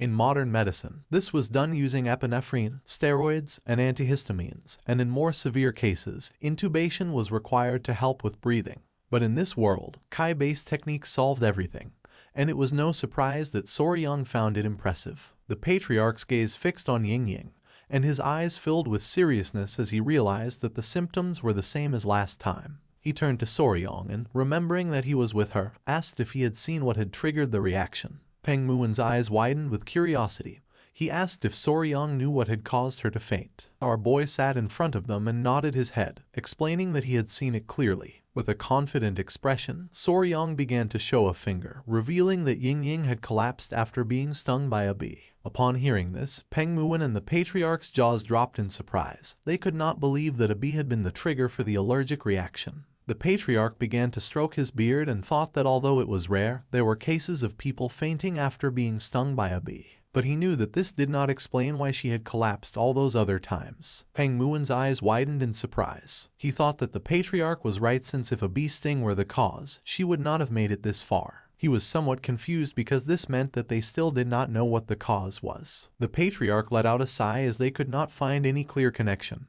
But just before he could finish the sentence, Soryang closed his eyes and nodded with a smile, revealing that he had found what the cause was. The patriarch's eyes widened in surprise and curiosity. He was in shock and asked if Soryang was really telling the truth. With a smile, our boy revealed that Ying being stung by a bee had helped him discover the true cause. Peng Muon's jaw dropped in surprise. He demanded that Soryang explain himself. Our boy decided to explain in detail. Peng Muon's face filled with sweat, while on the other hand, the patriarch's eyes widened with suspicion. Soryang's attention was fixed on little Ying. He closed his eyes and with a smile mentioned that first they had to remove her clothes. It was already dusk. Someone closed the door of a room.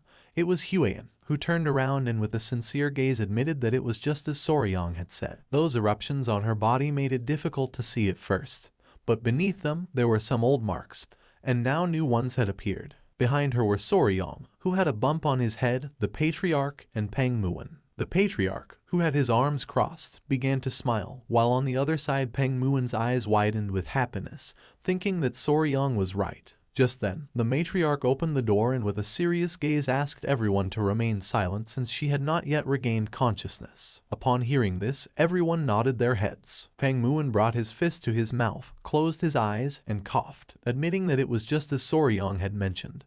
There were additional marks beyond just the rash. Soryang, who had a giant bump on his head, began observing him in silence. With a sad and confused gaze, Peng Muon asked why his daughter had been fainting all this time. With a confident tone, Soryang revealed that it was due to bee venom poisoning. Peng Muon's eyes filled with confusion as he recalled that the patriarch had said that was not the cause. Besides, there was no way they wouldn't notice a bee sting, and their courtyard had no flowers, only stone pavement, so there was no reason for the bees to be there. He wanted to know what made Soryang think it was bee venom. Soryang closed his eyes, started touching his chin, and thought that he was right since a bee sting would have been noticeable. But he had no doubt that her symptoms matched perfectly with anaphylaxis caused by bee venom. Little by little, our boy began to open his eyes, which started to shine. His mind was like a giant bookshelf full of books about poisonous creatures. His eyes began to shine with seriousness. He started touching his cheek and knew that what he needed to find out was another creature that had the same venom as a bee, one that contained melatonin or peptides that triggered swelling and difficulty breathing.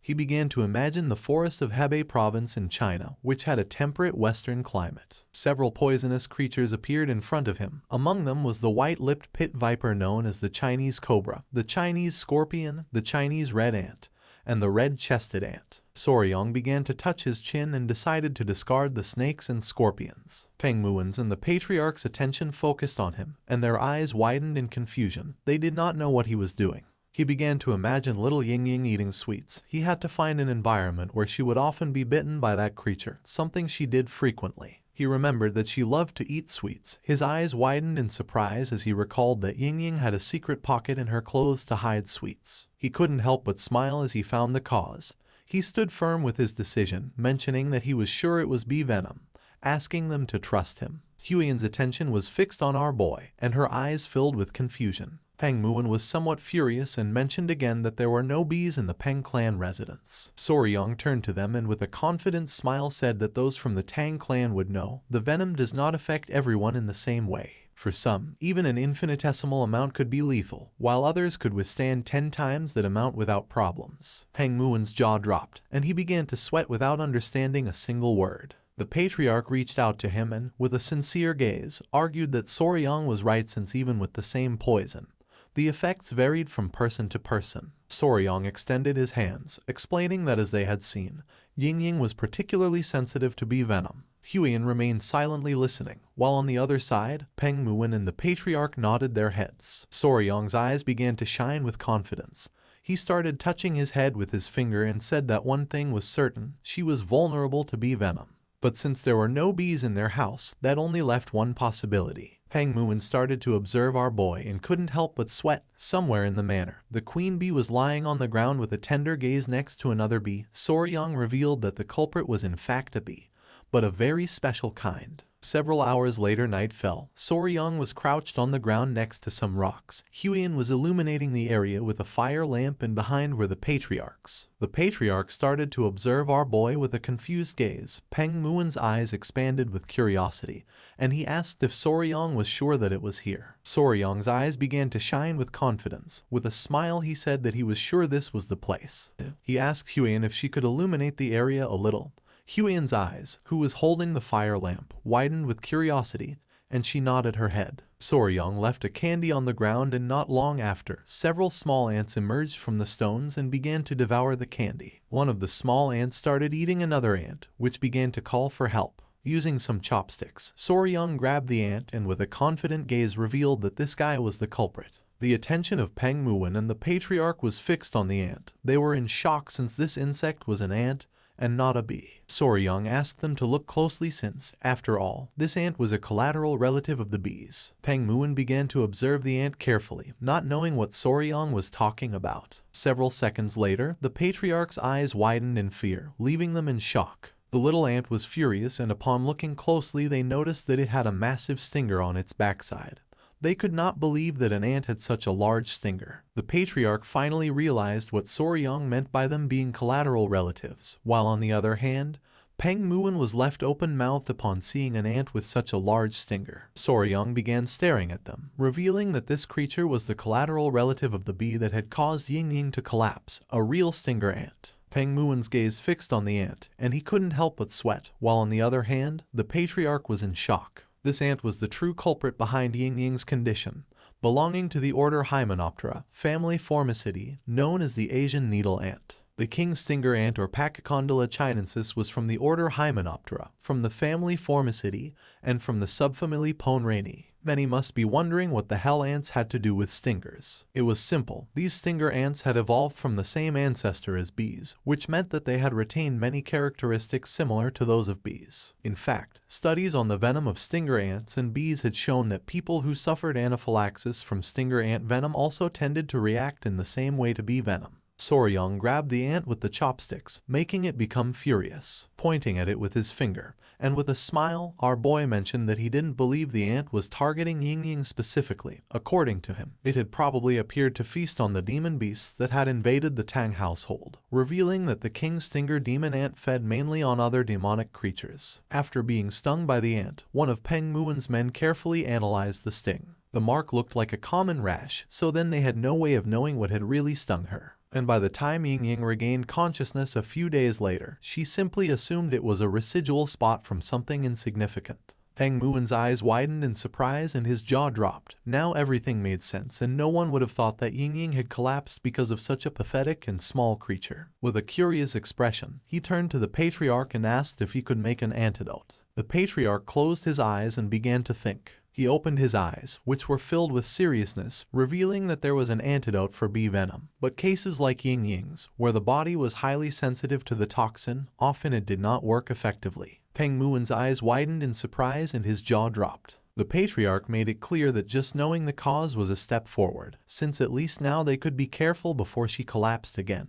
Peng Muen couldn't help clenching his teeth and feeling furious, but then let out a sigh. He began to observe our boy and with a smile thanked him. Soryang's eyes began to shine with joy and he nodded his head, saying that there was nothing to thank for. With a confident expression, our boy asked Peng Muen not to worry since there was a way to treat Ying and even though it was slow, it existed. Upon hearing this, the patriarchs were in shock. Peng Muen extended his hand and asked Soryang to tell him what it was. Soryang began touching his cheek and with a calm gaze mentioned that it was something called desensitization. Huiyen's attention fixed on our boy. She didn't know what he had in mind. Soryang began to explain himself. Peng Muen's eyes filled with confusion and he asked if they had to undress Ying again. Soryang began to sweat and with a nervous expression explained that it was a treatment where small amounts of bee venom were injected into the patient's body over time, gradually decreasing sensitivity to the toxin, so it was normal that it was going to take some time. With an angry expression, Huiyen was already ready to give Soryang a good lesson. He was sure that once the treatment was complete, Ying would no longer collapse from the venom. The patriarch, with a surprised expression, crossed his arms, realizing that Soryang's method was viable, since even in the Tang clan they had similar techniques. They introduced venom gradually into the body to develop resistance. Peng Muen clenched his fist, asking if once the treatment was over, Ying would no longer collapse. With a smile, the patriarch nodded his head. It was going to take a long time, but it should be possible. Upon hearing this, a pleasant smile appeared on Peng Muen's face. He closed his eyes and patted Soryang on the back, thanking him for having saved his daughter. Our boy started touching his head in embarrassment. The patriarch and Huiyen couldn't help but smile. Peng Muen's eyes began to shine with joy. He grabbed our boy by the shoulders. After receiving such help, there was no way he would simply let it pass, so he asked if there was something that Soryang wanted. Whatever it was, Soryang only had to name it and he would grant it to him. Our boy started to sweat, then closed his eyes and felt somewhat confused, not knowing what was wrong with the people of this world. At the moment he helped them, they began to throw blank checks. With a grateful expression, Soryang greeted Patriarch Peng, saying that Ying was his little sister, so there was no way he could expect a reward in return. Peng Muen started laughing and gave Soryang another pat on the back, explaining that there was no such thing as modesty in the Peng clan, asking our boy to say what he wanted as a reward. The slap was so strong that Soryang began to scream in pain. He knew that if he didn't say something right now, he was going to die. Just then, our boy's eyes widened in surprise. With a joyful gaze and mouth watering, he asked if Peng Muen could join him for a mountain tour. Peng Muen became somewhat confused. The next day, Peng Muen, Soryang, Gu Pi and Huiyen went to Mount Gongga, which was in Sichuan province. Everyone's attention was fixed on the beautiful waterfall. No one had seen anything so beautiful. With a smile, Peng Muen mentioned that this was a magnificent mountain. Soryang began to laugh, explaining that it was said there was even a beautiful stone cliff. Huiyen stepped forward and her attention fixed on the waterfall. With a smile, she admitted that according to the general, this should be the place. With a confident expression, Soryang thought that she was right, since this should be the waterfall and the rock he had mentioned. Our boy felt somewhat confused since he didn't know how they were going to reach the cave that was behind the waterfall. Upon hearing this, Peng Muen turned toward them and an idea came to his mind. With a surprised gaze, he remembered that Soryang had said that he had only recently started learning mobility arts, realizing that he was not familiar with the technique of wave-stepping swallow flight. With a curious expression, our boy asked what that was. At first, Peng Muon began to smile, but then his smile disappeared and his eyes filled with confusion. He grabbed Soryong by the shirt and lifted him into the air. Explaining was painful, so he decided to teach him directly. Our boy's eyes filled with fear, causing him to start sweating, while on the other side, Huiyan put her hand over her mouth and couldn't help but go into shock. Using all his strength, Peng Muon threw Soryong toward the waterfall, and upon seeing this, Huiyan panicked. Our boy landed near the waterfall, and while he was gasping heavily, Peng Muon also landed in front of him. He put his hands on his waist and started laughing, thinking that he had a pretty agile body. Our boy fell to his knees on the ground, thinking that this guy was crazy. Huiyan also arrived at the area and with a worried expression asked if Soryong was okay. She helped Soryong sit down, and when looking forward she realized that this seemed to be the entrance of the cavern. The eyes of our boy filled with surprise, since an entrance hidden behind a waterfall was mysterious. The eyes of Peng Muon began to shine with joy. He decided it was time to enter and find out what was inside the cavern. A few minutes later, while the water from the waterfall was falling into the river, Soryong and the others entered the cavern.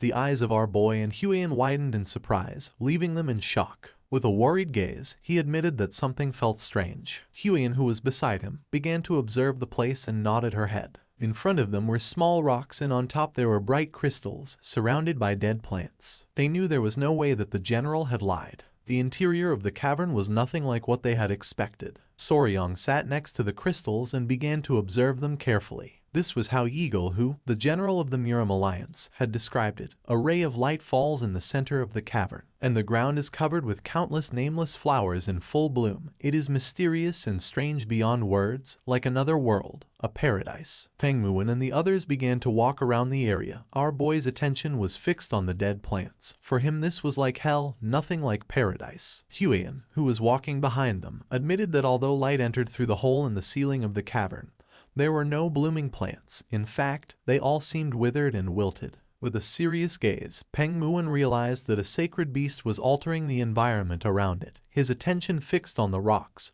realizing that a cold kai was radiating from the center rock. With a sincere expression, Soryong admitted that the elder was right. Peng Muon grabbed his sword and asked them to stay behind him. Slowly, Peng Muon began to walk toward the rocks. His eyes began to shine with seriousness, realizing that this was a very serious cold. Just then, a creature let out a powerful roar. Soryong's and Huiyan's eyes filled with surprise. Peng Muon's eyes began to shine with seriousness.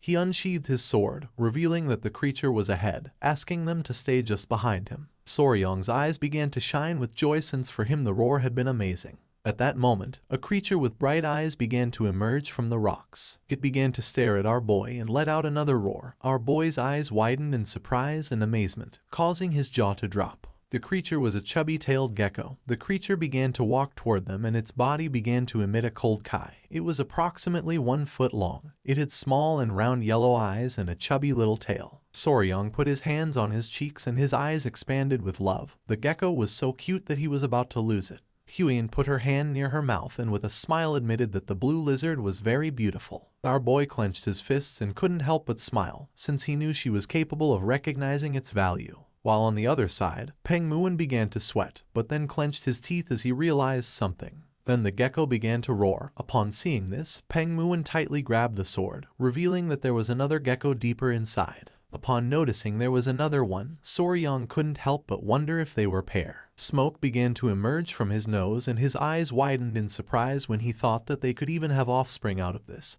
He explained to Lord Peng that they had to bring them back alive no matter what. The gecko started staring at Soryong with a murderous look and cold kai began to emerge from its body. Deeper within the rocks, there was another gecko that seemed to be injured. With a worried expression, Huiyan turned to him and asked if there was any problem. Soryong's eyes began to shine with seriousness and his attention fixed on the rocks. He had caught a faint glimmer, but he was sure of one thing. His eyes filled with concern and his gaze fixed on the gecko, revealing that he thought it might not be breathing. The other gecko opened its mouth and began to roar. Soryong decided to leave it to Commander Gupi. If something happened, he had to let him know immediately. The furious gecko was watching the entrance. Gupi, who was hiding, began to show a forced smile, asking Soryong to trust him. If the gecko showed any unusual behavior, he was going to inform Soryong immediately. Soryong left the cavern and decided to retreat for now. During the night, they lit a bonfire near the waterfall. Huiyan and Peng Muon began observing our boy who was standing near the entrance of the cavern.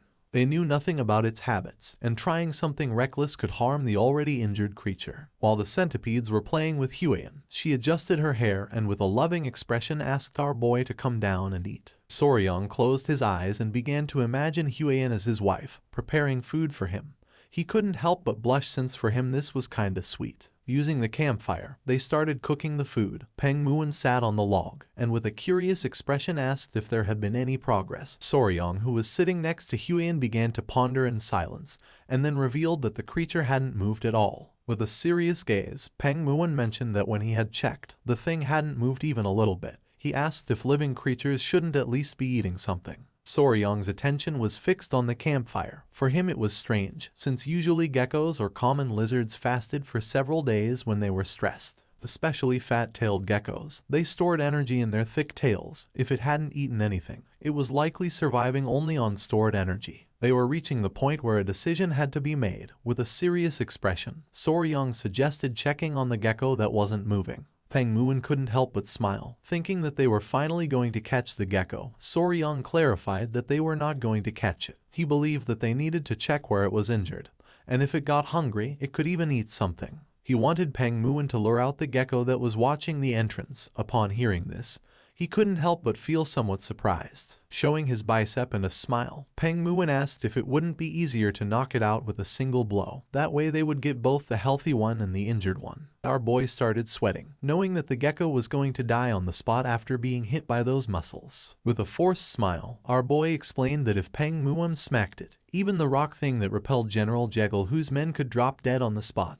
Lord Peng started laughing, thinking that our boy was right. He gave Soryong a strong slap on the back, mentioning that it was no wonder that a scholar like him, always glued to his desk, had been relegated by a phenomenon like that rock thing.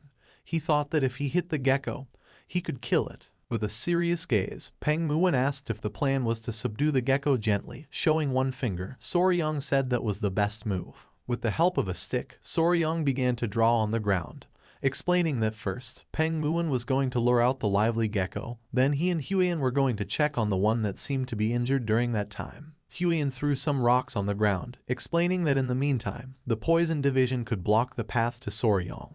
The Lord nodded his head, thinking that this seemed to be the best approach. With a smile, Peng Muon asked if there was anything else he should watch out for. Our boy asked him just to make sure it didn't reach the wall, since it could climb it and come over to his side. Peng Muon hit his fist on his chest, and his eyes began to shine with enthusiasm. He decided to move since his body was eager for action. He started running toward the cavern. Soryong panicked and asked him to please go slowly. A smile appeared on Huiyan and Soryong's face. Our boy knew that if the gecko was sick, then it might not have much time left. Peng Muon, who had the sword resting on his shoulder, Soryong and the others entered the cavern. Upon noticing that they had returned, the gecko's eyes began to shine with rage. Soryong brought his hand to his mouth and whispering gave Peng Muon that he could begin. Upon hearing this, an excited smile appeared on his face. Peng Muon drew his sword and while his eyes were shining, began to imbue mana in it. He and his men drew their weapons and began to advance toward the rocks. Upon seeing that they were planning to attack, the gecko's eyes began to shine with rage and it let out a loud roar. It jumped and using all its strength, attacked, but luckily Peng Muon reacted in time and blocked the attack using his sword. The gecko struck hard at the sword using its tail. He couldn't help but smile as he couldn't believe that such a small creature was good enough to be a first-rate warrior of the Peng family. The creature backed away, only to gather momentum and attack again. Upon seeing this, an excited smile appeared on Peng Muon's face and his eyes began to shine. Using the sword, he deflected the trajectory of the gecko's attack, and when it realized it, it couldn't help but feel somewhat confused. With a serious gaze, Peng Muon told his men that this was their chance. In the blink of an eye, Peng Muon's men surrounded the small creature. It got angry and started roaring. Soryong's eyes filled with fear, but Huiyan grabbed him by the shoulders and whispering suggested moving quickly while they could. A while later, they moved away from the area and reached the rocks. Soryong's eyes widened in surprise. With a worried gaze, Huiyan asked if the creature was really injured. He replied that it seemed so. Upon observing closely, he noticed that the tip of the tail was necrotized due to an incomplete shedding. It had not been able to finish shedding, and now its eyes were also full of pus. With a curious expression, Huiyan asked what to do now. Resting his hand on the rock, Soryang explained that they should treat the gecko immediately, but there was no medicine or anything here. With a confident smile, he decided to strip it all off. Upon hearing this, Huiyan couldn't help but feel somewhat confused. With a furious gaze, she mentioned that lately it seemed like he wanted to strip everything. Soryang started blushing like a tomato, but he knew this was the right method. Our boy took a step and the injured gecko woke up. He began to extend his hand toward it, explaining that he was going to treat it, asking it to stay still. The gecko closed its eyes. Soryang grabbed the creature and his eyes widened in surprise. Just like the queen bee, it seemed to understand speech to some extent. Soryang grabbed the gecko's skin, mentioning that these creatures, like snakes, shed their skin. However, wild fat-tailed geckos often ate their own shed skin, so it was difficult to find any remains. Huiyan's eyes widened in amazement. He left the gecko on top of the rock and took out his kunai, realizing that this skin was very tough, and doing this with bare hands wasn't going to work. With the help of the kunai, he got to work. Huiyan's eyes filled with surprise since according to her, it looked just like a precious stone. Using the kunai, Soryang cut a bit of the gecko's shed skin, revealing a beautiful and shiny color. Gently, Soryang removed the skin from the gecko's leg. Pointing at it with her finger, Huiyan couldn't help but feel tenderness since it looked like gloves. He knew she couldn't resist it because even during his days as a YouTuber, videos of peeling off shed skin went viral. Now the only parts left were the head and the tail. Soryang acted carefully since one had to be cautious around the eyes so as not to hurt the creature. There was pus accumulated in the gecko's eyes. It was because it had not been able to shed completely. Now the inflammation had filled its eyes. Very carefully and gently, Soryang managed to remove the skin from the gecko's head without hurting it. With a smile, our boy asked if it felt better. The gecko's body began to tremble until it opened its eyes. Huiyan couldn't help but feel somewhat excited. Soryang began to observe the gecko closely. Huiyan asked if there was any problem. With a sincere gaze, he admitted that yes. Pointing at the gecko's tail, he mentioned that he was debating what to do with its tail. He began to sweat since he knew that to stop the necrosis, he would have to cut off the tail.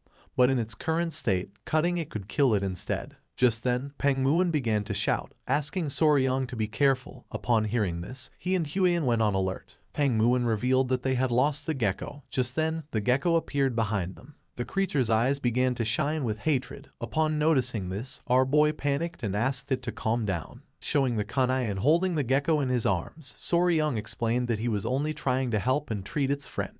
Our boy's attention was fixed on the kunai and his eyes filled with surprise and confusion. Upon seeing the weapon, the gecko exploded with rage and began to roar. The gecko's body began to release an intense frozen kai, repelling Soryang. Our boy panicked, realizing that it was pissed off. The gecko jumped and upon noticing this, Huiyan stood in front of our boy and with a worried gaze asked him to be careful. Without hesitating for a second, she pushed Soryang. At that moment, the fierce gecko descended forcefully to the ground. But luckily, Huiyan and Soryang were barely saved. Soryang hugged the injured gecko tightly and fell backwards onto the ground. The attention of the other gecko fixed on them and it started roaring again.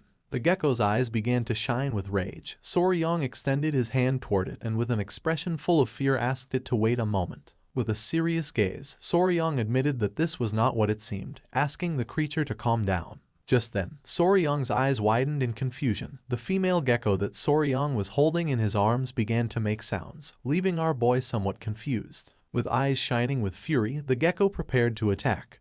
But then, it calmed down and felt somewhat surprised. The two geckos began to talk to each other and couldn't help but laugh. Soryang's attention was fixed on them, making his jaw drop. At that moment, Pengmuan and his men returned to the cave and with a worried gaze, the leader asked if Soryang was okay. Gripping his sword tightly, Pengmuan admitted that the gecko was vicious and fast. He didn't expect it to slip between his legs. Upon seeing Pengmuan's sword, the gecko clenched its teeth and began to roar. Just before things could heat up, Soryang stepped in the middle, raised his hand and with a serious expression asked Pengmuan to wait a second. With a confident smile he told Pengmuan that he was fine and asked him to step back a little since he was going to try talking to him for a moment. Pengmuan's eyes filled with confusion as he didn't know if Soryang wanted to try talking to the gecko. He asked if our boy thought the gecko could understand words. Looking at the gecko, with a confident expression he said that the gecko seemed to understand speech up to a certain point and it was likely that it wouldn't attack them again. He asked if Huiyan could bring some dry grass. With a confused gaze, she nodded her head. With a cheerful smile, she and the centipede began to collect the dry grass that was near the rocks. A while later, she prepared a soft nest of dry grass for the female gecko. Soryong and Huion sat next to the female gecko, and our boy asked the male gecko not to worry since he was not trying to hurt her, explaining that he had removed the shell that would not come off and had taken away what was covering her eyes, asking him to make sure to keep licking her eyes for a while. The gecko approached her and with a curious gaze began to lick her eyes. Soryong crossed his arms and revealed that only one problem remained. Upon hearing this, the attention of both the gecko and Huion focused on Soryong. Touching his head, Soryong began to observe her tail and revealed that her eyes should heal well. But the problem was her tail. Half of it was already rotting and he didn't believe that licking it would help. The gecko began to look at her tail and couldn't help but feel somewhat confused. He turned towards Soryong and nodded with his head, saying that he was right. Forming scissors with his fingers, Soryong revealed that they would have to cut the tail. The gecko's face filled with sweat and fear when he imagined Soryong cutting her tail. The creature began to roar again. Upon seeing this, our boy felt somewhat confused. The gecko jumped and with glowing eyes prepared to attack. Soryong put his arms in front of his chest and with a gaze full of fear, began to scream. A few hours later, Peng Muon's men lit a campfire inside the cave, while Soryong and Huion were sitting on the rocks. Using her finger, Huion began to apply a special balm on Soryong's cheek. Our boy let out a sigh and felt furious, since he was only trying to help, but even so the gecko had bitten him. Huion, who was applying the balm on his wound, asked him to stay still, explaining that if he moved it could leave a scar. Peng Muon, who had his arms crossed, began to laugh, saying that Soryong was finally starting to act like a real man since after all, he had gotten a glorious scar in battle. Upon hearing this, Huion began to stare at Peng Muon with a sinister gaze. Feeling her gaze, the patriarch could not help but feel fear. Touching his cheek, Soryong felt relieved since the misunderstanding had somehow been cleared up. The small centipedes climbed onto Huion's body and began to play. Seeing how the centipedes were not reacting to any murderous intent, he realized that little gecko never intended to harm him in the first place. While they were distracted, Gupi appeared and called their attention. Upon hearing his voice, Soryong's and Huion's attention turned to Gupi. Gupi appeared alongside the gecko, revealing that the creature had something to say. With a forced smile, Soryong began to touch his cheek and asked if he was ready. The gecko nodded. Soryong stood up, promising to do his best effort. But before that, he wanted to ask something to the gecko. He began to observe our boy and became somewhat curious. Showing a finger, Soryong asked what geckos ate, since if he was going to cut her tail off, she was going to need to eat something nutritious in order to recover well. Taking small jumps, the gecko turned his back on them and began to move away. Soryong panicked and started to follow him. The little gecko moved several meters away and stopped near a small plant. Soryong's eyes filled with curiosity and his attention focused on the plant. Using his mouth, the gecko pulled out the plant and began to show it to Soryong. Our boy took the small plant in his hand. Peng Muon and Huion began to observe it closely. With a curious gaze, she asked if she could take a quick look at the plant. Our boy did not refuse and handed her the plant. Huion took the plant and began to inspect it carefully. Showing the plant to Soryong, she revealed that although it was weak, she could feel a bit of Kai seeping out. She was sure that this was a seed of a spirit herb that used to grow in this cavern. Soryong's eyes widened in confusion. He took the seed and his jaw dropped in surprise. With a serious gaze, Peng Muon revealed that he had heard about it long ago. It was said that spirit herbs always grew where spiritual beasts dwelled. The centipedes were sleeping on top of the rocks. Huion began to observe them and explained that if that was the case, then maybe these little ones, just like the centipedes, survive by feeding on the Kai of the spirit herbs. Soryong clenched his fist and his jaw dropped, realizing that if they unearthed the spirit herb, then that meant they were in serious trouble. He panicked and started to replant the herb again, but Peng Muon mentioned that it was no longer useful. Soryong planted the herb again, but Peng Muon placed his hand on his shoulder and revealed that once a spirit herb had been touched by human hands, it would not grow again. He was sure that the gecko knew this and for that reason had unearthed it to show them. Even if he replanted it, it was not going to grow beyond this point, leaving our boy in shock. Soryong began to imagine Jughu pulling out the spirit herbs that were in the cave, and the little geckos crying. Soryong's eyes filled with tears knowing that humans were very cruel. With a curious gaze, Peng Muon asked Gupi what the name of the spirit herb that used to grow here was. Gupi began to observe him in silence, and revealed that that thing was called frost ginseng. Peng Muon began to ponder, and then a smile appeared on his face since then all they had to do was find something that emitted the same type of Kai as the frost ginseng. Upon hearing this, our boy stood up and his eyes began to shine with joy. He asked if there really was something like that. With a smile, Peng Muin nodded his head and then revealed that it was called ice jade, just like the frost ginseng. It contained the essence of cold kai. Touching his chin, he mentioned that the problem was how to obtain the ice jade, since even with money, it was not something that could be obtained easily. While they were distracted, Huiyan stepped forward, capturing their attention. With a serious gaze, she said that if they were talking about the ice jade, then she knew someone who had it. Upon hearing this, a curious smile appeared on the faces of Soryong and Peng Muin, since for them this was good news. With a curious gaze, Soryong approached her and asked who had the ice jade. She panicked and asked him to calm down. She began to sweat, not knowing what to say. Seeing this, Soryong and Peng Muin became somewhat confused. Huiyan swallowed saliva, then began to touch her chin and with a sincere gaze revealed that they were some other weed. Upon hearing this, our boy's jaw dropped in surprise, while on the other hand, Peng Muin became even more confused. With a serious gaze, she let out a sigh. Soryong's eyes widened in fear as he did not know what was happening. Peng Muin and Soryong began to observe Huiyan, not knowing what she had in mind. Even Peng Muin felt confused. Huiyan began to show a confident smile, and upon seeing this, Soryong's eyes filled with fear, and he couldn't help but sweat. He put his hand on his face and let out a sigh. He didn't know why his father-in-law had to say something like that at that moment. He remembered that in this world girls were called weed. Peng Muin crossed his arms and asked who was that other weed who supposedly had the ice jade. Soryong came out of his thoughts and his jaw dropped in surprise, leaving him in shock. Huiyan began to show a confident gaze. Showing a finger, she revealed that one of the 3 flowers of Muram was known as the Flame Queen Peony.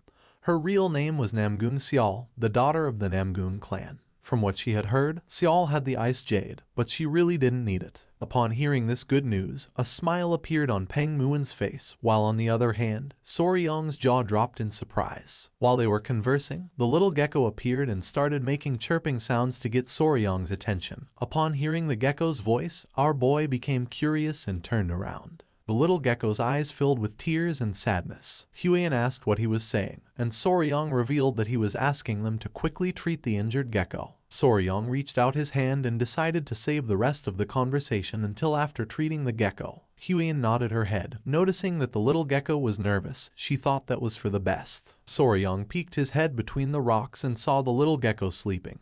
He took her out of the nest and began to examine her carefully. The other gecko's eyes began to shine with concern. With a confused look, Huiyan remembered that geckos could cut off their own tails. She didn't know why it had held on until things had gotten so bad. With a sad expression, Soryong admitted that she was right, but also revealed that there were some geckos that weren't like that. Upon hearing this, Huiyan's eyes widened in confusion. When a lizard cut off its own tail, it was called autotomy, and depending on the species, the traits were different. Soryong began to observe the gecko carefully, remembering that there were some who could perform autotomy but couldn't regenerate. Some could both shed and regrow, and others couldn't do either of those things, so he couldn't assume anything and had to examine it properly. Soryong started to touch the gecko's tail. Once they confirmed it, they would find the detachment segment and press it with a finger to trigger the separation. Huiyan's eyes filled with confusion since she didn't know what that was. With a smile, our boy explained that although it seemed like the gecko's tail could be cut anywhere, in reality, the point where it breaks was predetermined. That was what they called the detachment segment. Huiyan was in shock since she didn't know much about geckos. Because they weren't poisonous, she didn't know how Soryong knew so much. According to her, this was amazing. The gecko was sleeping in Soryong's hands. He had sounded confident when he said it, but the tail was already very decayed, so he wasn't sure that the surgery would go well. Soryong grabbed its tail and his eyes began to shine with determination. He had to try anyway since he was spicy Fabry. A few minutes later, Soryong and Huiyan began performing the surgery. Peng Muin, who was sitting on a rock, realized that this was taking longer than he had thought. With a serious gaze, he started staring at Soryong, and the little gecko began to emit chirps. A few minutes later, with the gecko sleeping in his arms, Soryong appeared. Lord Peng Muin asked what had happened to the gecko. Huiyan began to show a smile, while on the other side, with a joyful gaze, Soryong revealed that fortunately the surgery had gone well. As long as they took good care of her, she should be fine. Upon hearing this, the little gecko couldn't help but cry and show a grateful smile. Our boy sat next to the gecko and felt happy to see that he was so happy. Peng Muin's gaze fixed on our boy. The more he looked at him, the more incredible he seemed. The pair of geckos returned to the nest. Now that the surgery had been completed, Soryong and the others decided to stay nearby and monitor its condition for a few days. A few days later, with a curious smile, Soryong and Huion returned to the cavern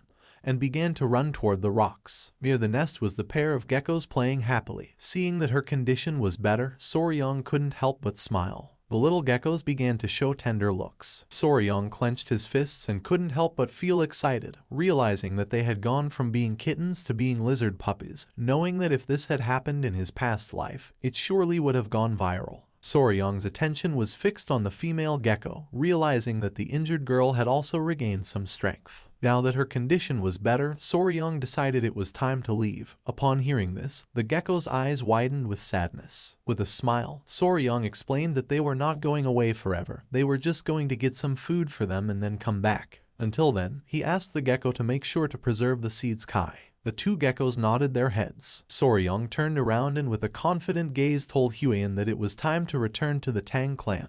With an excited gaze, he clenched his fist and thought that it was time to obtain the ice jade. A few hours later, they returned to the manor of the Tang clan and sat down to chat with the patriarch. Back in the Tang clan, leaving behind the geckos, a few pieces of news had arrived, and among them, without a doubt, the biggest incident had been the matter related to the blood cult. The patriarch interlaced his hands and with a serious gaze decided to speak about that matter. After the identity of a spy infiltrated in the Muram alliance was revealed, their warriors followed the owl that an assistant had raised. A man with a mustache hid behind a tree, and when he peeked out, his eyes widened in surprise and fear. The owl arrived at the hideout of the blood cult, which was filled with ninjas. Coincidentally, a squad had just returned to the Muram alliance, and they had sent them poison extracted from tiger-striped water snakes, which had played an important role when they raided the hideout. Showing a letter, the patriarch revealed that the leader of the alliance had personally sent a handwritten letter of gratitude. He was very proud of Soryong. With a forced smile, Soryong coughed. The patriarch asked if he had caught that mysterious gecko.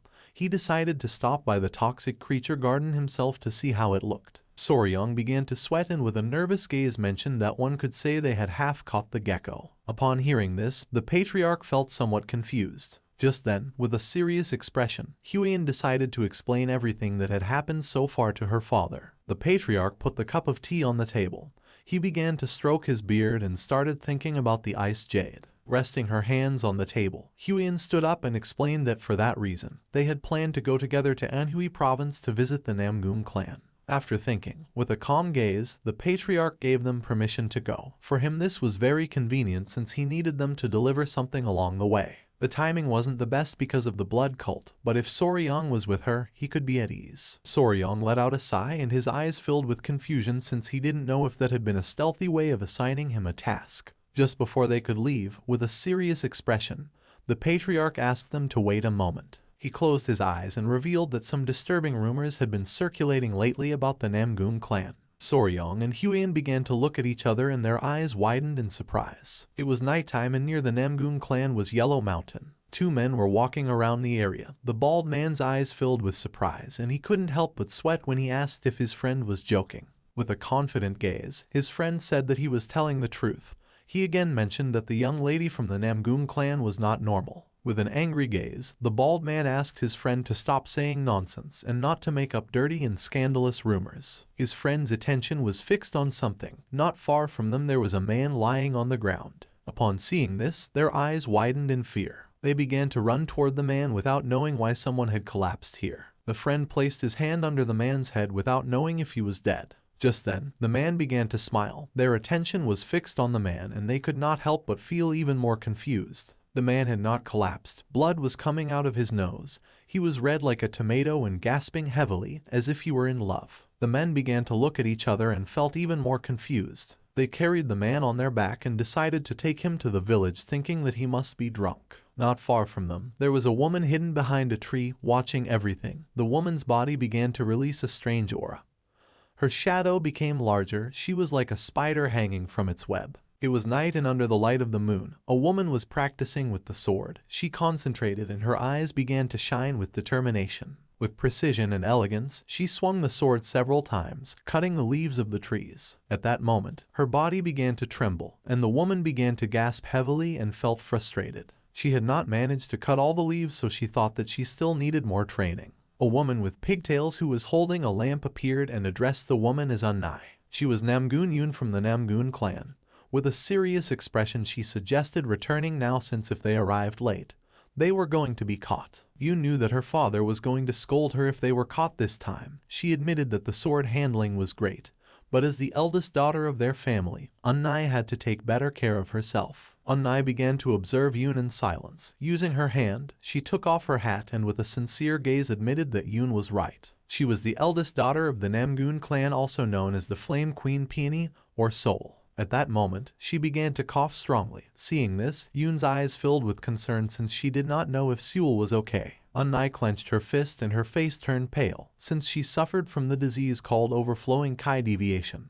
At first, everyone in the family considered it a blessing. That was because the Kai channels were completely open, which made the construction of internal energy much faster, and there was no blockage at all in the circulation of pure Kai. The old man who was treating her mentioned that too many of her blood points were open, and her innate Kai was being depleted too quickly. With a worried expression, the father asked if there was no solution.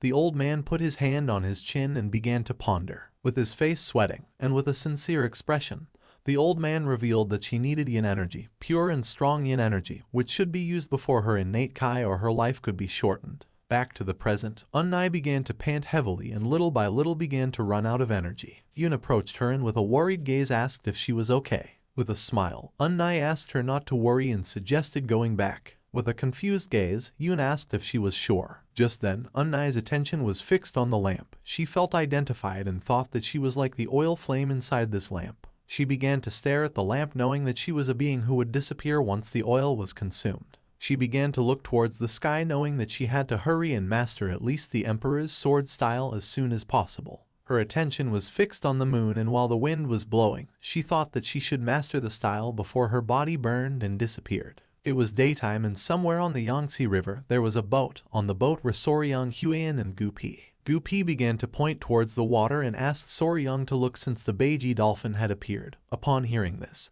Soryang's eyes widened in surprise, realizing that it was the Yangtze River dolphin. The dolphin emerged from the water and began to play. Soryang was in shock, since he could not believe that he was seeing with his own eyes a species that had gone extinct. And even though he liked insects and reptiles, dolphins were something different. With a smile, Huan mentioned that if they followed the Yangtze River, they would reach Wuhan, where the Muram Alliance was located. Soryang's attention focused on her. With a smile, he explained that according to his father-in-law's orders, they had to stop in Wuhan and deliver the red-necked keelback's poison. After that, they could get off the boat at Angyang, which was considered a safe zone. Huan began to show a smile and said that at this speed they could arrive at a much earlier hour. Soryang sat next to her and with a worried expression revealed that there was something he was concerned about. Huan sat next to him and with a curious gaze asked what it was. Our boy knew that if the ice jade was really so precious, then the Namgoon clan would not hand it over easily. He extended his hand and explained that this fact kept bothering him, no matter how he thought about it. She started laughing and asked him to trust her. She started imagining Unai and revealed that the ice jade was of special use for the young lady Namgoon Seol. She needed to be able to eat it,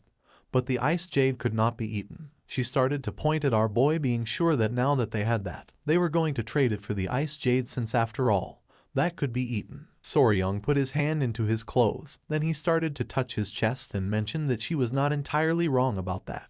He felt worried since he did not know if this ice jade was safe. He also remembered that lizards were cold-blooded, so normally they hated everything that was cold. He did not feel good feeding them, something he was not sure about. With a serious gaze, he called Huan's attention and remembered that she had said that the ice jade contained cold yin energy. He asked what that was, since he had heard about yin and yang energy before, but for him it was still difficult to understand. Huan turned towards him, and while her eyes were shining with joy, she started to show one finger and began to smile. Because it was important for martial arts cultivation, she decided to explain, but asked our boy to listen carefully and remember. The yin kai was the kai that created the yin fire, and among the kiss of heaven and earth, it referred to the kai that sank downwards and gathered. With a serious expression, she revealed that normally, yin energy suppressed the activity of living beings. Dark, cold, and fearful things were all types of yin energies, so the expression cold yin energy was simply a type of yin energy. Soryang's eyes widened in surprise and he thought that yin energy was bad. With a smile, Huiyan said no, since in contrast to yin energy, yang energy created yang fire, but an excess of it accelerated living activities, causing faster aging and depleting energy. Soryang began to imagine lizards playing with ice, realizing that the reason those two children needed cold energy was that their bodies were cold energy in itself, and thus they grew by absorbing that yin energy. He thought it was something like recharging batteries. Soryang started touching his head and questioned if yin and yang were not supposed to be balanced, like male and female. He did not know how they achieved that balance when they had pure yi energy. Soryang started touching his head in confusion. Huiyan's gaze fixed on him and she could not help but blush like a tomato. With a nervous expression, she looked away and said that she did not know. She started shouting, saying that they were going to discover how to find that balance between yin and yang later. Upon hearing this, our boy could not help but blush and his mind filled with confusion. She put her hands on her face and felt embarrassed. Just then, Gupi appeared and announced that they had arrived, asking them to get ready to disembark. Their ship docked at the port of Wuhan. Once the ship stopped, Soryang and Huiyan got off. She introduced herself and revealed that they had brought the object he had requested. The man with a ponytail extended his hand and with a smile said that the general was already waiting for them. They started walking across a bridge and Soryang felt amazed. He was in shock to see how grand the Muram alliance was. Not far from the area, a woman grabbed a man by the ear, making the man start to scream. With his face full of sweat, the man asked the woman named Sword Phoenix to stop since he was about to teach that guy a lesson. With an angry gaze, she made it clear that he could not be dueling against his own allies. With a sincere expression, the other man told Xianghu that she was right since he had acted too hastily without verifying the facts first. Xianghu said that he was only defending the honor of the young lady. At that moment, something caught Xianghu's attention. His gaze fixed on Huiyan and he soon realized that she was the poisonous flower. Huiyan turned around and recognized the man with a white bandana as Slaying Dragon, the woman as Sword Phoenix and Xianghu as Spear Dragon. With a smile, she remembered that it was the first time they met since the Dragon Phoenix meeting. She asked how everyone had been. Xianghu could not help but smile since it had been a long time since he had last seen Huiyan. They began to talk among themselves and Soryang remembered that in Muram, only those with remarkable skills received titles like Dragon or Phoenix, realizing that all of them were elite martial artists. Sword Phoenix said that she had something to ask her, revealing that there was a strange rumor circulating about her. Upon hearing this, Huiyan felt somewhat confused. She revealed that there was a rumor circulating that she had a lover. Huiyan's eyes widened in surprise. Our boy started sweating and felt confused. With a confused expression, she asked if it was true that this rumor was circulating about her. With a nervous smile, Xianghu said yes, revealing that all the warriors were gossiping about it. He was about to challenge him to a duel in her honor for spreading nonsense. They were comrades who fought together, so he wanted to defend her honor. Our boy noticed that he had a crush on her. Huiyan looked to the side and made it clear that this rumor was false. Xianghu felt furious and decided to find the warrior who was spreading the false rumor and give him a good beating. Huiyan stepped forward and decided to correct that rumor. She grabbed Soryang by the arm, leaving him somewhat confused. She began to show off Soryang and with a proud smile revealed that she did not have a lover, but rather a fiancé. She introduced Soryang as her fiancé. Upon seeing this, everyone went into shock. With a surprised expression, Sword Phoenix noticed that Soryang was very young. With a forced smile, Huiyan apologized and thought that she should have introduced Soryang to them earlier. Soryang and the others greeted each other. Just when he raised his head, he saw Xianghu staring at him with a murderous gaze. He approached our boy and asked if his name was Soryang. With a face full of fear, Soryang said yes. Xianghu knelt before our boy, leaving everyone in shock. He introduced himself as Yang Xianghu, the spear dragon of the Yang family of Xincheng. Our boy started sweating like crazy. With an angry expression, Xianghu challenged Soryang to a duel. Xianghu asked Soryang to accept the duel, leaving them in shock. Sword Phoenix and Slaying Dragon let out a sigh and felt somewhat disappointed upon seeing Xianghu's attitude. With his face full of sweat, Soryang asked if he really wanted to challenge him to a duel. With eyes shining with rage, Xianghu said that he wanted to have a duel man to man. Just then, Sword Phoenix grabbed Xianghu by the collar and pulled him, leaving him somewhat confused. With an angry gaze, Huiyan asked what Xianghu was doing, suddenly asking for a duel. With eyes shining with rage, Sword Phoenix began staring at Xianghu and asked him to take things seriously. Soryang's eyes began to shine with confusion.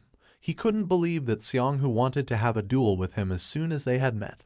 He didn't know why he kept meeting strange people. At that moment, someone wearing white clothing approached them and asked why they were making such a fuss. This man was none other than the military advisor, Junju. Soryong closed his eyes and greeted the military advisor with respect. Upon seeing this, Seongwoo's eyes filled with fear, and he couldn't help but panic. Junju hit Seongwoo in the face with the fan and with a furious gaze demanded to know what he was doing to the guests. Upon receiving the blow, poor Seongwoo panicked. With a kind smile, Junju suggested going together to the Heavenly Martial Pavilion where the leader of the alliance was. Soryong's eyes widened in surprise and he nodded his head. Junju, Soryong, and Huan went to the Martial Pavilion. Seongwoo clenched his fist and his eyes began to shine with rage since he wanted to have a duel with Soryong. Seeing his expression, his friends felt somewhat confused and suggested that it was better to leave. It was daytime and next to the Heavenly Martial Pavilion there was a beautiful river. Huan decided to wait in the guest hall. Soryong, who was walking beside Junju, did not refuse and nodded his head.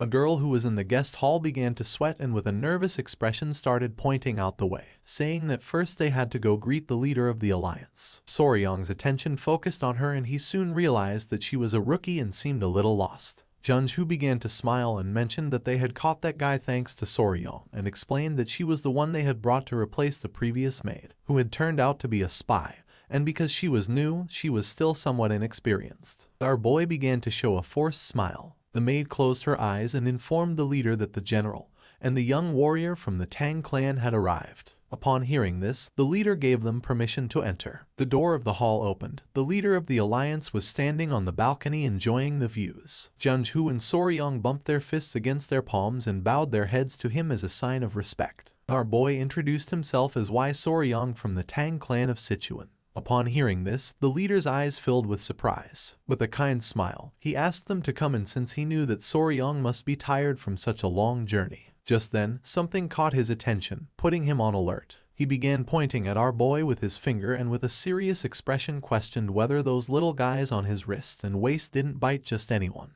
With a surprised expression, our boy said that they didn't bite just anyone. The little centipedes were sleeping under Soryong's clothes. He remembered that it was said the leader was one of the top 3 martial masters in all of Muram. He couldn't believe that he had instantly noticed the poisonous creatures wrapped around his body. They sat down to chat, and the leader got straight to the point and asked if Soryong had brought the venom from the tiger-striped water snakes. Soryong said that he had, and with a smile revealed that he had prepared as much as possible just before leaving.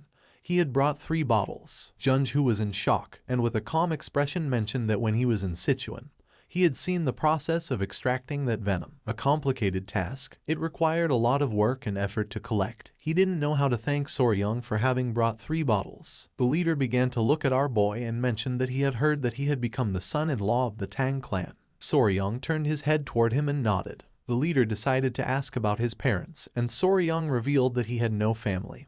He was alone in this world and had no one to trust. Junju interrupted the conversation and with a serious tone said that he had heard that Soryong had lost all his memory in an accident, and before being taken in by the patriarch of the Tang clan, he used to live alone on Hainan Island, hunting snakes and selling them. The leader crossed his arms and it didn't take long for him to realize that Soryong must have lived a lonely and difficult life on his own. With a cheerful smile, Soryong began to touch his head and mentioned that he wasn't completely alone. The leader decided to change the subject and talk about the reason why he had summoned Soryong.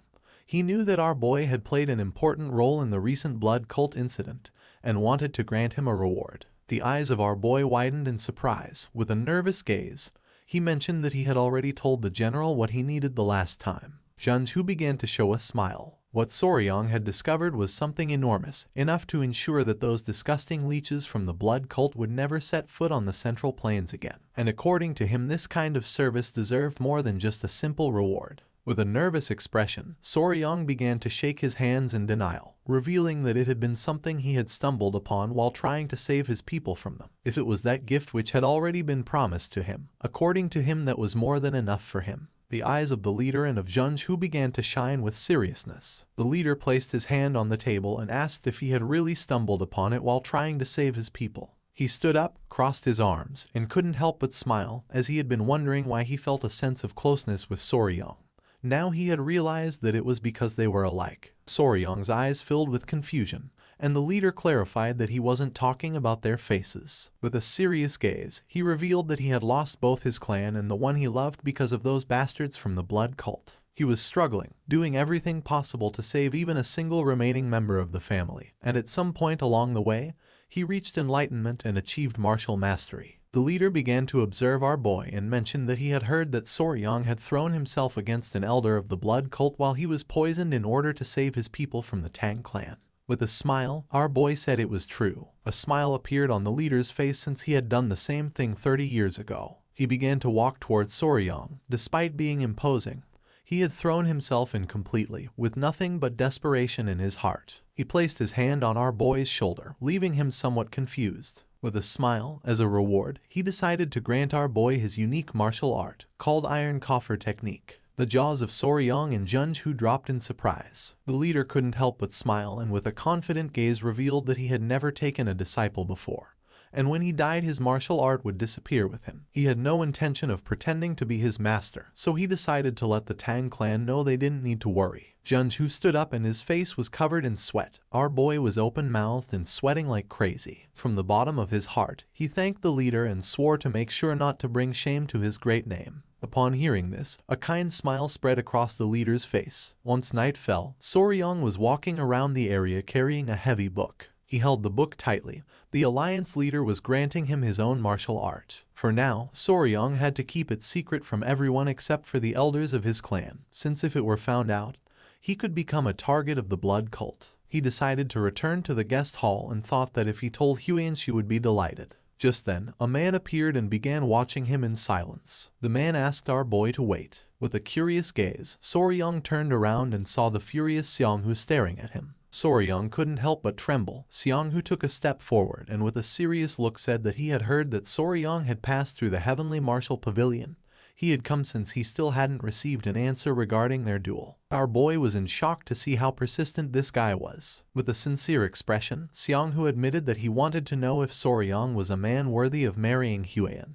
He wanted Soryang to prove it. With a nervous gaze, Soryang said that a duel was very dangerous. Pointing at the spear with his finger, Xianghu explained that he shouldn't worry about that, since he was going to remove the tips from his spear. With a piercing gaze, Soryang revealed that he was worried because he was afraid that Xianghu could end up dead. Both remained silent for several minutes, looking at each other. Soryang's words made Xianghu angry. He grabbed Soryang by the collar and with a furious gaze demanded to know what he had just said. Just then, something that was hidden in our boy's clothes started to move. Xianghu's attention fixed on it, leaving him somewhat confused. With a furious gaze, the small centipedes emerged from Soryang's clothes and lunged at Xianghu. At that moment, our boy caught the centipedes and asked them not to bite Xianghu. The arrogant Xianghu fell on his butt to the ground, his face filled with sweat and fear since he didn't know what was happening. Soryang approached him and with a smile mentioned that as he had told him it was dangerous. Soryang sat in front of Xianghu, making him start to sweat like crazy. With shining eyes, with an arrogant expression, Soryang made it clear that he had already forgiven him once. Xianghu began to pant heavily with fear and realized that Soryang was not joking. If our boy had not stopped the centipedes,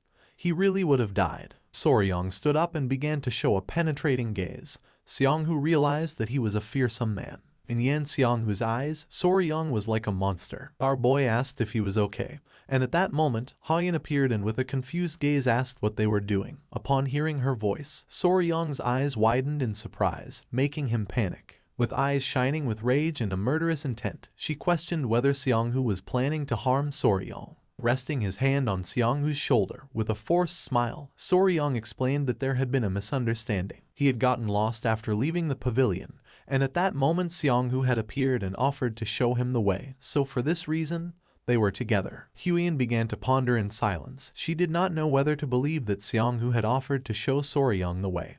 Upon observing closely, she saw that the centipedes were restless. With a nervous gaze, Soryang placed one of the small centipedes on Xianghu's head and mentioned that after chatting he wanted to show the centipedes to Xianghu. So he had asked Xianghu to release a bit of killing intent and this was what had happened. Our boy explained that he was only joking with Xianghu. Xianghu was confused, but decided to play along with Soryang. He stood up and placing his hand on his shoulder, with a smile mentioned that Soryang was right. Huyen's eyes filled with suspicion. She didn't know if they were telling the truth. She thanked Seonghu for guiding Soryong and decided it was time to return to the reception hall. With a nervous smile, Soryong nodded and started running. Seonghu put his hand on top of his head and let out a sigh of relief since he had narrowly avoided getting into trouble. While Soryong was walking away, he turned around and with a smile made it clear that he had saved Seonghu's life twice. After saying this, they left. Seonghu's jaw dropped in confusion. He didn't know what was happening. The next morning, the ships began to arrive at the port. Soryong, Huian and Gupi got ready to leave. With a smile, she greeted Seonghu and the others by bowing her head and explained that they had something to do, so they had to go, thanking everyone for their kindness. Slaying Dragon asked both of them to take care. Just before they could leave, with a curious gaze, Sword Phoenix asked Soryong to wait a moment. Then, she placed her hand on Seonghu's shoulder, with eyes full of nervousness. He bowed his head to Soryong as a sign of respect. Sword Phoenix mentioned that she had heard what Seonghu had done and thanked Soryong for his generosity. Soryong's eyes widened in confusion. Seonghu started touching his head and with a nervous gaze thanked our boy, explaining that after talking with Sword Phoenix at night, he had realized how foolish he had been. A proud smile appeared on the faces of his friends. With eyes full of tears, he clenched his fists and revealed that he had convinced himself when he saw Soryong's great tolerance, who had covered up his bad manners. According to him, Soryong was the most suitable as Huian's fiancé. He asked our boy to take good care of her in the future. Soryong said goodbye to them and couldn't help but smile. He had heard that they would meet again at the Phoenix Dragon Conference, so there was no need to become enemies. Once Soryong and the others boarded the ship, Seonghu and the others bid them farewell with a smile. They departed in the sky filled with birds. Late at night, in the village below Mount Huang there was an inn. Soryong and the others stayed at the inn and sat down to eat. A maid brought them food and left. They had left Wuhan and arrived in Anqing. Gupi suggested that it was better to rest in this place since it was late. Mount Huang could be rough, and it took half a day to reach the Namgung clan. Soryong began to eat calmly. They decided to spend the night at this inn after hearing Gupi's words. Huian's eyes filled with confusion, leaving her in shock. She couldn't believe that Soryong had received the secret manual of the Iron Coffer technique, the exclusive martial art of the Fist Emperor. Soryong mentioned that he had said they looked alike and asked if that was a good thing. She nodded because although it was said that training for the Iron Coffer technique was painful, once he mastered it, it could even block swords and Kai-based attacks. With a cheerful gaze, she revealed that it was the exclusive martial art of the very Emperor of the Fist himself. Some even said that it rivaled Shailin's indestructible diamond divine art, and since it was an external martial art, it was not heavily influenced by internal cultivation methods, so Soryong wasn't going to have any problem learning it. Soryong was in shock as he knew that if he mastered the technique, he would gain bulletproof defense. He knew that he had inherited an incredible technique. With a kind smile, she offered to help him train, as she had heard that the first emperor used to whip his own body every morning as part of the regimen and she could do this for Soryong. Soryong's jaw dropped upon hearing that the first emperor used to whip his own body, clenching her fists. She said this was true since hardening skin through whipping was part of training. Soryong couldn't help blushing at the thought of Huian dressed as a maid holding a whip. Just then, an old man approached them and asked if they were planning to climb Mount Huangshan. Soryong's eyes filled with curiosity and he turned around. Huian nodded her head and questioned why the old man was asking this. The old man introduced himself as the owner of the inn and asked if they were heading to the Namgung clan. Our boy stood up and with a confused gaze asked if there was any problem. Huian remembered that her father had said that sinister rumors had been spreading. She didn't know if this could be related to them. The old man approached her and revealed that during the last few months, the people who had gone up Mount Huangshan had started to disappear. Eventually they had been found safe and sound, but all their yang energy had been completely drained. Upon hearing this, Soryong's face filled with fear, while on the other hand, Huian became suspicious since according to her this was strange. She questioned what all of this had to do with the Namgung clan. The old man coughed and couldn't help blushing when he revealed that each of the people who had come back to their senses had said the same thing. The person they had spent the night with was none other than Lady Namgung Xiao of the Namgung clan. Upon knowing this, Huian's eyes widened in confusion, leaving her in shock. She began arguing with the old man saying that this was absurd. According to her this must be a trap, a malicious slander. Soryong asked her to calm down. The old man panicked and with a nervous expression revealed that everyone had reacted like her. It was night and the moon was high in the sky and not far away was the manor of the Namgung clan. Xiao was sitting in her room sewing. Just then, a maid opened the door to her room, making her curious. The maid informed that the patriarch had summoned her to the patriarch's hall immediately, leaving her somewhat surprised. Without wasting any more time, she left her room and began heading toward the patriarch's hall. She did not know if her father had found out that she had been secretly training fencing at night. Once she arrived at the patriarch's hall, her eyes filled with surprise. In front of the patriarch there were several men kneeling. When he saw that she had arrived, the father's eyes began to shine with seriousness. He gave the order to all the men to raise their heads, and asked everyone to say if the one they had seen was really his daughter. With a face full of fear and trembling, one of the men raised his head, and the others began to ask for mercy. With a furious gaze, the father gave them the order to speak the truth at once, leaving Xiao somewhat confused. With a serious expression, he asked if Xiao had been secretly going out to Mount Huangshan at night. He revealed that these men were saying that she had drained their yang energy. Her eyes widened in fear and confusion. Her face filled with fear and she couldn't help but cry. The father began to point at her and asked her to speak clearly. With a sincere gaze, she admitted that it was true that she had been training with her sword in the valleys of Mount Huangshan the last few days, but swore that aside from training with the sword, she hadn't done anything else. The father turned toward the men and said that his daughter had declared herself innocent, so they must provide solid evidence of what they claimed to have seen. With eyes full of tears, the fat man swore that they only spoke of what they had seen with their own eyes. They did not intend to insult the young lady. The other man began to cry since he didn't know what was happening in this world, nor if everyone had gone crazy or been possessed by spirits. Upon hearing this, the fat man's eyes filled with surprise. He stood up and said that there was a mole. The patriarch became curious and asked which mole he was talking about. Pointing at his chest, he revealed that the woman they had seen had a mole on her chest. With a curious expression, the father thought this was nonsense, turned around and asked Xiao if it was true. She put her hand over her mouth and her eyes began to shine with fear, leaving her in shock. Seeing her expression, the father couldn't help but get angry. He couldn't believe that this was true. Huiyan and Soryang left the inn and began to walk through the forest. Huiyan's face was full of rage. Our boy approached her and with a curious expression asked if she was still upset about what the innkeeper had said. Despite being so, she denied it. In front of them was Gupi, who carried all the luggage in his backpack. With a furious gaze, Huiyan turned around and made it clear that it was ridiculous to think that Namgung Xiao was absorbing men's masculine energy every night. Soryang's eyes widened in fear, realizing that she was upset. Huiyan let out a sigh. With a sincere expression, she apologized since she didn't want to get angry.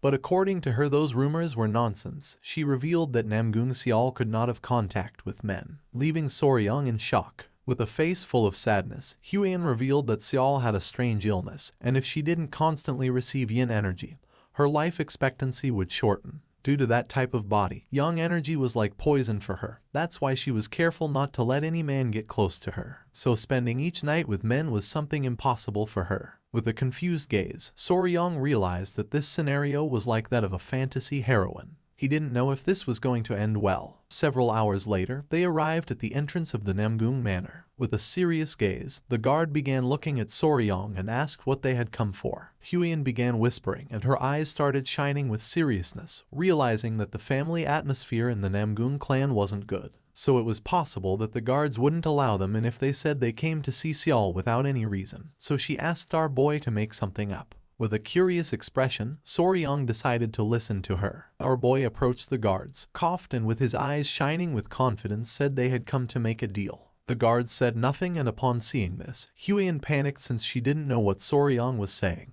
Seeing that the plan hadn't worked, our boy couldn't help but sweat. Just then, someone opened the door upon hearing the commotion. Upon seeing who this person was, Soryang and Huiyan's eyes filled with surprise, leaving them in shock. This person was Namgung Yoon. She was just as surprised to see Huiyan. Thanks to her, Soryang and the others entered the clan's manor, and Huiyan and Yoon began to dance with joy. Yoon was happy since it had been a long time since the last time she had seen Huiyan. With a smile, Huiyan mentioned that it had been 2 years since the meeting of the 7 families. With a confused expression, Yoon asked what Soryang meant by making a deal.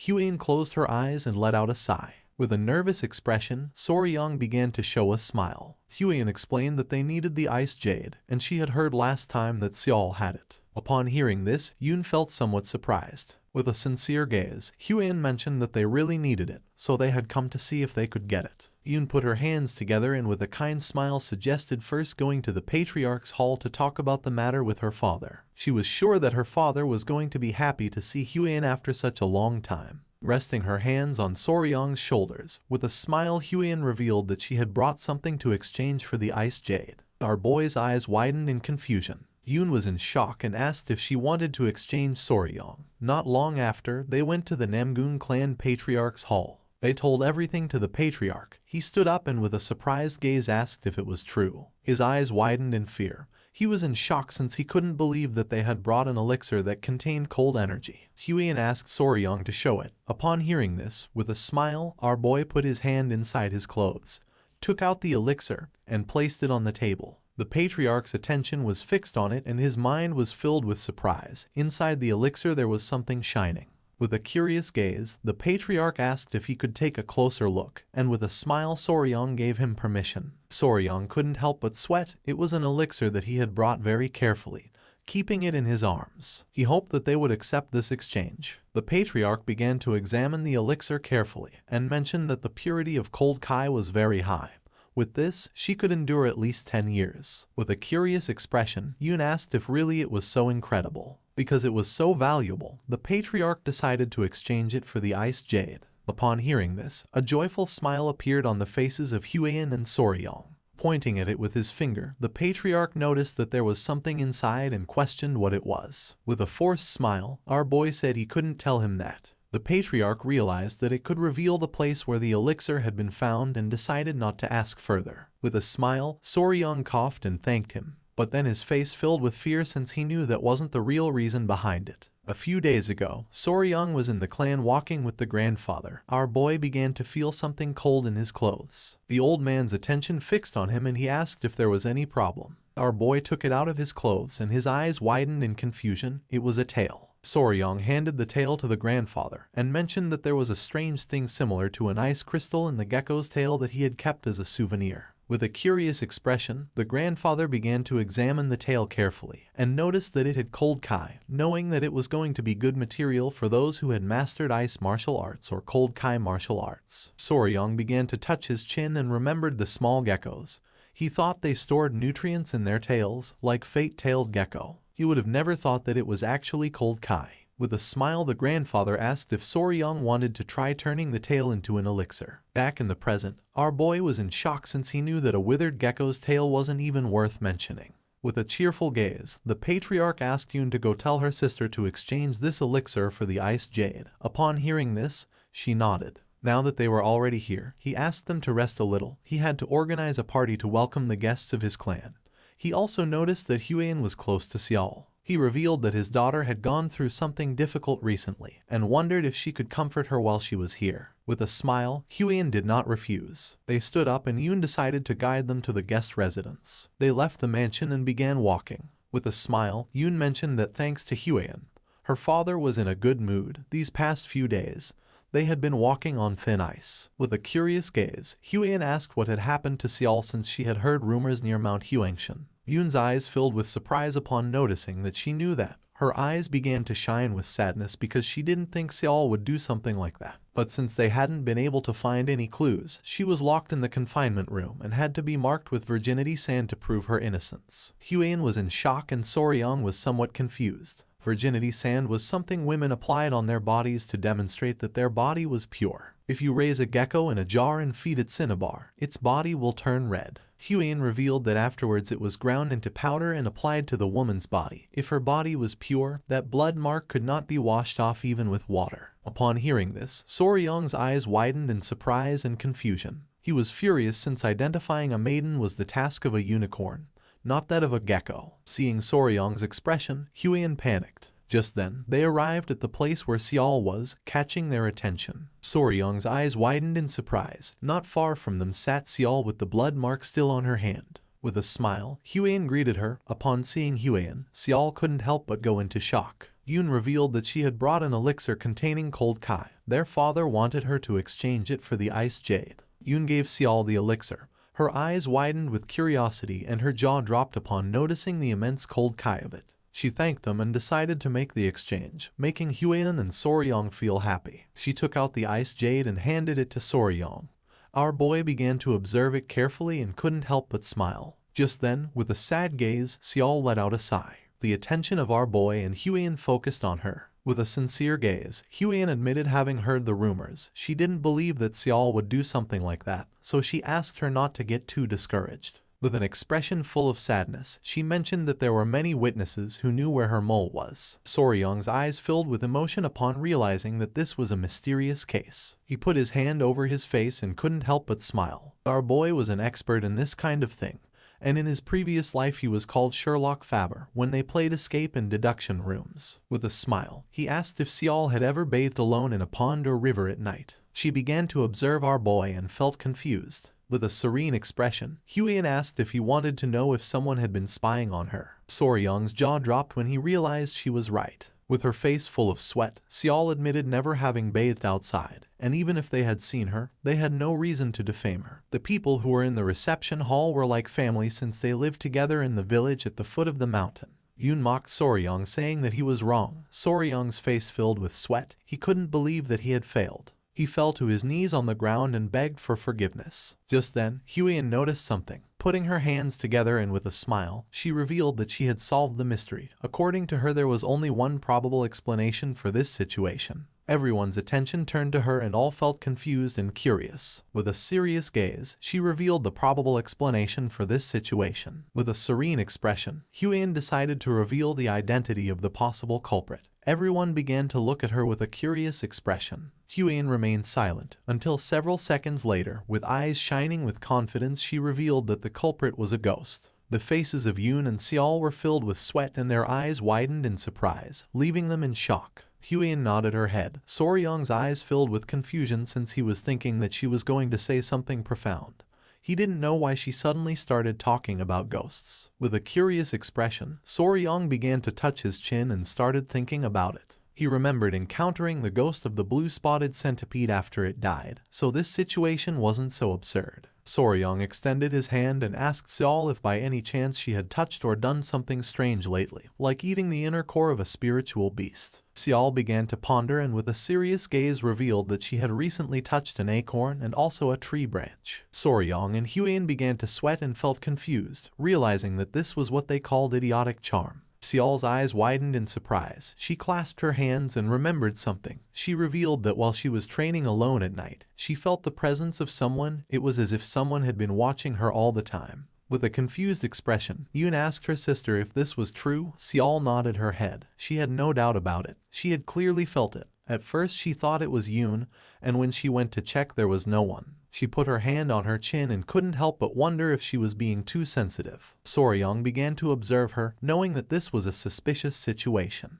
While they were distracted, a maid came running. Upon hearing her voice, the sister's attention focused on her. With a face full of sweat and while panting heavily, the maid revealed that something terrible had happened. Upon hearing this, with a worried expression, Seol asked what was going on. The maid clenched her fists and revealed that another villager had disappeared. She also mentioned that the warriors had left the clan's territory to begin the search. With a confused gaze, Yoon asked if this was true. Seol began to look down at the ground and couldn't help but feel furious. Soryong's attention fixed on her. With a calm expression, he asked if she was okay. Seol's eyes began to shine with determination. No matter what, she had to catch the ghost personally and avenge the affront against her lost chastity. Yoon clenched her fists and with a serious gaze asked her sister not to go, since if she sneaked out alone again and was caught, this time it was going to be a very serious problem. Seol started to think, and then with a smile, asked Yoon not to worry. Then she turned towards Soryong and Huiyan, and revealed that this time they were not going alone.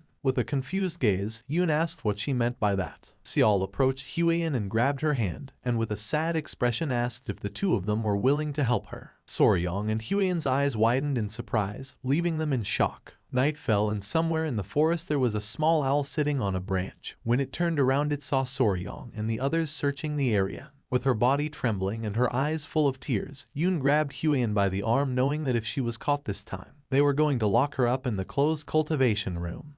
Then she thought she would be trapped there for at least half a year. Upon hearing this, Huiyan began to show a nervous smile. Yoon turned around and mentioned that Soryong must be helping her stop Seol. She didn't know how Soryong could fall in love with her so suddenly. Soryong's eyes widened in confusion, and he began to show a nervous smile. A moment before, Seol took out a golden ornament. She explained that it was a norigi made of knots.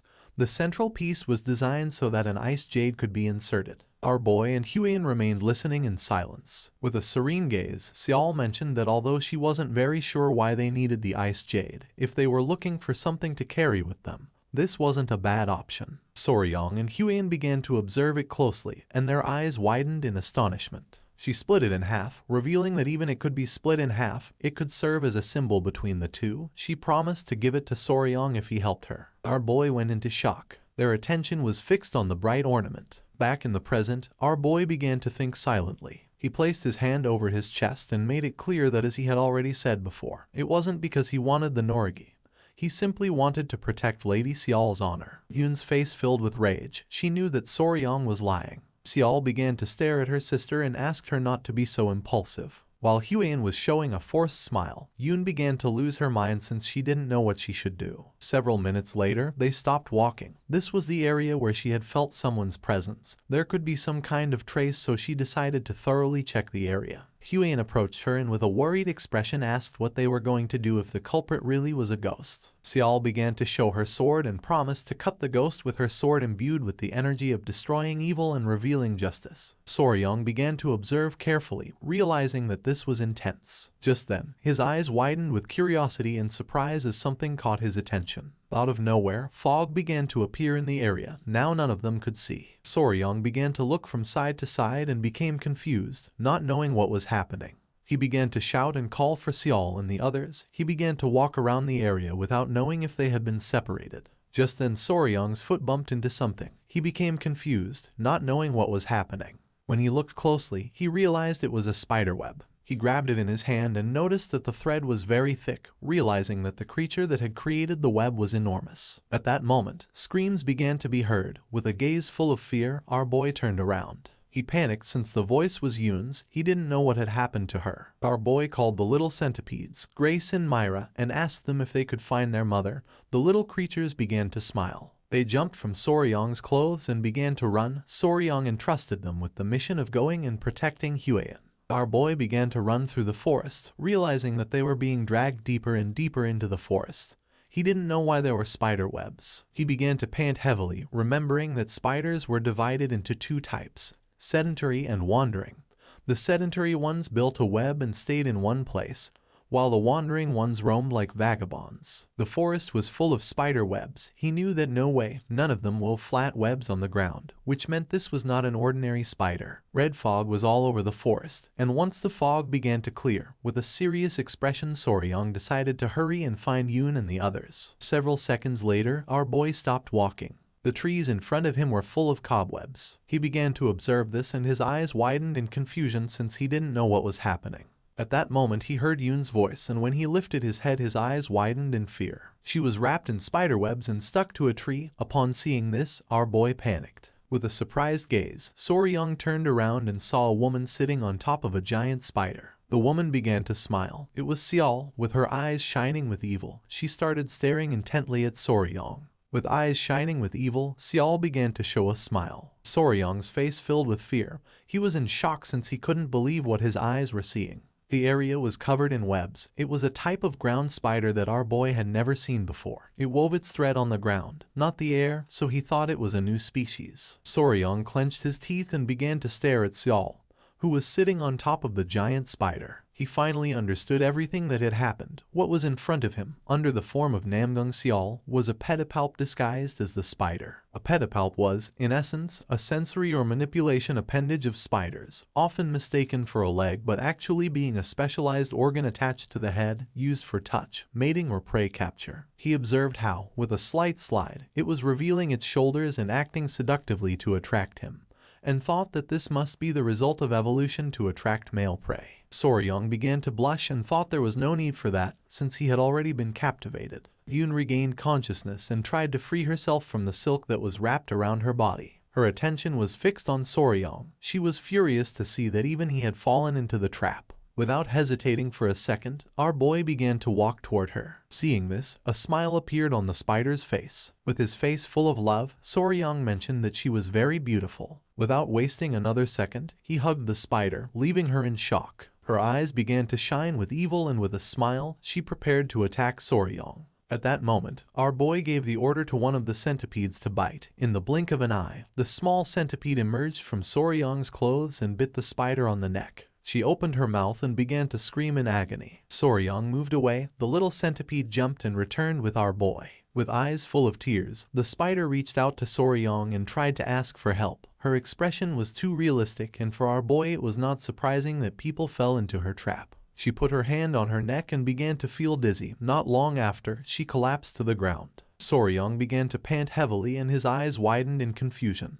He did not know if the poison had paralyzed her. Using a stick, Soryang began to touch the body of the spider. The venom of a centipede was a neurotoxin intended to paralyze other insects. He thought that although centipede-type insects had quite strong venom, the size of this creature should correspond to its toxicity, so it would be fine. He began to pet the spider and asked it not to be upset since he had saved it from being captured and killed by the villagers. Soryang's eyes began to shine with excitement, and without hesitating for a second, he began to hug the spider. He was happy because the spider had a bright red body, 4 large spots on its back, soft and dense fur like velvet. He began to pet it again. According to him, it was like a scarlet spider. With a curious expression, he decided to see how pretty the spider's face was. He wanted to know what shape it had, and thought that it maybe had big fangs like those of a tarantula. Soryang lifted her skirt, and at that moment, Huian appeared and with a furious expression gave him a powerful kick in the face. Our boy's eyes filled with confusion, leaving him in shock. Soryang's body flew off and crashed against a tree.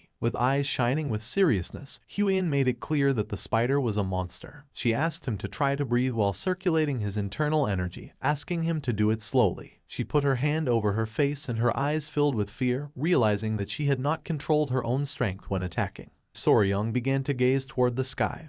He seemed to have lost consciousness. Several minutes later, he stood up. With a worried gaze, Huian asked if he was okay. Our boy became somewhat confused. With eyes full of fear, she revealed that the mist surrounding the forest was clearly the work of the spider. Inhaling the mist made men's desires increase so much that it was like an aphrodisiac. She inhaled a little and was very surprised, so she forced the mist out of her body with her internal energy, and then came to where Soryang was. With a serene expression, Soryang revealed that he had not felt anything strange. He put his hand on his chin and came to the conclusion that the villagers acting as if they had been possessed was the work of the mist. He did not know if it was some kind of pheromone that spiders released. He started to touch the spider and asked Huang what this monster was. It could release mist and was gigantic and poisonous. Huang couldn't help but feel afraid when she saw that Soryang was touching the spider. She began to look at the ground and apologized to Soryang. She put her hands over her face and started blushing like a tomato. She had thought that Soryang had been seduced by the spider. Soryang was confused, but she was right. In a different sense, he really had been seduced. Soryang began to pet the spider's leg, explaining that he was only trying to observe the shape of the spider. According to him, the leg was very fluffy and cute. With her face full of sweat, she asked Soryang to stop petting the spider. She couldn't help but blush and, with a surprised look, began to remember something. A bright red body, 4 large spots on its back, and soft dense fur like velvet. Soryang's eyes widened in confusion. He didn't know why she was so nervous. Just then, someone coughed, making both of them turn curiously. With a confused gaze, Soryang turned around, and not seeing anyone, he couldn't help but wonder if the spider had made that sound. The voice started to sound again, making Soryang's eyes widen in surprise. It was Yoon, who still had her body wrapped in silk. Our boy panicked since he had completely forgotten about her. She began to cry, and upon seeing this, Soryang quickly lowered her, and they placed her body on the ground. Huian and Soryang sat next to her. Yoon's face was pale and she was gasping heavily. She was breathing, so he realized that she was only paralyzed. Upon hearing this, Huian felt relieved. It was night, and Soryang mentioned that now all that remained was to find Seol. Now that the mist had disappeared, Huian was sure of being able to find her soon. Our boy stood up and decided to do one thing before going to look for Seol. Huian's attention fixed on him and she couldn't help but feel somewhat confused. He started to tie the spider's body using the threads of its silk. Several seconds later, our boy completely tied the spider's body. He started to drag the spider's body and decided to take it back to the clan to check what kind of monster it was. He was sure that it was not a creature. Huiyan did not refuse. Not long after, Xiao began to make her way through the forest and move toward them. Upon noticing this, Huiyan's eyes filled with surprise. Xiao's eyes began to shine with worry upon seeing that Yun was lying on the ground and gasping heavily. Her eyes filled with tears and rage. The spider had not only dared to stain her honor, but had also dared to hurt her little sister. She began to draw her sword and prepared to kill the spider. Seeing this, Soryang panicked and asked her to wait. Without hesitating for a second, Soryang started running and stood in front of the spider. Seeing this, Xiao stopped. She began pointing at the spider with her sword and with a serious gaze asked our boy to get out of the way. With an expression full of determination, Soryang stood firm in his decision and refused to step aside. Upon seeing this, Xiao felt confused. Soryang began to point at himself with his finger and made it clear that he had been the one who had caught the creature, so now it was his. Huiyan's eyes widened in surprise, leaving her in shock. Xiao began to gaze toward the ground in silence, not knowing what to do. She let out a sigh, and while her eyes were shining with rage, she began to stare intently at Soryang and asked what he had just said.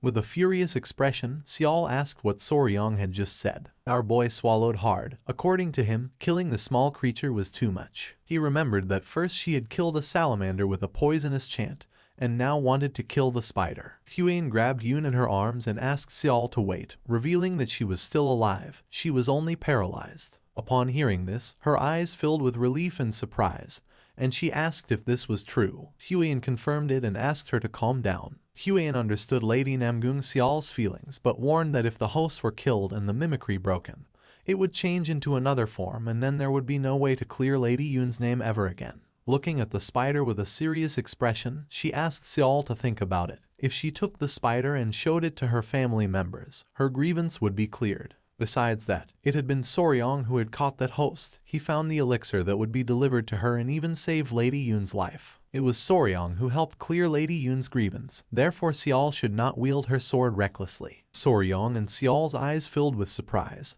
She let out a sigh and began to think about it. She put away her sword and apologized to Soryang, explaining that she had not considered the kindness he had shown her. With a confused gaze, Soryang began to wave his hands, saying that this was not important. With a smile, he gave Huiyan thumbs up and could not help but praise her for being able to think so logically in a situation like this. Observing the spider carefully, Xiao asked what Soryang planned to do with the creature. Our boy explained that, for now, he planned to forgive it and take it back to the Tang clan. Soryang began to caress Xiao's head and with a face full of emotion mentioned that she was very cute. Upon hearing this, Xiao's eyes filled with surprise and she couldn't help but blush like a tomato. She misunderstood the situation, started touching her fingers and got nervous mentioning that Soryang already had Lady Huiyan. Huiyan let out a sigh and with an exhausted gaze explained to her that Soryang hadn't said it with that intention. He was only referring to the fact that the host spider itself was cute. It was red, its fur was soft, and it possessed unique abilities, which is why Soryang had expressed that he found it adorable. Upon hearing this, Xiao's eyes filled with fear. Soryang's attention, who was caressing the spider, focused on her, leaving him somewhat confused. It was night, and when he asked what the two of them were talking about, they changed the subject. At dawn, the spider and Lady Namgung Yun were safely transported with the Namgung family. Everyone was in shock since they had never seen such a large spider before.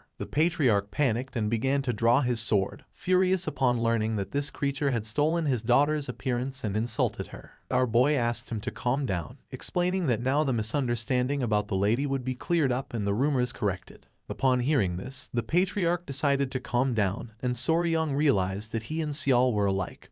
After all, they were father and daughter. The patriarch extended his hand to express his most sincere gratitude to the young warrior. He declared that it was as if he had saved the lives and honor of his two daughters and assured that the Namgung clan would never forget such kindness, so they would honor his wishes. Pointing at the spider with his finger, our boy mentioned with a smile that, just as he had said, he would take that guest with him. The patriarch showed no objection but mentioned that there was one thing that worried him. Upon hearing this, our boy became somewhat curious. The patriarch was in shock to see that the creature was still in the form of his daughter Xiao. He reasoned that, if that creature had stolen his daughter's appearance, it could also change into another form. Therefore, he asked if it could not at least adopt a different appearance. He never wanted to experience such doubts about his own daughter again. Soryang put his hand under his chin and began to ponder. He understood that, although he had secured ownership of the creature, there still remained the matter of image rights, and he wondered what should be done about it. Just then, he turned around and his eyes filled with surprise. Suddenly everything was becoming chaotic. He ran up to Gupi and asked what was happening. Gupi reported that the crowd was very agitated. 3 old men appeared, visibly furious. They began shouting, referring to the creature as a cunning little thing and a bastard who had been imitating the young lady's appearance. They demanded to know what they were doing and why they weren't killing it. With a serious gaze, Gupi extended his hand and asked them to watch their words. He reminded them that this guest had been captured by his clan and asked if they were daring to defame the property of the clan.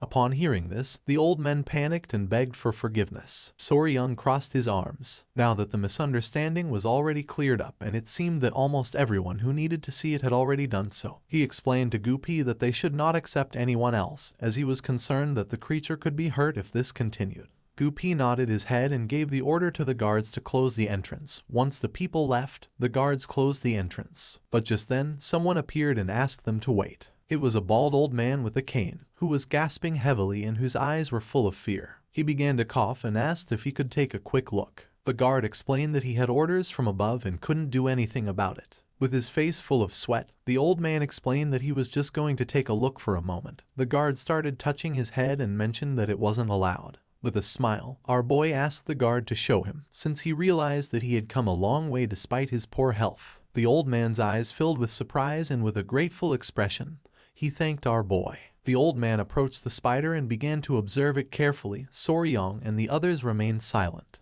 The old man's eyes filled with tears, and upon seeing that it was true, the spider's attention focused on him and its eyes widened in surprise. The old man turned around and asked if Soryung was going to kill the spider as the others said. With a calm expression, Soryung replied that he would by no means do so. He explained that it was a precious creature and he planned to take it to Sichuan to raise it properly in the Tang clan.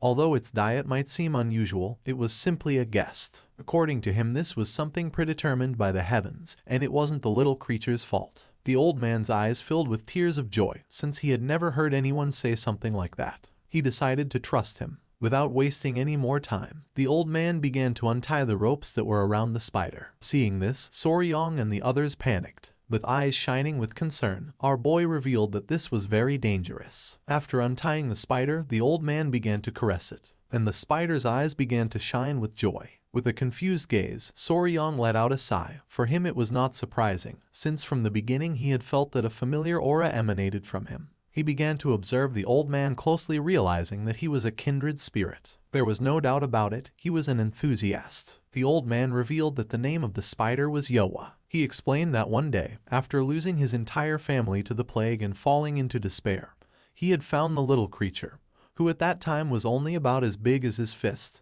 and they started living together. That had been more than 20 years ago. When he still had vitality, he personally fed her with his yonkai in order to raise her. However, as his strength waned and he could no longer provide her with his yonkai, these kinds of things had begun to happen. He turned around and revealed that she had ended up doing something terrible to the young lady of the Namgung clan, and it was all his fault. Soryung's eyes filled with surprise. The old man couldn't help but cry, confessing that he didn't know what to do.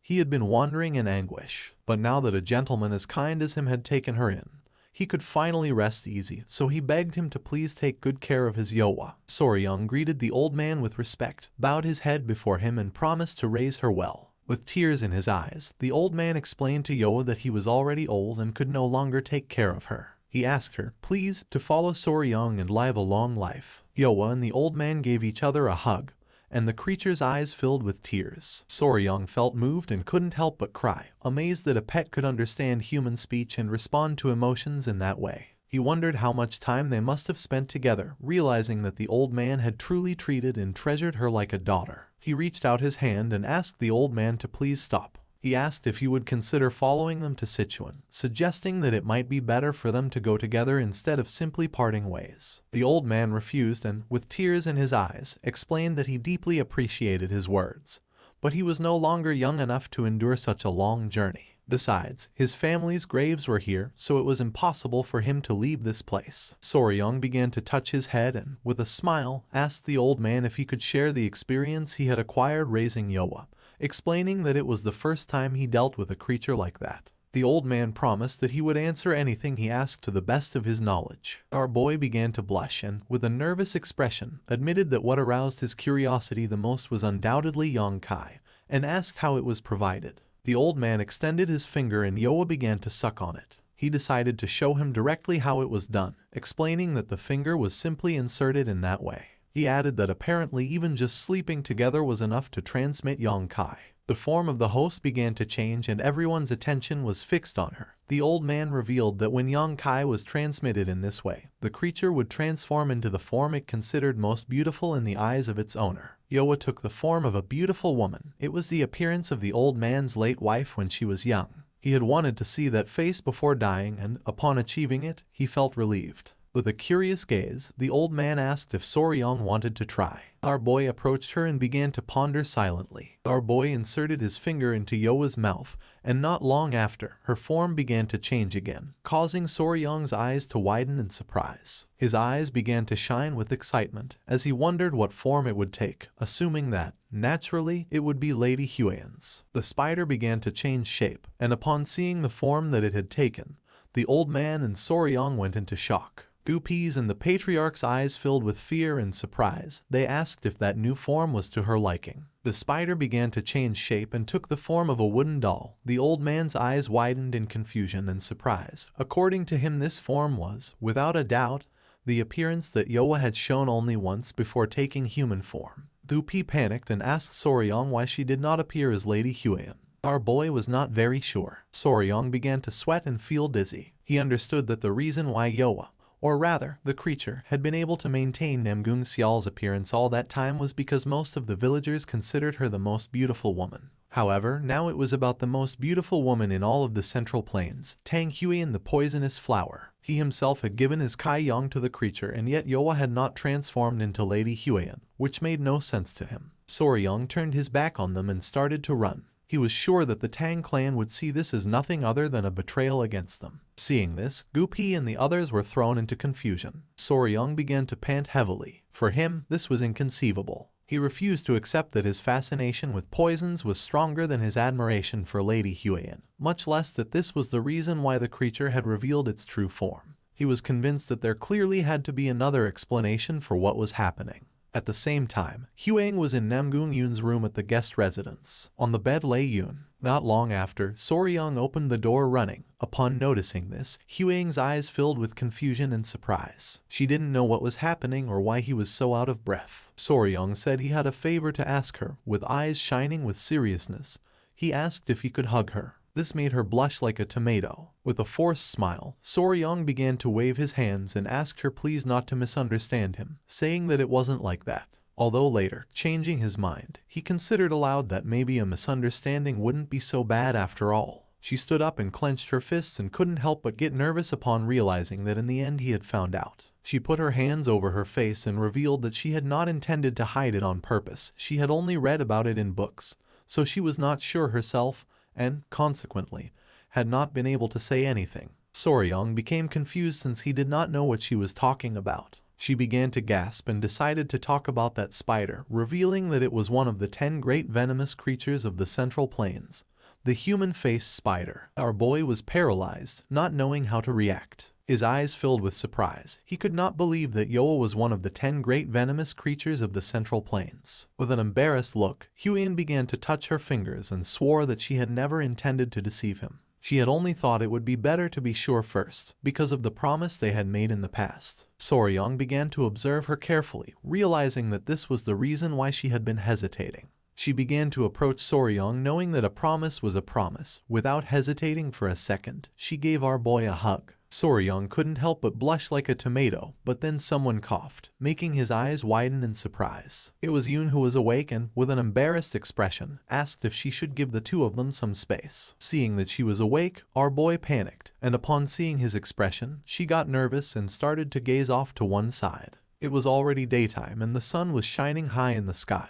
And 2 days later, Soryong began saying goodbye to Xiao and the others. Xiao began waving goodbye to them and thanked them deeply, promising she would never forget that debt of gratitude. The incident came to an end, and they departed from the Namgung clan. Fortunately, after Yoa consumed Soryong's Yong-kai, she transformed into the appearance of Lady Huiyan. He assumed they would no longer have to worry about those piercing gazes. With a kind smile, he asked her if she was okay, asking her to hold on a little longer and assuring her that he would let her out as soon as they arrived. Upon hearing this, Yoa couldn't help but feel happy. Yoa was inside a cage. Gupi reached out his hand and asked Soryong if he had any idea about the next part of the journey. Soryong explained that originally, after recovering the ice jade, he had been planning to head directly to Mount Gonga, where the fat-tailed geckos lived. But now that they had brought Yoa along, he was debating whether they should stop by the Tang clan first, since he wasn't sure if Yoa could endure an even longer trip. Yoa began shaking her head no, and upon noticing this, Soryong became confused, not knowing if she was okay. Her eyes began to shine with worry. Soryong approached the cage and a tear formed in his eyes. He couldn't believe it. He wondered if she was really worried about him. Thinking that she was such a kind and gentle soul moved him deeply. He thanked Yoa and promised her that he would take them there as quickly as he could. With a confident look, Soryong turned around and decided to go directly to Mount Gonga as planned. They would take the fat-tailed geckos and Yoa and return together to the Tang clan. Gupi nodded his head. They began sailing down the river. The sky was full of seagulls, and our boy was enjoying the views. Two people who were on the ship began to talk to each other. One of them asked the other if he had heard the news that, apparently, the leader of the Alliance had personally led the Blue Dragon unit on an expedition this time. The other mentioned that he had heard that the guys captured during the recent raid on the Blood Cult base had revealed information about the locations of other fortresses. With a worried expression, the boy with a ponytail revealed that he had heard there were barely any casualties in that battle, which seemed quite incredible to him. It was said that someone had managed to create a poisonous mist that only affected members of the Blood Cult. Soryong was in shock since they were talking about him. With a curious gaze, the boy with the ponytail asked his friend who had accomplished such an incredible feat. The friend mentioned that since there was a possibility that the cult could retaliate, the Alliance had decided not to reveal his identity. Whoever it was, he was nothing less than a hero, and he had decided to admire that person from that moment on. Soryong felt excited as he began to remember his past life where he was a YouTuber. While he was distracted by the avalanche of compliments, before they realized it, they had arrived at Mount Gonga. They got off the ship and reached the area where the waterfall was. With a sincere gaze, Soryong explained that he wasn't very good at Lightfoot techniques, so he wouldn't be able to cross by himself. Therefore, he asked if Lady Huan and Commander Gupi could go and bring back the little ones. He knew there wasn't anyone there this time to throw him across to the other side. Gupi began to touch his head. He was not sure if the geckos would follow them without Soryong. With a sincere gaze, Huang admitted that Gupi was right. She told Soryong that it would probably be better if he went in person, or else she asked him if she should try to extend a wild kudzu vine to the other side. With a confused expression, one of the warriors began to point toward the sky and asked Soryong to look. Our boy became somewhat confused and turned around. Yoa was climbing the mountain. Soryong panicked and asked her to come down. At that moment, the spider decided to use its silk and made a beautiful jump, passing over Soryong.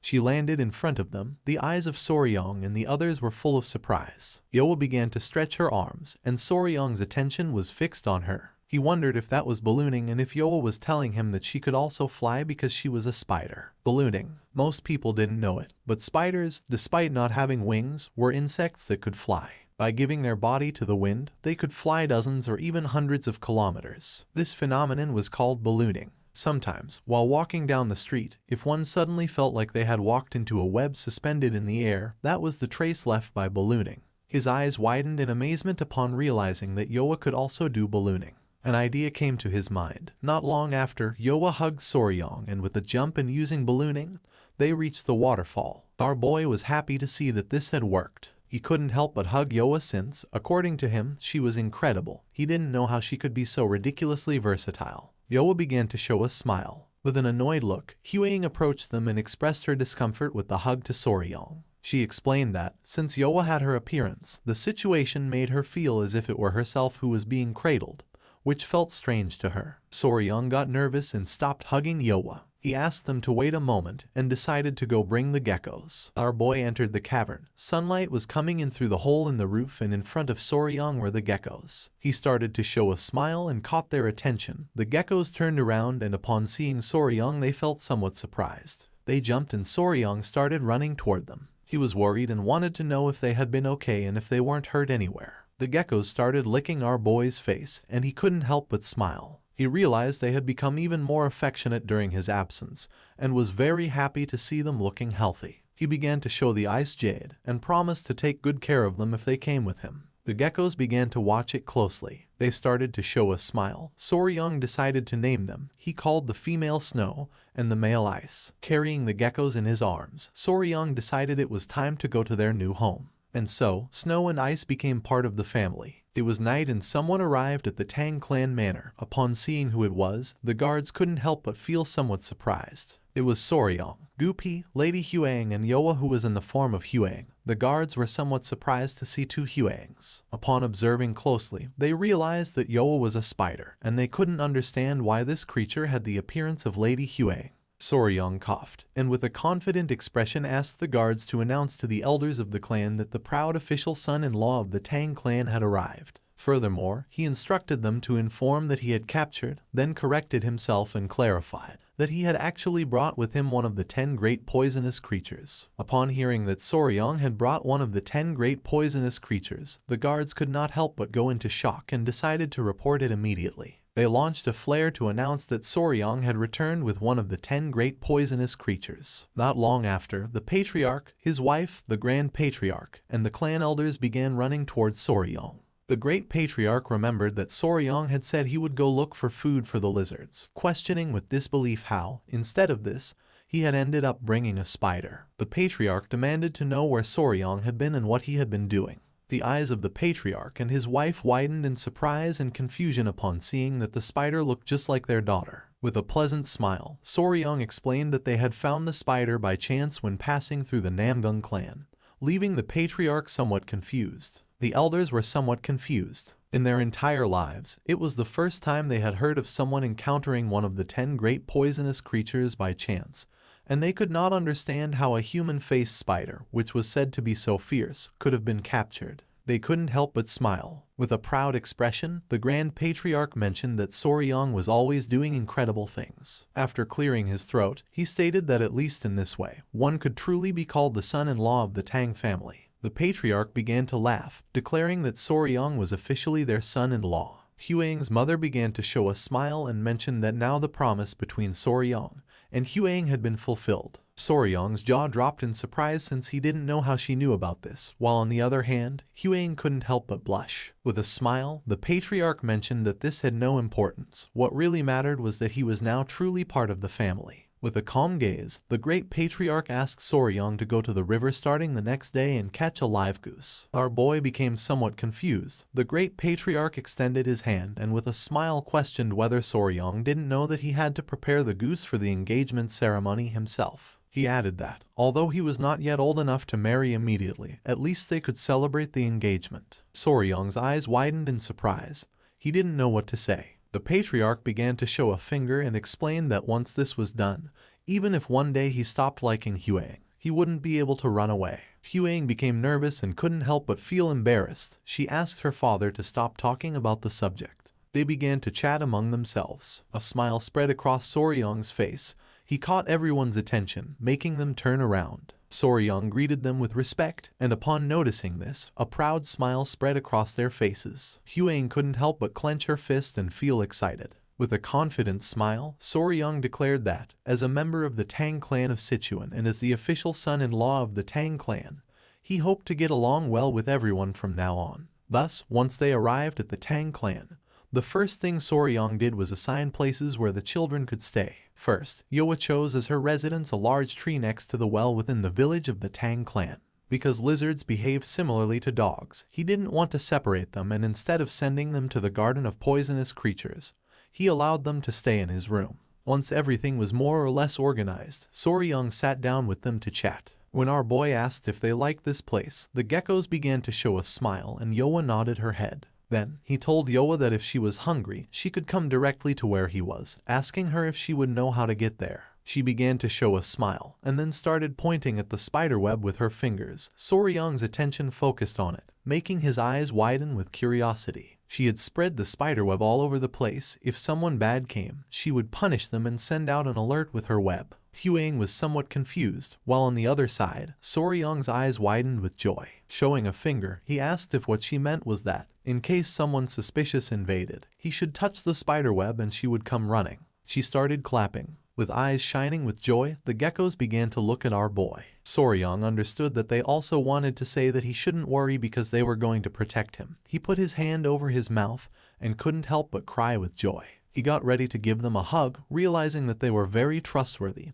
He was very happy. Thus, once the new home for the new family members was prepared, the engagement ceremony was held. For this, the elders of the clan gathered and, in a simple ceremony, engagement gifts were given as an oath of marriage. However, there was a small misunderstanding during the preparation of the gifts. While Soryong was waiting in the hall, Huyen appeared carrying the geckos in her arms. Soryong's eyes widened with surprise and confusion. She began to show a confident gaze, and our boy noticed that she wanted the gifts to be the lizards, and he couldn't help but wonder if they weren't just a simple ornament. Our boy's face filled with sweat, realizing that this was a problem. He regretted that it had to be precisely this, and he didn't understand how he was supposed to offer the geckos as an engagement gift. He began to remember Huang. He knew that she had liked the geckos, but he didn't think she would say it directly. With a confident expression, he apologized and explained that this was going to be complicated. She became somewhat confused as she didn't know why. Soryong grabbed her arm, began to look into her eyes, and explained that originally engagement gifts existed to promise eternal love. He clarified that although lizards were pretty, the gifts should be immutable objects, like ice jade, to properly symbolize this promise. Huang couldn't help but blush like a tomato. With a kind smile, Soryong mentioned that both geese, which symbolized 100 years of life together, and oath letters had deep meaning. He continued by explaining that in celebrating the engagement, everything he owned would essentially be hers. Upon hearing this, her eyes widened with love. She turned around and thought that this was true, and decided to follow Soryong's will. Our boy was happy and praised himself. She caught our boy's attention, making him curious. With a confident gaze, she asked our boy to call her Huang from now on instead of Lady Huang. Now that they were engaged, they shouldn't use titles between them. Soryong's face filled with sweat, making him blush like a tomato. While the geckos were playing, with a nervous expression, he nodded his head. The next day, when the sun came out, it was time for the meeting with the patriarch. He asked if Soryong and Huang had rested well. Our boy was somewhat curious, wondering why he had called them and whether it would be to give them some advice. With a serious expression, the patriarch revealed that they had been called because they had something to say about Soryong's great technique. Soryong's attention was fixed on him and his mind filled with confusion. Huang explained to our boy that the great technique consisted of learning the internal art of the Tang clan and accepting the poison. Soryong realized that she was referring to the 10 poisons. With a smile, the great patriarch explained that this time it had been a very good thing for Soryong to bring the spider with a human face, since being the weakest among the 10 great poisonous creatures, it was the best one to accept first. Soryong questioned if he was now going to train the great technique. The patriarch shook his head and mentioned that Soryong had said he would use the 10 great poisonous creatures for the great technique, but he originally had another proposal. Our boy's eyes widened in surprise and confusion. With a serene expression, the patriarch revealed that upon reviewing the poisons Soryong had and those he would bring, he had remembered something the clan had forgotten for a long time. With a smile, he asked if Soryong knew what 5 poisons meant. Soryong's eyes widened with uncertainty, wondering if he was referring to the 5 poisons return technique that he had learned. The patriarch nodded his head. Then, he began to show one finger at a time and named the centipede, the lizard, the scorpion, the snake, and the toad. He explained that these 5 poisons formed the basis of the 5 poisons return technique. With a serious expression, he suggested to Soryong the idea of practicing the divine 5 poisons return technique. Our boy couldn't help but sweat. He didn't know what to say. The patriarch interlaced his hands and explained that in the Tang clan they divided poisonous creatures into 2 main categories, common beasts and spiritual beasts. His eyes began to shine with confidence as he revealed that the common beasts were ordinary poisonous creatures that could be found anywhere. The spiritual beasts, on the other hand, were those that possessed mystical powers, intelligence, or even an internal core. Soryong felt somewhat confused and questioned whether the golden-haired king bee he brought, the fat-tailed geckos Snow and Ice, the blue-spotted centipedes, and the human-faced spider would then be considered spiritual beasts. The patriarch nodded his head. It was precisely because of this that he was going to propose something else. The great patriarch began to laugh and made it clear that the 5 venoms returning technique was limited in its mastery, as it only absorbed the venom of ordinary poisonous creatures. But its origin technique, the 5 venoms true returning technique, was different. It could absorb the venom of spiritual beasts. He pointed out that with the blue-spotted centipedes and the fat-tailed geckos, he already had 2 of these beasts prepared. If they also managed to obtain the venoms of the snake, scorpion, and spiritual level toad, then all conditions would be met to master the 5 venoms returning divine art. That was why he suggested training in said divine art. Soryong's eyes widened in surprise.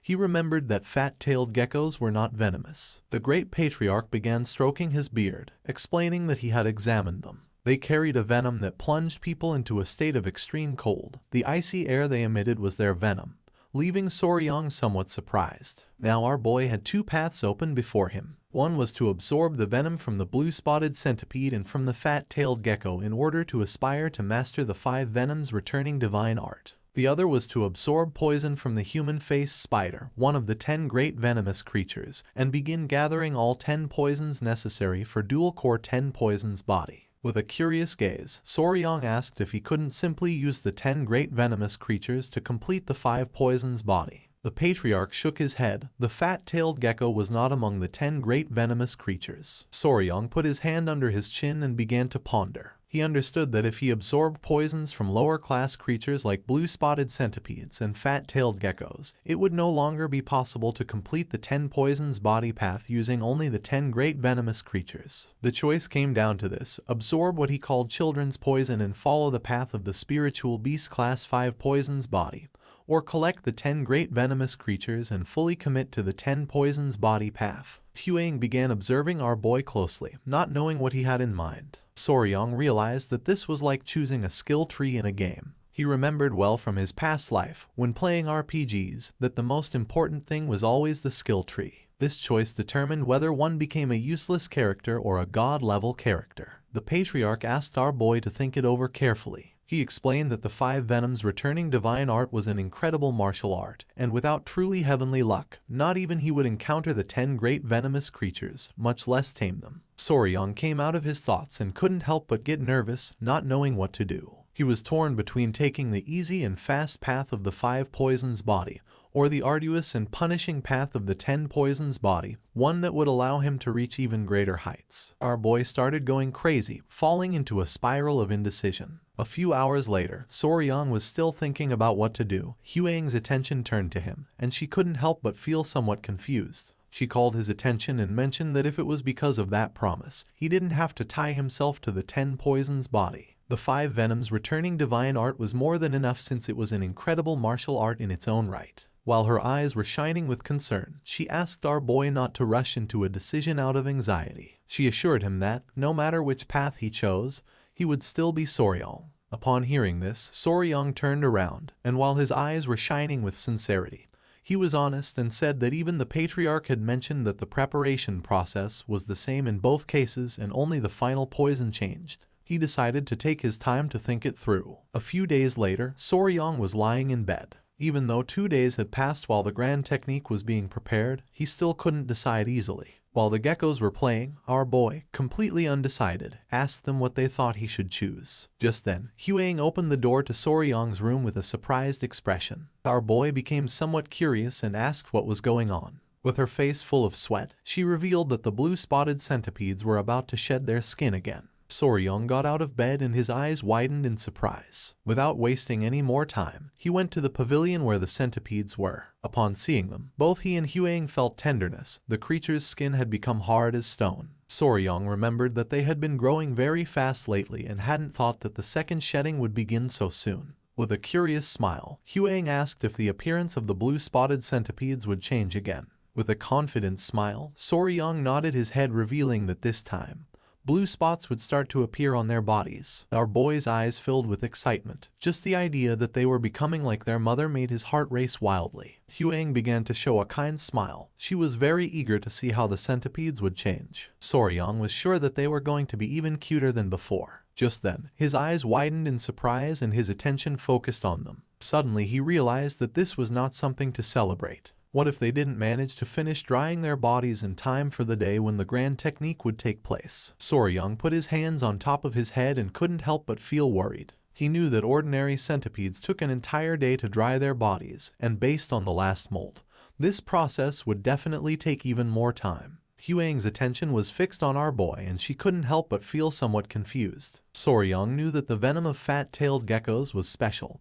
and needed proper preparation before it could be extracted. He had debated between using the venom of the blue-spotted centipedes or Yoa's for the first dose. But if this happened, then he could no longer use the venom of the blue-spotted centipedes. Our boy began to think. He understood that if he tried to forcefully extract the venom now, something would go wrong. However, he also couldn't just sit around waiting for their bodies to harden. He started imagining Yoa, the gecko, and the centipede in a ring, with Yoa raising her fist. It was then when he realized why in hell he had been tormenting himself over these past few days. 2 days later, the grand technique prepared for him was finally carried out. The ritual took place in the grand technique hall, deep within the hall of 10,000 poisons of the Tang clan. He had considered postponing it for the sake of the blue-spotted centipedes, but the preparation for the grand technique was so meticulously complex that delaying it simply wasn't an option. The process was elaborate. First, hundreds of decoction cauldrons were used, each to boil different herbs and extract their medicinal essences. Then, these extracts were cooled and gathered into a massive jar. This constituted the first step.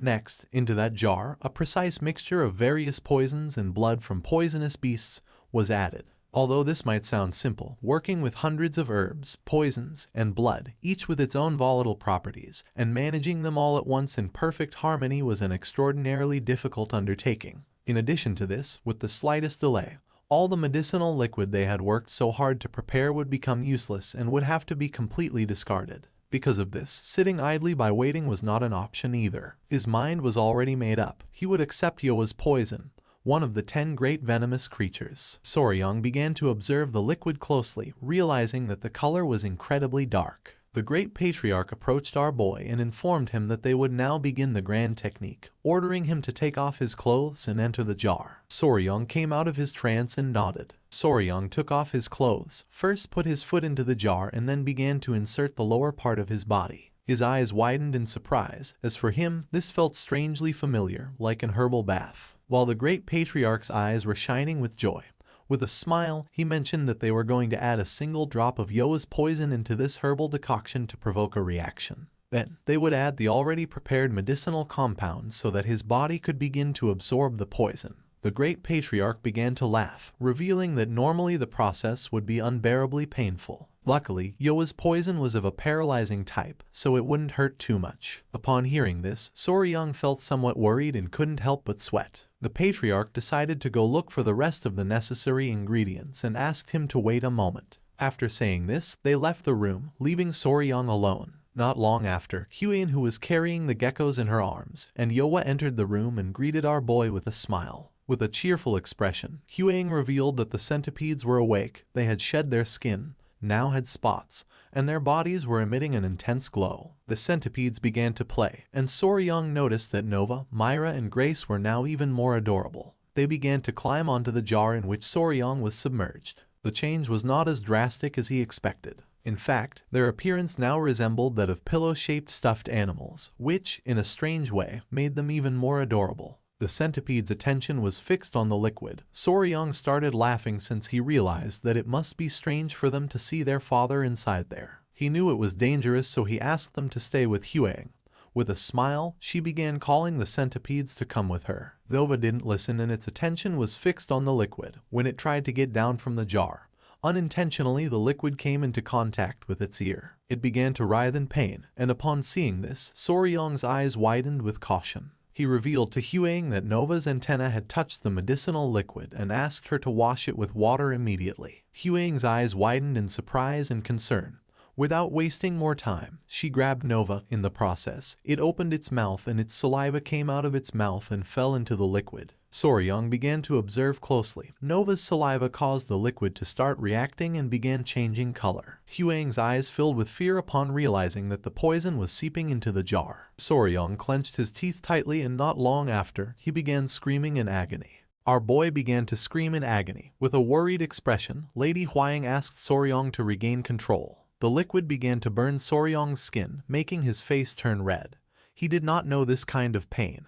It was as if all his skin were being torn off while his entire body burned. He remembered that he had been told he must not move at all during the grand technique, even though he desperately wanted to jump out of there. Somehow he barely managed to restrain himself. Foam began to come out of our boy's mouth. For him this was too much. Upon seeing this, Yohua and the geckos were in shock. Lady Huaying put her hand near her mouth and her eyes filled with worry. She didn't know what to do. The great patriarch and the patriarch returned, and upon seeing what was happening, they went into shock. They started running toward our boy. Huaying turned around and with a sincere expression explained to the great patriarch that the centipede had accidentally dropped a bit of venom. Soryong began to collapse while begging to be saved. The great patriarch grabbed Soryong, supported one hand under his head trying to calm him down. The patriarch asked our boy to stay alert, calm his mind, slow his breathing and above all not lose consciousness. Our boy opened his mouth and started to bleed. He could no longer bear the pain. Not long after, he dropped his hand because he no longer had strength. The patriarch's attention was fixed on him and his mind was filled with surprise. Everyone panicked, not knowing if Soryong was okay. Little by little our boy's eyes began to close. Soryong felt as if he were underwater. Little by little he opened his eyes and his attention focused on Nova,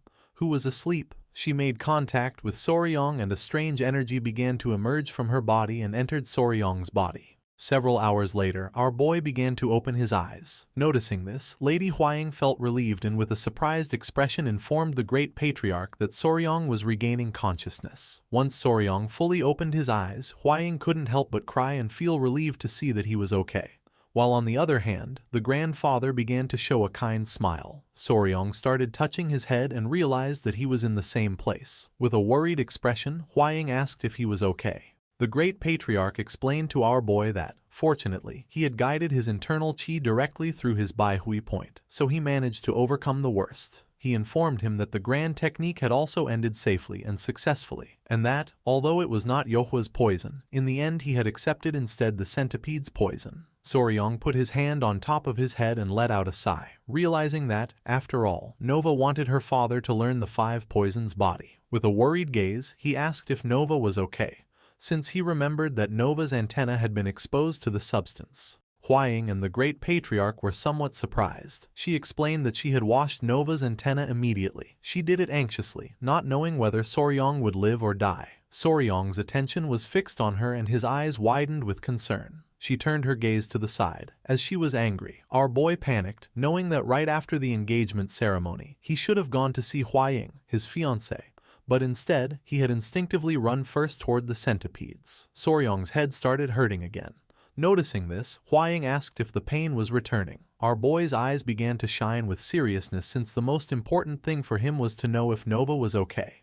The great patriarch and Huaying were in shock as they couldn't believe that he was more worried about Nova than about his own well-being. She noticed that our boy had not yet fully regained consciousness. The great patriarch decided to call the physicians. Our boy let out a sigh of relief, since his movement had been swift. 2 days later, the grand technique finally came to an end. Once all the medicine in the jar had dried up, Soryong met with the great patriarch, who asked our boy if he was really okay, suggesting that maybe they should examine him a bit more thoroughly. Soryong promised that he was fine. With a serene gaze, the great patriarch mentioned that, in any case, whether he wished it or not, he had now begun the path of the 5 venoms returning divine art, so he would hand him the corresponding martial arts manual. Soryong remained listening in silence and his eyes filled with surprise. The great patriarch revealed that there were 5 martial techniques in total: centipede's poison fang claw, venomous snake's life-grabbing hand, scorpion tail rapid leg, lizard wall climbing body step and toad's explosive palm.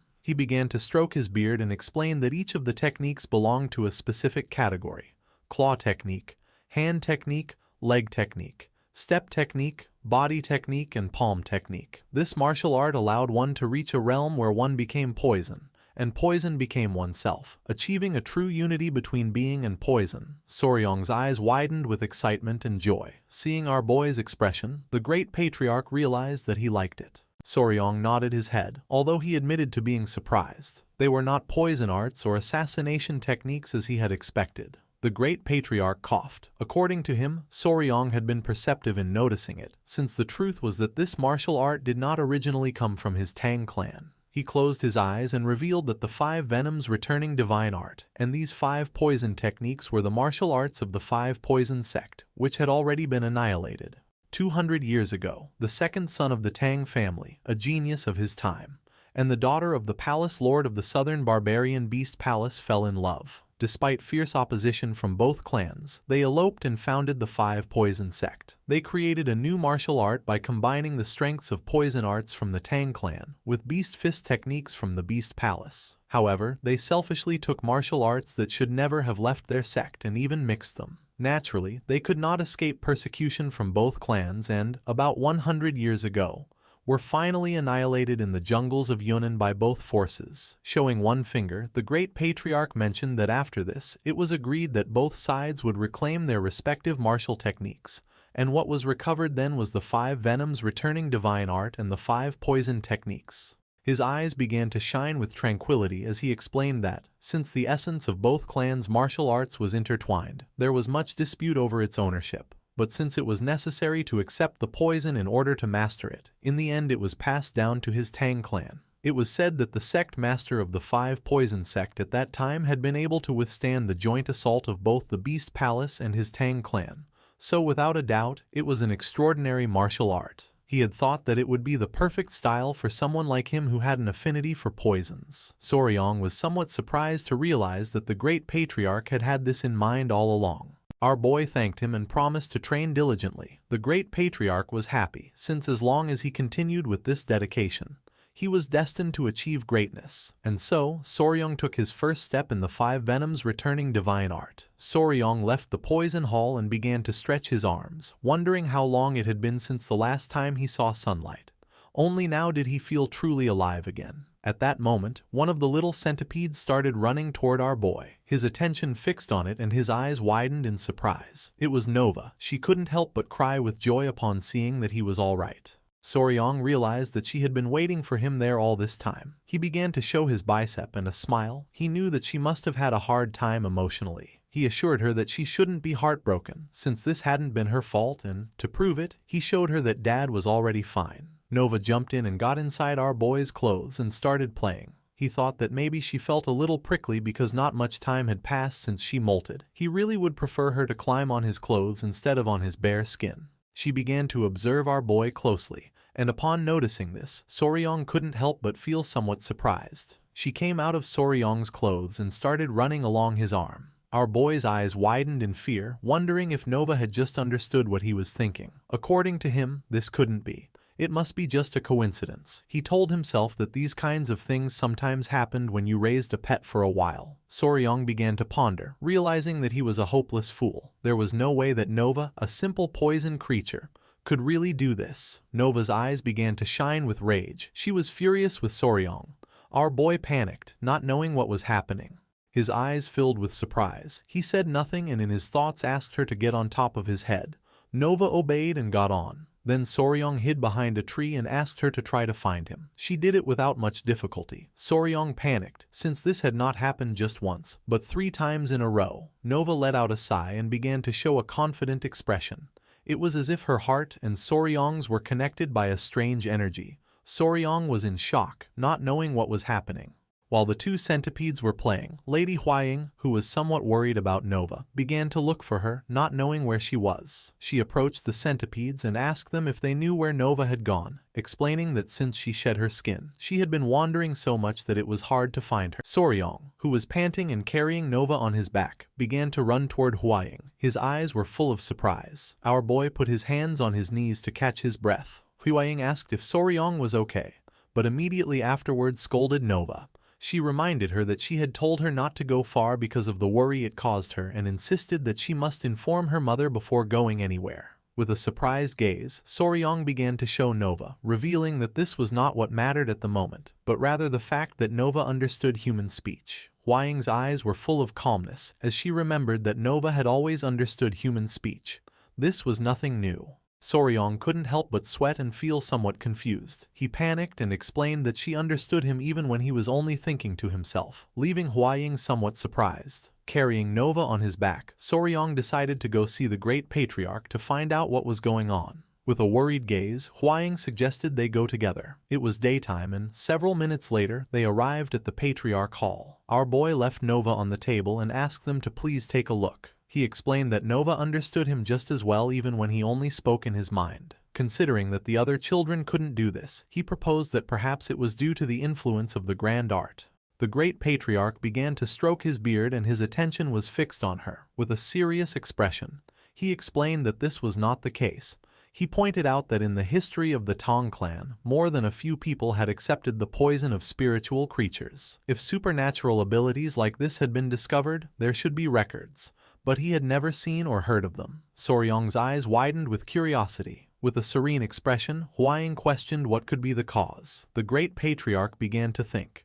He concluded that this was undoubtedly due to the 5 venoms returning divine art. The patriarch interrupted his thoughts and confirmed that the grand art was created to absorb poison, and Soryong was the only one who had absorbed the poison of spiritual creatures using the 5 venoms returning divine art. The great patriarch came out of his trance and couldn't help but smile. He knew that the reason this was happening could be the influence of the southern barbarian beast palace, since they treated beasts as if they were their own limbs. Their secret, he concluded, could be embedded in the 5 venoms returning divine art. The patriarch began to stroke his beard. According to him, it would be impossible to find out why this was happening. Soryong's eyes filled with confusion. He didn't know why. The great patriarch explained that there was no reason for them to reveal their most precious secret.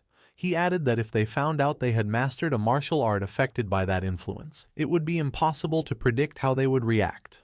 Huaying felt somewhat worried, not knowing if there was any way to avoid this. The great patriarch closed his eyes and began to think, coming to the conclusion that it would not be easy, unless they owed them a great favor. A while later, Soryong came out of the Patriarch Hall. He was depressed since this was somewhat disappointing. He began to imagine himself with his pets. He had the hope of gathering Nova, Myra, Grace, Snow, Ice, golden-haired queen bees and Yohua to form something similar to the Bremen town musicians. While our boy was distracted, someone caught his attention, making him curious. When he turned around, he saw Commander Gupe, who greeted Soryong with a smile and expressed his joy at seeing that he was feeling better. Gupai started touching his head. According to him, it was lucky to have run into him there. He explained that there was a slight problem with the venomous creature garden and asked if he would like to accompany him. Soryong couldn't help but feel somewhat surprised to see that there was a problem. Soryong began to ponder. He decided that he should take care of the problem in the venomous creature garden first and then think about the southern barbarian beast palace. He realized that he had completely forgotten about the garden, since he had gone directly to the engagement ceremony as soon as he returned.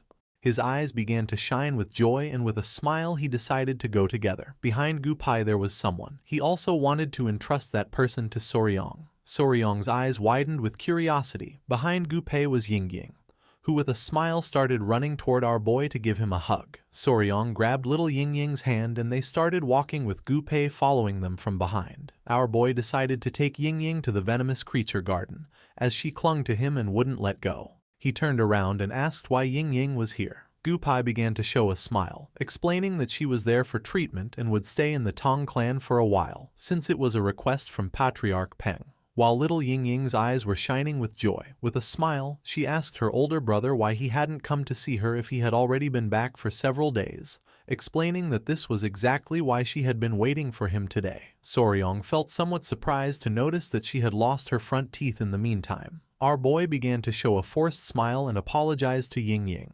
He explained that he thought she had already gone back and asked her if she had gotten very bored being alone. She began to show a bag, making it clear that she hadn't been bored since she had been playing with Clicky. Soryong opened the bag and his eyes widened with curiosity. Gupai also came closer to see what the bag contained. The bag contained a spring beetle. The spring beetle, known in the West as click beetle, was characterized by its ability to produce a clicking sound when flipped onto its back. It was a pest that bored into potatoes and sweet potatoes and destroyed plant roots, but for children it turned out to be a familiar and adorable insect. Gupai felt somewhat confused, not knowing if it was a snapping beetle. Yingying made it clear that it was Clicky, not a snapping beetle. Soryong began to remember his childhood. As a young boy, he called these insects click bugs. This was the first insect he raised in his past life. He could consider it an introductory insect, the one that had led him to where he was today. He sat in front of her and with a smile realized that Ying liked bugs. She nodded, affirming that she did like them, and she also liked Queen Bee and Clicky. Soryong's eyes began to shine with excitement, as she seemed like a small version of himself when he was young, and he wondered if he should give her some kind of training with poisonous creatures. He picked up Ying in his arms and with a smile asked her if she would like to learn about insects with her older brother, assuring her that they were very special and fun. Ying's eyes began to shine with joy and she couldn't help but smile. They started chatting among themselves. Gu Pei felt somewhat confused since he didn't know what to say to Patriarch Peng. They arrived at the venomous creature garden. Ying's attention was fixed on a turtle. Soryong opened one of the drawers, which contained a striped snake. He turned and asked Gu Pei how the rat breeding was going. Gu Pei mentioned that at that moment, after giving birth only once or twice, there would no longer be a shortage, estimating that in about 2 months the population would probably exceed 1,000. Soryong noticed that the feeding of the tiger-striped water snake had been solved, so he wondered what was then the problem. Ying took out the small turtle that was inside the cage and began playing with it.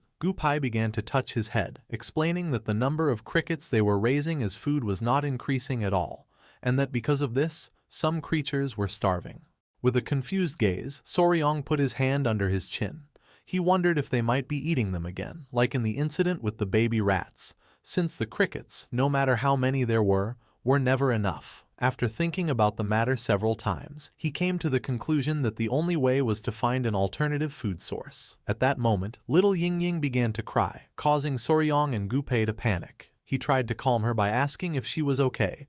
Ying continued crying, revealing that there was a strange smell, leaving Soryong somewhat confused. She began to show her hand, as a strange smell was coming from it. With a surprised expression, Soryong asked Ying if he could see her silk pouch. Soryong opened the silk pouch using chopsticks and his eyes widened in surprise, realizing that it was just as he had thought. She had made the same mistake he did when he was young. He let out a sigh and asked her to look closely because these were not clickies, but something else. Ying stopped crying. Using the chopsticks, Soryong took another bug out of the silk bag, and Gu Pei noticed that it was a flower weevil. The name of this insect was mealworm beetle. Upon reaching adulthood, it emitted a terrible stench when touched due to the substance secreted by its odoriferous glands. It looked similar to a click beetle, which is why this confusion sometimes happened. Showing one finger, Soryong explained that click beetles made a clicking sound with their abdomen, but the mealworm beetle did not, so she should not confuse them next time. With a gaze full of determination, Ying clenched her fists and nodded her head.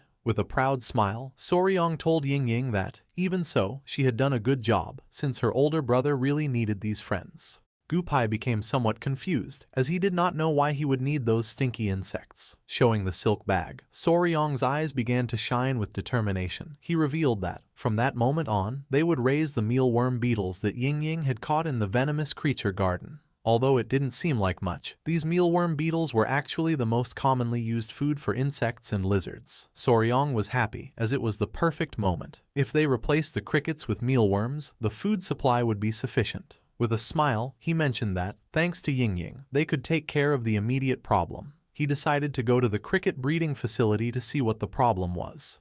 With a cheerful look, Gu Pei nodded. They went to the cricket breeding facility. Our boy put his hand under his chin and began observing carefully, noticing that the breeding facility and environment didn't seem to have any problems. He opened the cap of a jar and his eyes widened in confusion upon seeing that the cricket's legs were detached. His eyes filled with fear as he thought cannibalism was occurring. Because of this, the numbers were not increasing, leaving Gu Pei and the other in shock. He was sure he had given enough food to the crickets. Soryong turned toward him and with a serene smile revealed that he himself had experienced this problem when raising them on Hainan Island too, since sometimes these things happened regardless of food. Soryong began to ponder. He didn't know much about crickets either, which was somewhat frustrating. He was spicy Fabre, not just Faber, so unfortunately he did not possess the knowledge for large-scale breeding of ordinary non-poisonous insects. He knew this was a big problem, since they couldn't figure out the cause. At that moment, one of Gu Pei's men approached them, started touching his head and with a nervous smile mentioned that,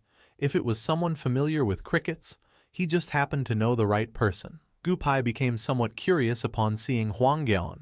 He extended his hand toward him and explained to Soryong that, besides himself, Huangyan was the only volunteer in the poison division. Soryong felt somewhat surprised to see that he had volunteered. This seemed trustworthy to him. With a nervous expression, Hwang Gyeon was honest. He admitted that sometimes he went to the cricket fighting arena to pass the time, although he clarified that he didn't do it often, just enough for some drinks. Our boy felt somewhat confused, but Hwang Gyeon explained that it was a game of chance where crickets fought each other and bets were placed. Since the bigger and stronger crickets were traded at high prices, they were usually raised in facilities inside the gambling den.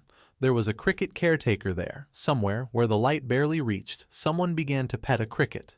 It was a woman with long hair. She had bandages all over her body and messy hair. Hwang Gyeon had heard that she knew everything about crickets. Night fell and the streets of the Tang clan lit up with red lanterns. Everyone had gone out to have fun. The women had put on makeup and the men were drinking. Not long after, Soryong, Gu-pei, Lady Huaying and Hwang Gyeon arrived at the place. They headed toward the gambling den in the capital to meet the cricket caretaker that Hwang Gyeon had told them about. Soryong and Gu-pei wore elegant suits. Our boy had thought they would use the Lightfoot technique, believing that their destination was far away. However, they were advised to dress well and use a carriage since they were heading to a gambling den. While he was distracted, someone informed him that they had already arrived at the gambling den in the capital, causing him to snap out of his trance. In front of them was a man next to two muscular guards. Gu-pei approached, extended his hand and informed the man that Lady Huaying, the direct descendant of the Tang family, and her fiancé Soryong were there, asking him to show them the way. The man's eyes widened in fear upon hearing that it was the direct descendant of the Tang family. He and his men greeted them with respect. The man introduced himself as the owner of the Golden Phoenix gambling house, welcomed them and expressed what a great honor their visit was. Seeing the man's attitude, Soryong couldn't help but feel somewhat confused. With a smile, Hwang Gyeon asked the owner if they could see the fighter crickets. The owner nodded his head, mentioning that on this very day the battle between the cricket generals was being held. He began to guide them and asked them to enter. Passing through curtains, Soryong and the others entered the betting den.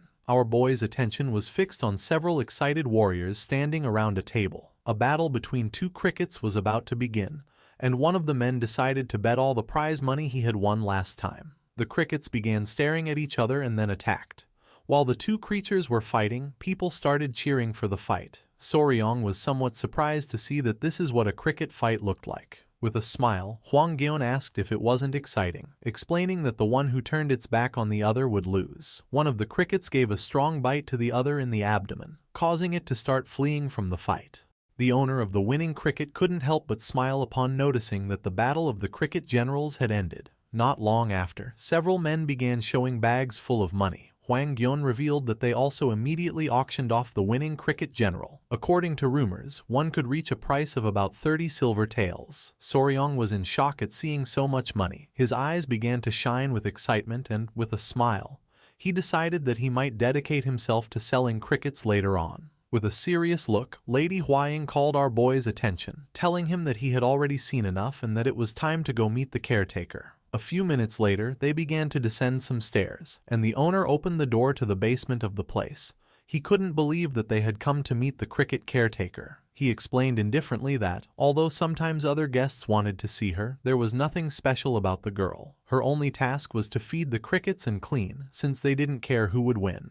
The owner began pointing at the woman with his finger, revealing that she was the caretaker. He added with disdain that the girl was useless, and for this reason he left the care of the crickets to the brat. Finally, he complained about how incredibly gloomy she could be. The woman turned her back on him, and upon noticing this, the owner started shouting, demanding that she get up immediately. Soryong and Huaying were important guests. He couldn't believe that she wasn't even greeting them. With an expression full of fear, she stood up and apologized. Soryong's eyes widened in surprise and confusion. Upon observing closely, he realized that the caretaker was a woman. With eyes shining with fury, she began to stare at them silently. Soryong remained silent, approached her, extended his hand, and with a serene gaze mentioned that they came from the Sichuan Tong family, and that they simply had a question about the care of crickets, asking if they could consult her about something. She nodded her head. Showing one finger, our boy explained that he was raising several crickets in one place, but they kept eating each other. He wanted to know if she knew the reason for this. She began to ponder and then revealed it was because they wanted meat. She thought Soryong had probably only fed them grass. The crickets were omnivores, so it was necessary to give them meat to avoid cannibalism. Soryong's eyes widened in surprise, and then he began to think that this hadn't even occurred to him. Cannibalism was solely due to the lack of protein. The woman's body began to emit a strange aura. Soryong wondered if this was what it meant to be a true expert in crickets and knew he had to recruit her immediately. With a smile, our boy turned toward Lady Huaying and she understood what he had in mind. She took out a bag, extended her hand, and asked the owner if she could buy the woman. The owner was somewhat confused as he didn't understand why they wanted to buy the girl. With an arrogant smile he slapped her on the back, saying they could take her right then. However, the woman approached Lady Huaying, struck her with her hand, making the gold coin fly into the air, leaving Soryong and the others in shock. With a face full of rage, the owner grabbed her by the hair, demanded to know how she dared and if she was aware of who they were. He began to hit the girl, asking her to go with them, but she screamed that she didn't want to do it. Soryong panicked and told the owner to stop. With a sincere expression, Lady Huaying promised her that they would treat her kindly, and would even take her family to the Tang family if she wished. Even so, she refused again, saying that she did not want to go with them. The owner became even more furious and questioned whether he would have to get violent with her again. Gupai began observing in silence, without saying a single word. Soryong asked the owner to calm down and then with a curious expression asked if she had debts or if she was working in someone else's place. The owner said not exactly, then revealed that about 5 years ago, she had offered to work for him for free and he had taken her in. However, she wasn't good at attending customers, so he simply assigned her minor tasks, saying that she was just another mouth to feed. Our boy let out a sigh since he didn't know why she didn't want to leave with them. Gupai put his hand under his chin and started thinking. Then, he revealed that the girl reminded him of himself before he came under the protection of the Tang family. Soryong's eyes filled with confusion and surprise. Gupai asked the owner if they could take her with them for just one day, explaining that they would feed her and try to persuade her. The owner couldn't help but smile and gave them permission to do whatever they wanted. With a kind expression, Gupai asked the girl what she thought about going out to get some fresh air with them. She began looking down at the ground and then nodded her head. Noticing this, Gupai promised to come back for her the next day. Soryong let out a sigh of relief and Lady Huaying began to show a smile. A while later, they took the woman to the Tang family guest residence within the capital and offered her food.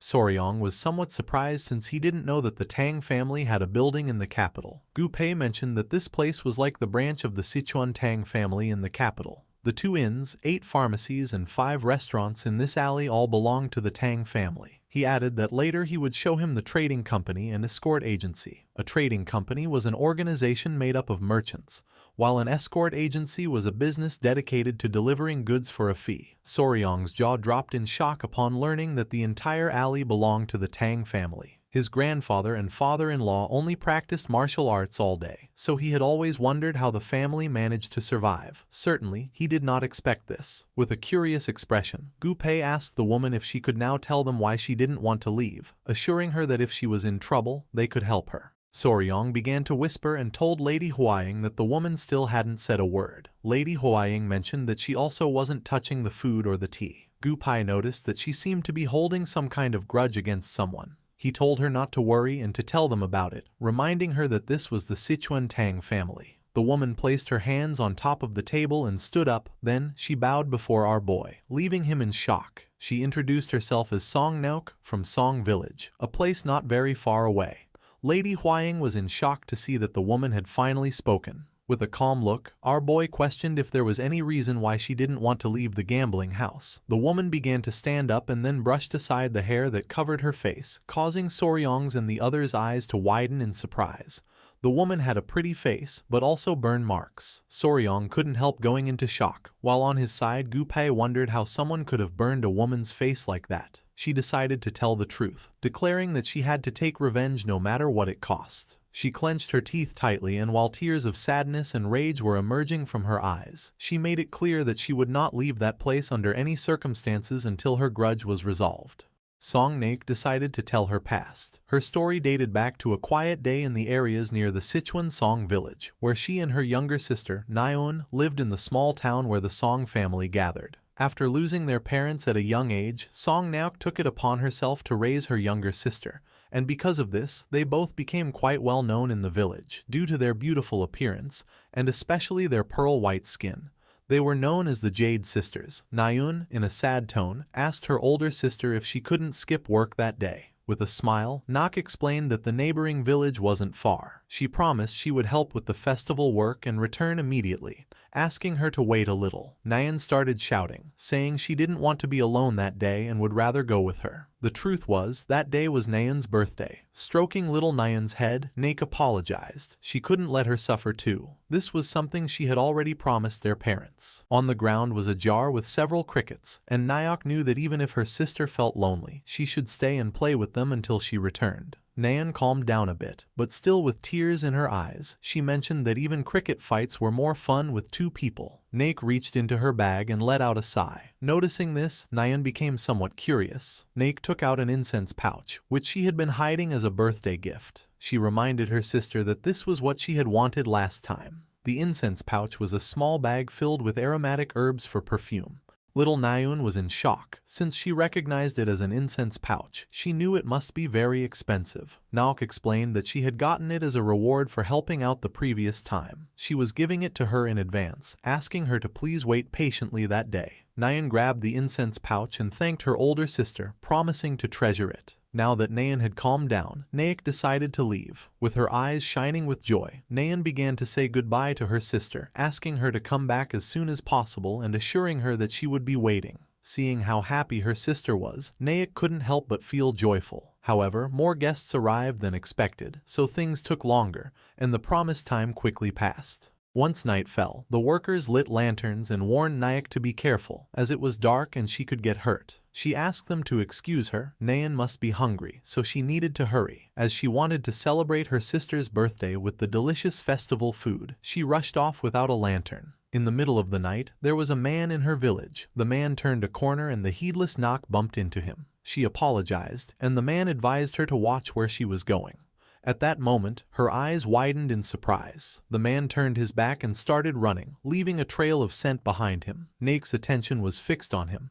As she could smell the incense pouch coming from this man, she felt a little worried. It seemed strange, as outsiders were not often seen in the village, but she simply dismissed it and headed home. A few minutes later, she arrived at her house, announcing her arrival. She was confused, not knowing why everything was so quiet, wondering if her sister had gotten tired of waiting and fallen asleep. She lit a small candle and opened the door. The only thing she could see was the destroyed furniture of the house, her sister lying on the floor with her clothes torn and covered in blood. Naek dropped the candle to the floor and, with tears in her eyes, rushed to see if her little sister was okay. Her eyes filled with fear and sadness as she wondered what the hell had happened. This simply couldn't be happening. The candle set the house on fire. Noticing this, one of the men started pointing at the house and shouting about the fire, recognizing it as Naek's house. Not long after, someone emerged from the burning house. It was Naek, carrying her little sister in her arms. She began to pant heavily, and just before she could reveal what had happened, she lost consciousness and fell to the ground. The others panicked, shouting for someone to call the physician. Naek's eyes were filled with sadness, and the only thing she could see was her house in flames. Back in the present, Soryong finally realized why she had that scar on her face. With a sincere expression, Naek revealed that when she regained consciousness, more than 2 weeks had already passed. An elderly couple was taking care of her. Naek's body was covered in bandages, and she still had burns all over her body. The old man began to cry, explaining that he had asked the escort agency to find that bastard, but they couldn't, and that it wouldn't be easy. The old woman apologized, admitting she didn't know how she could face Hyungnim after this. The only thing Naek could do was cry in silence. Just as all life grows dormant in late autumn, her heart also slowly faded away. The only communication she had with the world were the small whimpers she made when they changed the cloths to treat her burn wounds. Time flowed like a river, and when winter passed and spring arrived, the crickets awoke again. The image of her little sister in the burning house came to her mind. Her little sister asked her big sis to please catch that bastard and relieve her grudge. In the middle of the night, Naek woke up and her eyes widened in fear. She went out into the garden and sat down. It was when the chirping of the crickets sounded like Nayeon's voice that she regained her senses.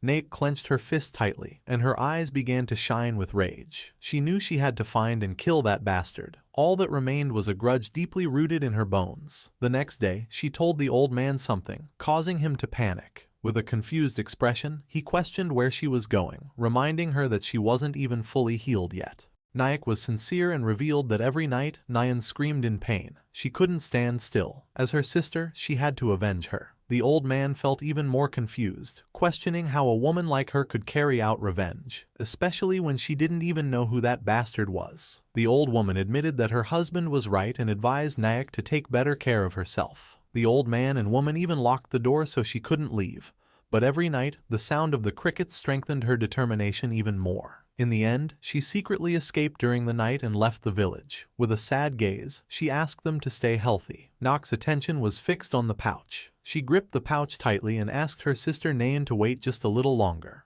The first place she went was the city because the bastard had headed in that direction. She didn't know his face, but just like the red scars left on her body, this unforgettable voice was engraved in her like a brand, and she swore to find him no matter what. She dedicated herself to talking to random men. Of course, no one looked at her kindly. Time began to pass, and 2 years later, on a rainy night, she arrived at the Golden Phoenix gambling house, right during the season when the crickets sang again. Her body shivering from the cold, she asked the owner if she could take shelter from the rain for a moment.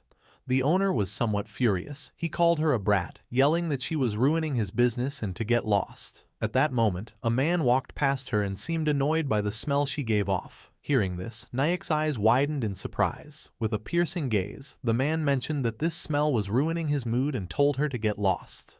Nayak was in shock, and memories of her little sister lying in the house came to her mind. She hadn't forgotten, she couldn't forget. She had finally found the owner of that voice. Soryong and Hwaying became somewhat curious as they wanted to know what happened next. Nok mentioned that while wandering the city, she approached a beggar who told her that the bastard frequently visited a gambling house. Soryong finally understood why she had worked at the gambling house. With a sad gaze, she explained that she initially thought of following him secretly and stabbing him. However, the beggar told her he was a martial artist, so it was impossible for a woman like her to get revenge on him.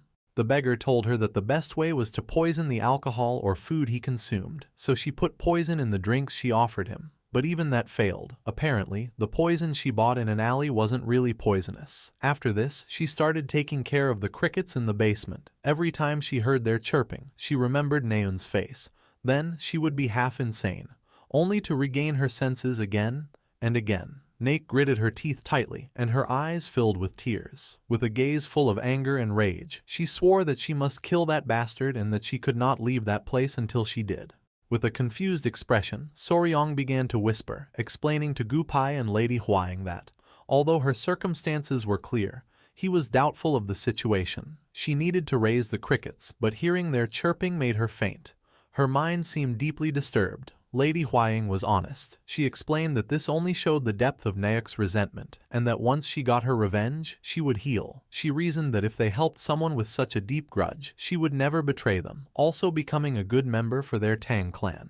Gupai admitted that Lady Hwaying was right. He explained to Soryong that before he could avenge his own parents, he used to talk to himself in the rain. But after the Tang family carried out the revenge for him, it was as if everything had been purified. Gupai's attention fixed on her. Now he understood why he had seen himself reflected in this woman.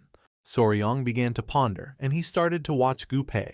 Gupai nodded his head. With a confident smile, our boy stood up and got Naok's attention, making her somewhat curious. He placed his hand over his chest and assured Naok that they would help her settle that grudge, asking if, once they did, she could promise to become part of their clan. Naek's eyes widened in surprise. She asked if they could really help her, swearing that if they did, she would serve them with her life until her last breath. Our boy asked her not to worry and to simply entrust it to them. Soryong began to gaze towards the floor, and as his eyes were shining, he asked who exactly that bastard was. Naek felt somewhat surprised. She grew nervous and began to hesitate, unsure whether to tell the truth. After mulling it over, she was filled with determination, clenched her fist, and revealed that the bastard was the third son of the Great Harmony Gate, named Jin Daisung. With a confident smile, Soryong placed a hand on his chest. He would take care of Jin Daisung and destroy him completely. Lady Hwaying's and Gupei's eyes widened in surprise and confusion. Hwaying panicked and asked Naek if she was sure the killer was the third son of the Great Harmony Gate. Naek nodded, promising she was telling the truth. Soryong grew a bit confused and asked if there was a problem. Gupei's attention turned to our boy, and he revealed that the Great Harmony Gate was a sect that belonged to the same orthodox faction as them. In Sichuan, they were the most powerful after the Tang, Amei, and Qing Cheng. Soryong was in shock, not knowing it was such a powerful sect. Lady Huaying placed a hand under her chin and began to ponder. According to her, if what Jin Daisheng had done was true, then his sect didn't matter. She began to whisper, revealing that the problem was the pact their clan had made with the Great Harmony Gate. Her great-grandfather had once received great help from them. Because of this, even if the Great Harmony Gate committed a grave offense or a crime worthy of death, they had to, at least once, unconditionally yield or forgive it. Soryong's eyes widened in fear, realizing this meant he could do whatever he wanted. Lady Huaying mentioned that in the Murim, oaths and promises were extremely important, especially when made in the name of a technique, a clan, or a nickname.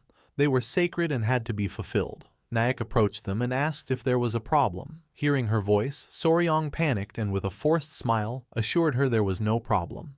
He was just surprised it was someone like that. He told her they would take care of the rest, asking her not to worry and to get some rest. Nayak's eyes filled with tears and gratitude. She didn't know how to express her gratefulness, as she could finally avenge Nayun. Not long after, she collapsed to the ground and fell asleep. Lady Huaying noted that she seemed to have relaxed too suddenly, and proposed that, first, they should take Miss Nayak to the Tang residence to rest. Gu Pei crossed his arms. He knew this would be more complicated than expected. Soryong nodded. He knew he would first have to talk to his grandfather and his father-in-law, and he was sure that, even if it was about an oath, they would understand. The next day, once the sun rose, Soryong and Huaying went to the Tang clan's patriarch's hall. Everyone remained silent, creating tension. With a serious expression, the Grand Patriarch made it clear that the Great Harmony Gate was a prestigious sect in Sichuan and its leader a righteous man, but from a tiger father, a dog son had been born. The Patriarch clasped his hands. He was somewhat confused and surprised, as he couldn't believe Soryong wanted to avenge a woman even knowing about the oath they had with the Great Harmony Gate. Soryong was sincere and asked his father-in-law to grant him permission. The Patriarch began to ponder. Although the circumstances were understandable, the oath of his ancestors was tied to the honor of the Tang clan. He reasoned that if they started making exceptions just because of circumstances, people could no longer make oaths with the Tang clan or trust them. The Grand Patriarch simply nodded in agreement. The Patriarch stood up and forbade the Tang clan's lineage or its poison from helping the woman. Soryong's eyes widened in surprise. He stood up and begged his father-in-law to reconsider. The Patriarch stood firm in his decision, declaring that he had nothing more to say on the matter. Just as Soryong was about to insist further, Lady Huaying grabbed his hand, winked at him, and told her father that she understood and they would do as he commanded. Our boy couldn't help but feel a bit confused. Lady Huaying started to show a smile. She had found the loophole in the order. It was forbidden for the Tang clan's lineage or its poison to help the woman. This meant that, so there would be no suspicion of the clan's involvement, their poison would not be used, and Soryong would be allowed to act on his own. She revealed that Soryong was not of the Tang clan's bloodline. The Patriarch turned his back to them and with a smile, questioned why they were still here. Our boy was somewhat surprised, realizing this was what the Patriarch had meant all along. Huaying suggested they leave quickly as there was much to do if they were going to help Nayak. Soryong clenched his fists, knowing they had permission and that this was the moment to prove his worth as the son-in-law of the Tang clan. He began to imagine himself capturing Jin Daisheng, reasoning that the initiation ceremony into an organization always involved eliminating someone. The next day, early in the morning, Gu Pai, who was holding a scroll, met with Soryong. He let him know that, although they had received permission, they had to avoid involving the clan's name at all costs, so he would discreetly investigate Jin Daisheng's movements. Soryong asked Gu Pei to take care of it. The first step was to confirm Jin Daisheng's whereabouts and movements. Squad leader Gu Pai, who was a member of the poisonous extermination squad, decided to gather the information. With a smile, our boy went to Nayak's room. Upon opening the door, he saw Lady Huaying and Nayak drinking tea. Soryong greeted them and then asked Nayak if she had rested well. Nayak, who was wearing the Tang clan's attire and had her hair tied up, nodded and thanked him for his help. Soryong couldn't help but smile and feel joyful. Miss Nok had decided to stay at the Tang residence for a while. They had bathed her, changed her clothes, and even fixed her hair, and now her face looked much better. Soryong took out a bag and mentioned that he had brought medicine for the burns from the Tang clan. Nok thanked him again, admitting that she didn't know how she could repay this debt. Soryong sat down and, with an expression full of curiosity, asked if he could ask her about the crickets. Nok nodded. As Soryong's eyes were shining with joy, he began to raise a finger and was about to ask his question.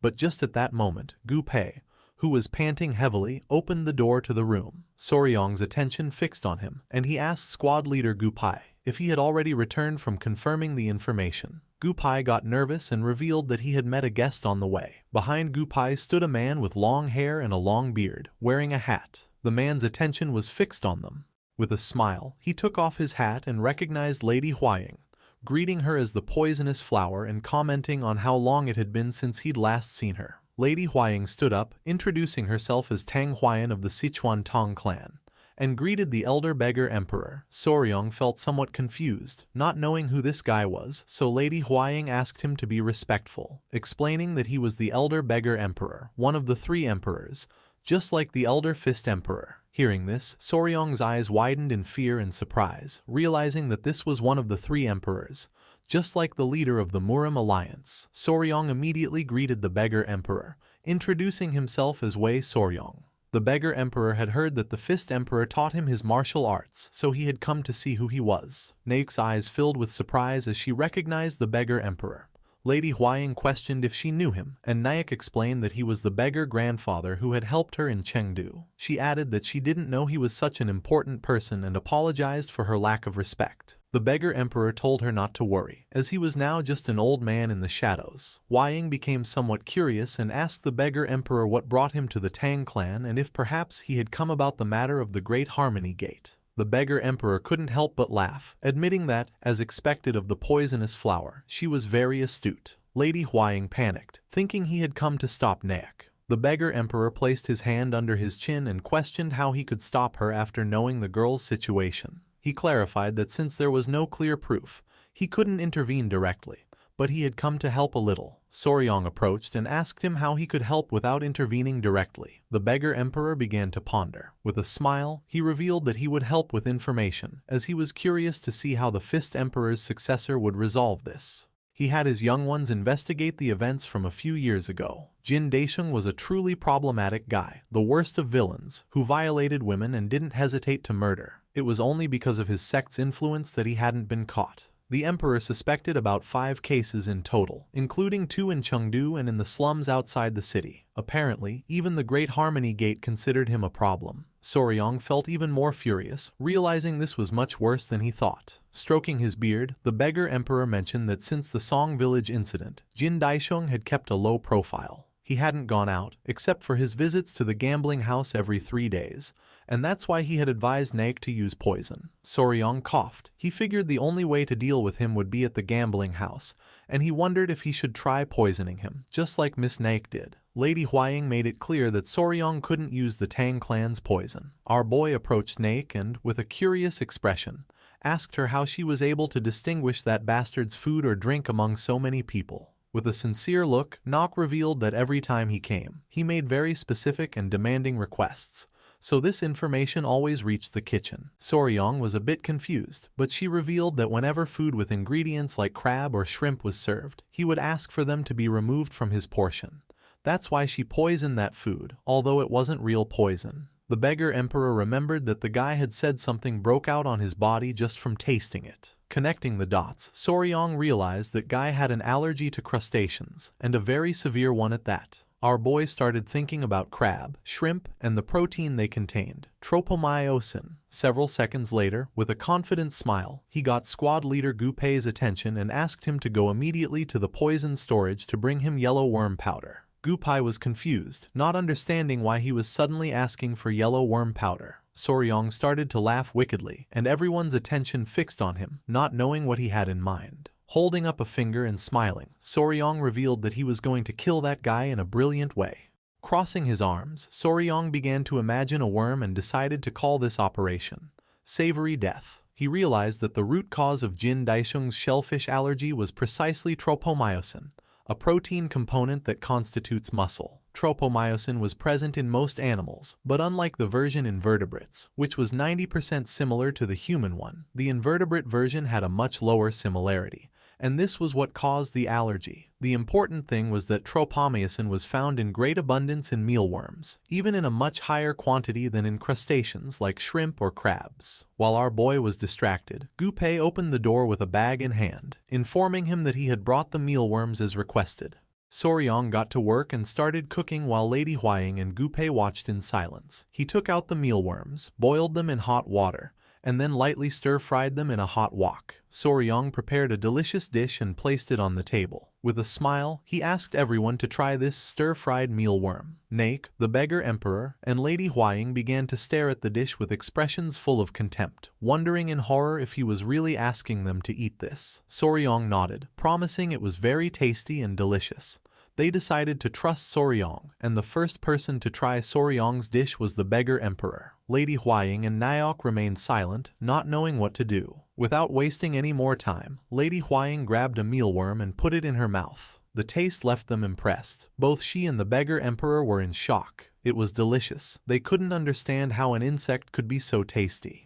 Noticing this, Soryong's eyes began to shine with joy. Of course, it was delicious, so much so that it was known as gosoe for being a savory larva. In his past life, it had been a surprisingly popular snack. With a curious expression, the beggar emperor admitted it was tasty but asked how he planned to assassinate Jin Daisheng with this. Our boy crossed his arms, then, showing a finger and a confident smile, he reminded them how it was mentioned that Jin Daisheng had a reaction when eating things like crab and shrimp. He explained that what was harmless to one person could be a poison to another. Just like crab or shrimp, these mealworms also contained an ingredient that was a poison to him. Lady Huaying realized it was similar to how Lady Yongyong was sensitive to bee venom. Soryong explained that if they ground it finely and mixed it with other food, it would only add a delicious flavor, and there would be no reason to suspect murder by poisoning. With a smile, the beggar emperor began to stroke his beard, realizing that this was what Soryong meant by killing him in a savory way. Soryong began to ponder and mentioned that the more they added, the more certain the effect would be, so they would add a generous amount. The problem was deciding which food to put this in. Nok raised her hand and in a calm tone, mentioned that she had a good idea. Soryong became curious, wondering what she had in mind.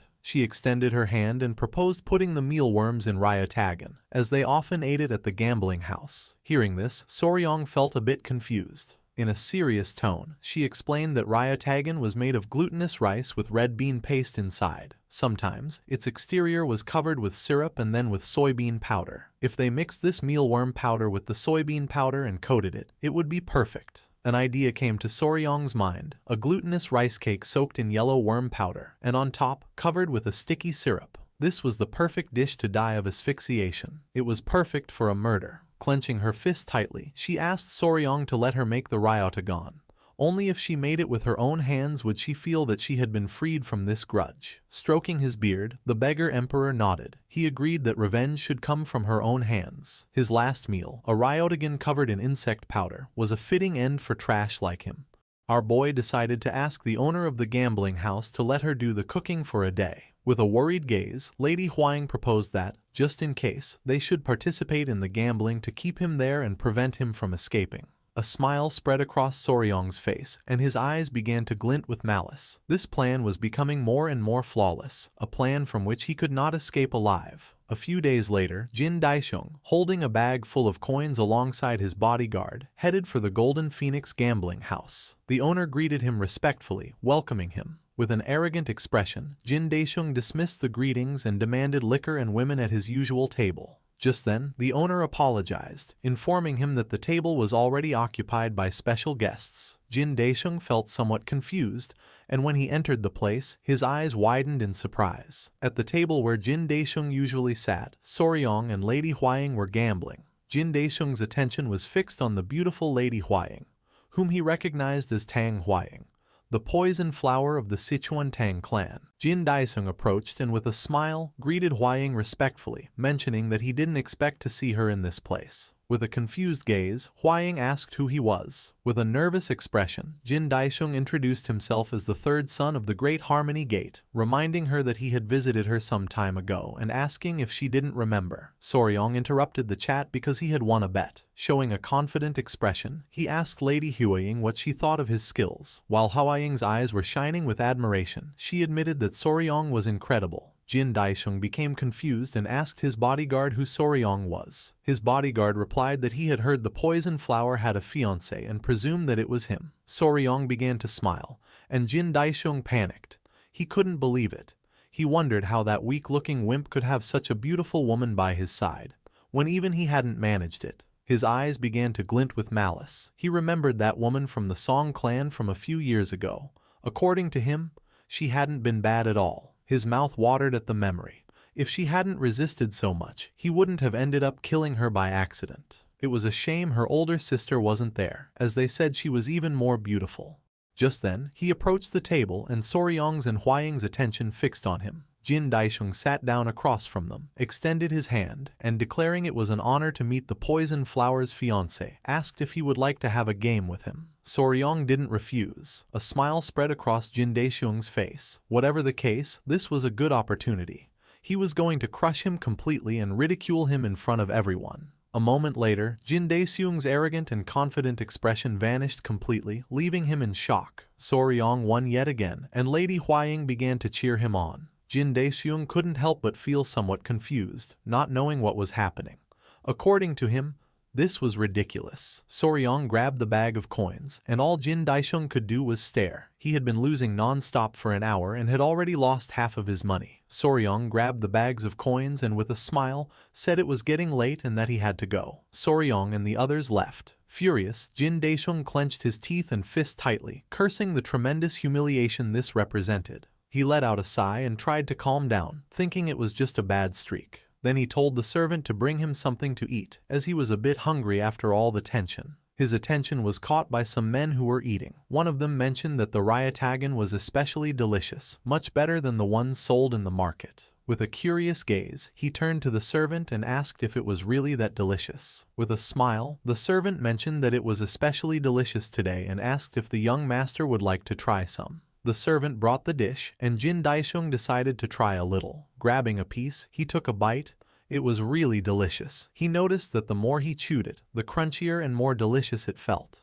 Not long after, Jin Daeseung's face twisted in pain, causing him to fall from his chair to the ground. He placed his hands on his neck, feeling a familiar sensation. Hearing the commotion, Soryong and the others started running towards him, worried about what had happened. The bodyguard revealed that the young master had collapsed after eating the ryatagan. Soryong asked the bodyguard to step aside for a moment to attend to him. Worried, the bodyguard asked Jin Daeseung to hang on for a bit. Foaming at the mouth and with his eyes full of tears, Jin Daeseung grabbed Soryong by the shirt, begging for help. But not long after, his eyes widened in surprise. As a sinister aura emanated from Soryong's body, he began to stare at Jin Daeseung and asked him if he had enjoyed the ryatagan. With a cold expression, he told him that for the crime he had committed in the Song clan's village, he hoped he would regret it forever, even in the afterlife. Furious, Jin Daeseung grabbed Soryong by the collar, not knowing how this bastard knew about that. Soryong pushed Jin Daeseung's hand away, exclaiming that he seemed to be suffering horribly. Jin Daeseung started screaming in pain,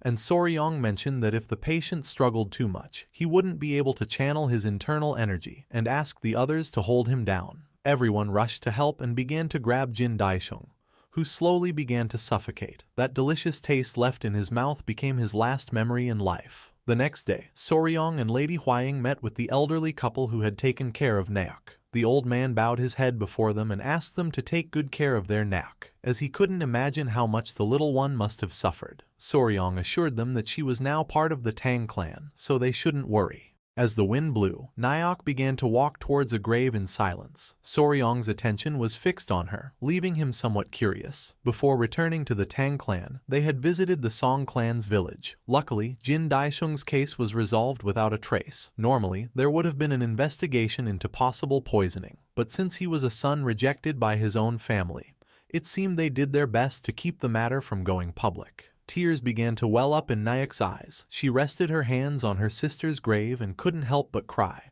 wondering if she had taken too long. Overwhelmed by guilt, she lamented not having come home earlier that day, repeating over and over that she was sorry. Soryong couldn't help but feel somewhat surprised, and he realized that even the crickets were crying.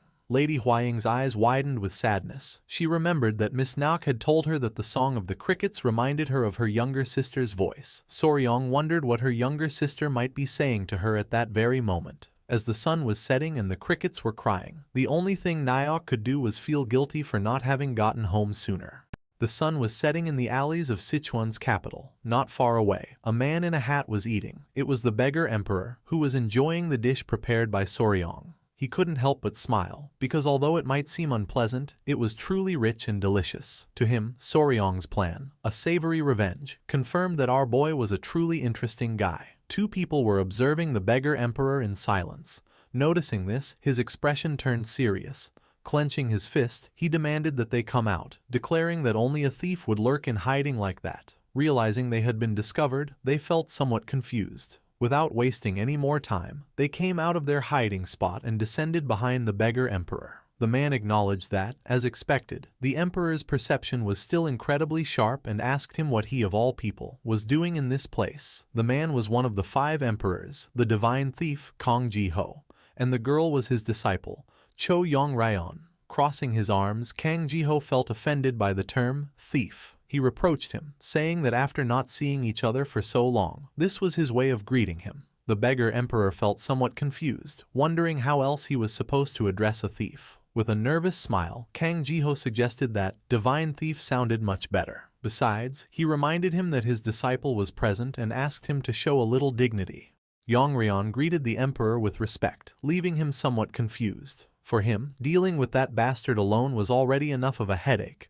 and the fact that he now had a disciple too only heralded more trouble in the future. With a curious expression, the beggar emperor asked what brought them to Sichuan. With a nervous smile, Kang Ji-ho explained that he had something to ask. He was looking for the person with the greatest knowledge of silkworms in all the Central Plains. Pointing to his wrist, Kang Ji-ho explained that his sacred item, the heavenly silks, had recently broken. He had believed they would last forever, but he guessed that even it had a lifespan. His tradition was to pass on the heavenly silks once the disciple's training was complete, but at this rate, he wouldn't be able to pass anything on to her. The beggar emperor placed a hand under his chin and began to ponder. For this case, he did know a guy. Kang Ji-ho was anxious to know who this guy was. The beggar emperor began to smile, and his eyes shone with confidence. The image of Soryong came to his mind, because in all the Central Plains, he might be the man who knew the most about insects. A few days later, it was dawn in the poison garden. Soryong was screaming in pain. One of Gupai's men was hitting him on the back with a whip,